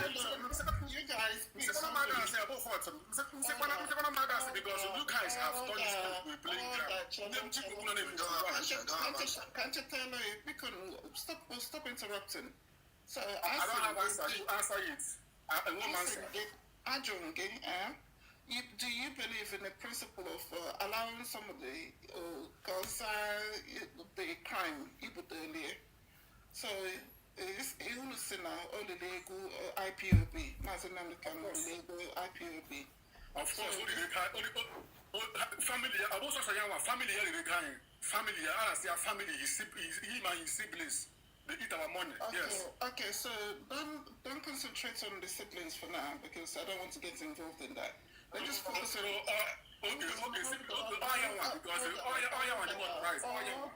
Order. You need to please. Okay. Ignore the family for now. Just focus on Mazi Nnamdi Kanu. So you believe in if you put an accusation on him, you said you believe in that principle, you allow him to respond. Why have you guys not allowed Mazi Nnamdi Kanu to respond to the accusations? We can never allow him to respond because one, as in inside prison now all the whole black male now that we define for all the whole black male now they are against IPOB leadership. So organ of other place I need to respond. I respond. You understand? So my brother, my sister. You understand? So if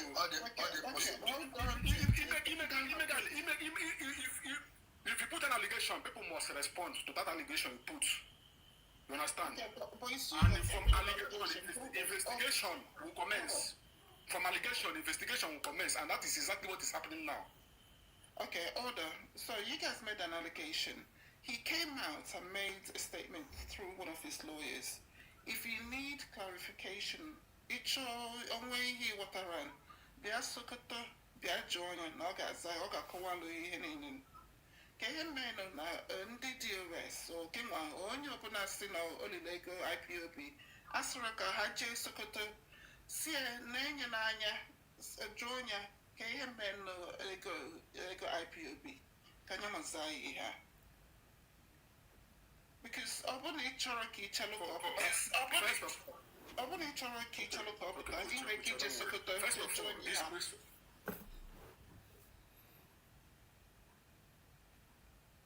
First of all, this question age now. Mr. Godigia, you will not understand. You understand? Because one, the boy are not to remember. Because Mr. Geda, I got a Sokoto, you will kiss him no bashi. You understand? DOS, people. To go there and ask him so many questions. You understand? So how to go there? He got Sokoto, that era that time on DSS, the same thing. I just want to make sure I understand. I want to get a clarification.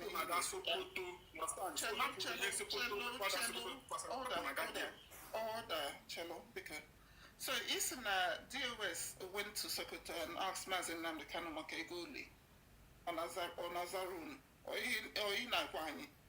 Because someone was saying no DOS, but I said now, Cello can't you try before it's when for the reason AJ moved to him.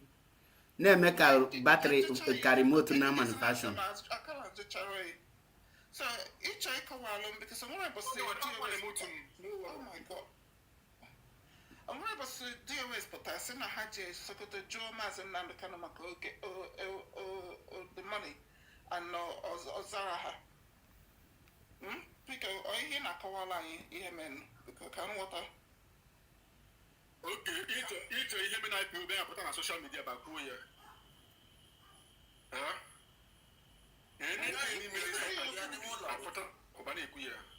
Yes or no? But you brought the allegation in public. You must answer in public. You brought the allegation against him in public. That allegation, I want to his siblings. I want to respond.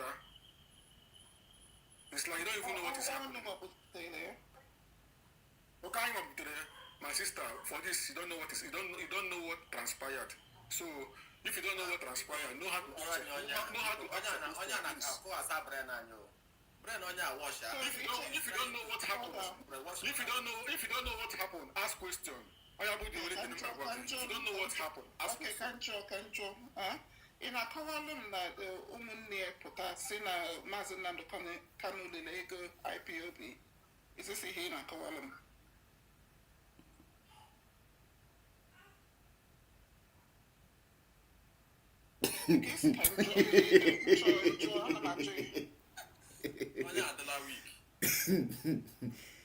Epitome of confusion. Now, order from above because I want to power tap. In a power tap, I want to worry about this. I'm making entertaining. I want power tap. Make the power tap. But also, Igbo defense. Okweshi Igbo defense ya bụ na watch mgbe m na-emebu my broadcast n'isi mgbede agwa gị na this people dịcha nzuzu na ha na-abịa with the question ha pụta ha sị gị na one of the first question ha ya ajụ gị bụ gịnị ka Maazị je na Kenya ị ga mee ịfụrụ ya kịta ihe o so na question ọ jụ here now ka ọ na-emu the offense of Mazi Nnamdi Kanu ọ sị na one bụ na Maazị na-ebubu ego IPOB to private account.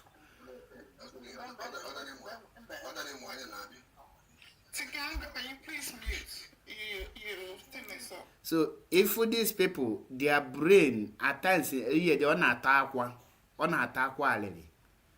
And amaghọ ka ebe ga-ebido ịjụọ ha question happy ịjụrụ one ha ma kwedege ka ịjụọ question ka ha mara ebe question gị si apụta na ebe ọ na-aga and ha ga-eme gị interrupt hazawa wo end of the day ị ma pick any point from them and the worst part bụ na ndị na-apasịrị ha information na-apasịrị ha a concocted lies and asha ha kịta elulo n'isi no akpobielu ha na-aghọkwa na-ajụ the people na-akọrọ ha desin biko ị nwere ike inyetu m evidence ihe ị na-akọ somebody mepere ọnụ si gị na ụmụ nwanne Maazị Nnamdi Kanu my brother mutugodo onwe gị na emezina na-ebutu gị the relevant ngeji na-ebutu gị onye ga-ebutu bụ onye na-ekwu something na ndị mmebutu na-ebutu gị gịnị kwan ka ewu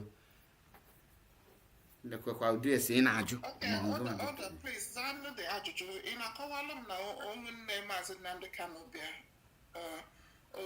si na Mazi Nnamdi Kanu na-elu ego IPOB.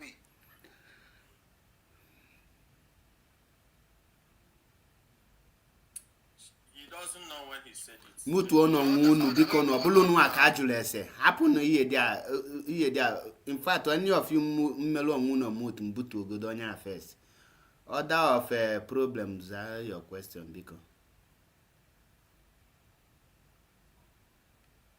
Order from chaos, please. I'm a man I need enjoy because I had to do. Ọ na-agọgụrụ ihe ọ ga-aza. Ị nwere right itinye any member of the US na phone ka ọ na-agwa gị ihe ị ga-ekwu. Ị nwekwa the right or privilege ka ọ.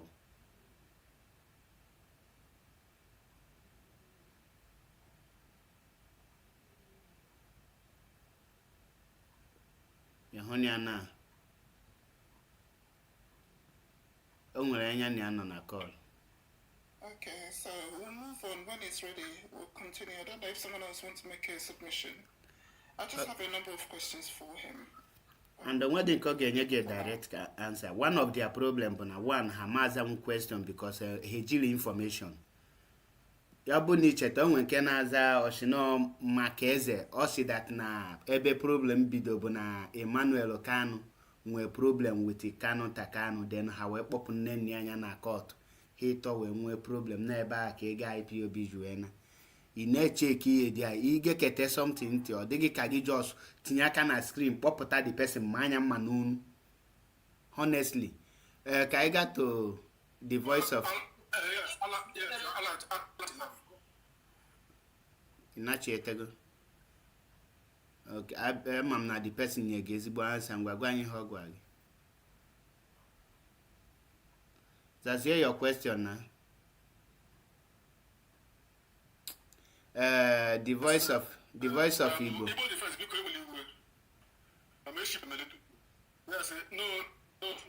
No, join the question again. Let's to a little bit from my phone. Okay, in a corner, Mazi Nnamdi Kanu say now Mazi Nnamdi Kanu the Lego IPOB. Makanese no hang on with the Akako. Because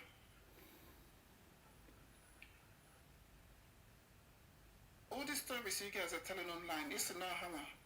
That it started from his siblings.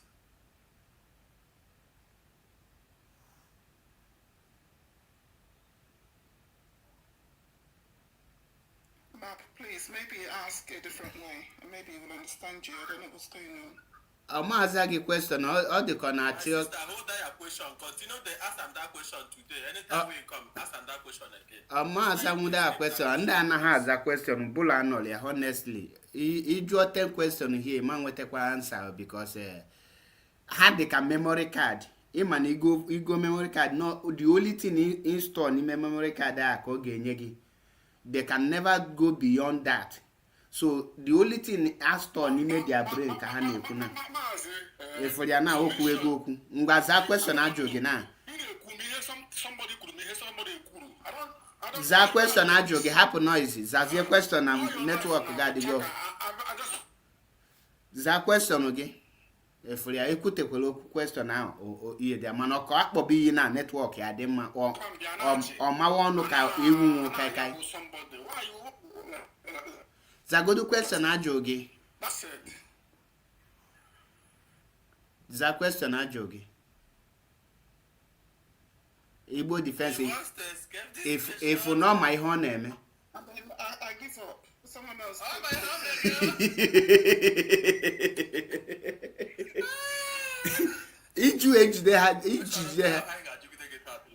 Each they have to have. Oh my omega. Now come on here there. Just know nya play that thing I store na brain na network ya dem ma. Ko kpobi ka gbawa saga. Network ya ga dem ma na kan. Any person if you need defend this former US members, he got check here. He got no ofu answer ka hancha ni eji. Njigo shigina ofu onye no ofu ebe type all had that answer. That is why whenever question you see now from that place poor guy or need to waste the question, her mama not the same thing. Then if Uzionya or sound also empty and they confused, nothing more. They cannot answer questions and they can one thing of that is a mature and healthy conversation like debate. Hamalo na nkatabu onye nka na ekwinolu onye akuche ishi from point onye aku mostly everybody kigeji we nweta onye iwori eweju onye hese he nwelo that kind of brain. The voice of Igbo in Kanokwe. One minute silence. I support that. Hey, Simo, Alele. Kenny Yanga, Junuya, Madonna Juno, Apwaja. You go about Rajo, Tissini, Najia Juju. Eh? Baloo, Ubuleke. Hey! If Balikwane can Ubule Cadillo now. No need of binding a deadly wound. And now, warrior, chimo. Mazi, imakwana ihe kwuru bụ eziokwu ịma some psychologists study ihe gbasara human behavior. Ụfọdụ n'ime ha ji ihe dịka nkịta wee study anya na enwere ike ibupụtara nkịta nri kụọ bel. Mgbasị ya akụ bel nkịta pụta ọ bụ na ọ hụrụ nkịta ma na enwere ike bel aha na-aza enye nri. Ihe ikuru akpọrọ ndị achụkwu ha nọ na keji wee bunye ha uche shallow uche. Enwezi ihe jụrụ ha dị na-adịrọ na that thing ịghọta na-adịrọ na that thing ha believe ifu na ha enwebe nsogbu. A na-ajụ gị simple question. Ị na-etiri ka mmadụ gwa gị ihe ị ga-aza ị ga-eji common sense gị because ihe a na-afụ everyday isi na mmadụ zuru ori. A sị na ndị Igbo si na onye a na-egbu na-ekwuru ọnụ ya. Unu si na onye a zuru unu ori. A na-ajụ gị unu a ga-enyekwa onye ohere ka o nwee ike ịzara ọnụ ya. Agbachi nkịtị asị mba na ọ na ebe ahụ procession invitation investigation a na-asụfere. Obere ajụjụ unu si na mba ọ bụrụ onye a na-achọ ụtọ ya esi mee ka akụ na ihe ekpere onye a na-ekpe ejebupụta mgbe ị ga-apụta na soshal midia maazị amamọ na-eme unu na nke faceless GOC ha alias breaking news ịbịa nwee ihe red ka na line ịbụghọ lọya ụta ndị kịta abụghọ m lọya m ga-anọkọta ndị dapụrụ ụwa kawa line na ihe ndị lọya kwuru na ihe ndị lọya mere ịfụ ebupụta onye kasị gị correct onye anaghị gị correct aghọtakwa ihe edere ebe a o nwekwa ohere jegbuo onye a ka ọ ghọta ihe na-ekwu ma ọ chọgbu onye gụrụ akwụkwọ ya si biko kọwalụ m ihe a ebuli ya na-eje alele a sị m Chukwu okike abịa ma mee ka Mazi Nnamdi Kanu pụta menwegodi ihe ka ọ pụta zala ọnụ ya ma enwee ihe Chukwu okike abịa ma ga-eji mee ka nwoke a pụta ka ọ bụrụ ka onwe ike pụta n'iru na iru maka ndị nke a na-ezu iru fa ine ha nacha n'okpuru bedị ha n'okpuru akwa ha ka ha na wee na-eti mkpu ka onwe ike ịpụta n'iru na iru kọwalụ ndị Igbo kọwalụ ndị Biafra ifemenye maka ọjọ oke mba ihe niile ihe na-ewute ha na emere apil eme ha apil gịnị na ha hụrụ ya n'ụzọ o nwere ike iji wee pụta ife ọbụla ga-enye Mazi Nnamdi Kanu ohere ọ ga-eji kwuru ọnụ ya echi a na-achọ ịgbachi ya mechie akpachie mana Chukwu okike abịa ma kelee n'igwe na ala okwe na otu o si eme ife ya dị iche na otu anyị na-esi afọ nke anyị otu ọ na-esi emela anyị funaka ọhamadike ya apụta ọ ya apụta ọ ya nọnyela anyị ka ifele gozie nke unu onye anaghị akọ kịta si eriri ego jukene na ego ole ka ọ tụtago jukene na ya nna adụ anọkwa iji akwụkwọ iji atụ ego ụgodo ego ahụ gwagodo anyị ego nna anyị tụtago n'afọ n'ịnọ 10 euro ọ na-atụ ka o ji eme ihe ahụ 10 euro most of them 10 euro enwekwa ndị na-atụ 5 euro ihe enwe ife onye agwara sị gị na Awụsa abatago ọka ana anyị ndị abatabago na ana anyị ụlọ na-efere mba ụwa ndị si na ha na-enye anyị unu na-enye anyị Biafra na na-efere mba ụwa na-akụ asịrị na-agba egusi ndị nọ na Facebook anyị ga-endekwa na here Facebook and YouTube anyị ga-end here ka chifonu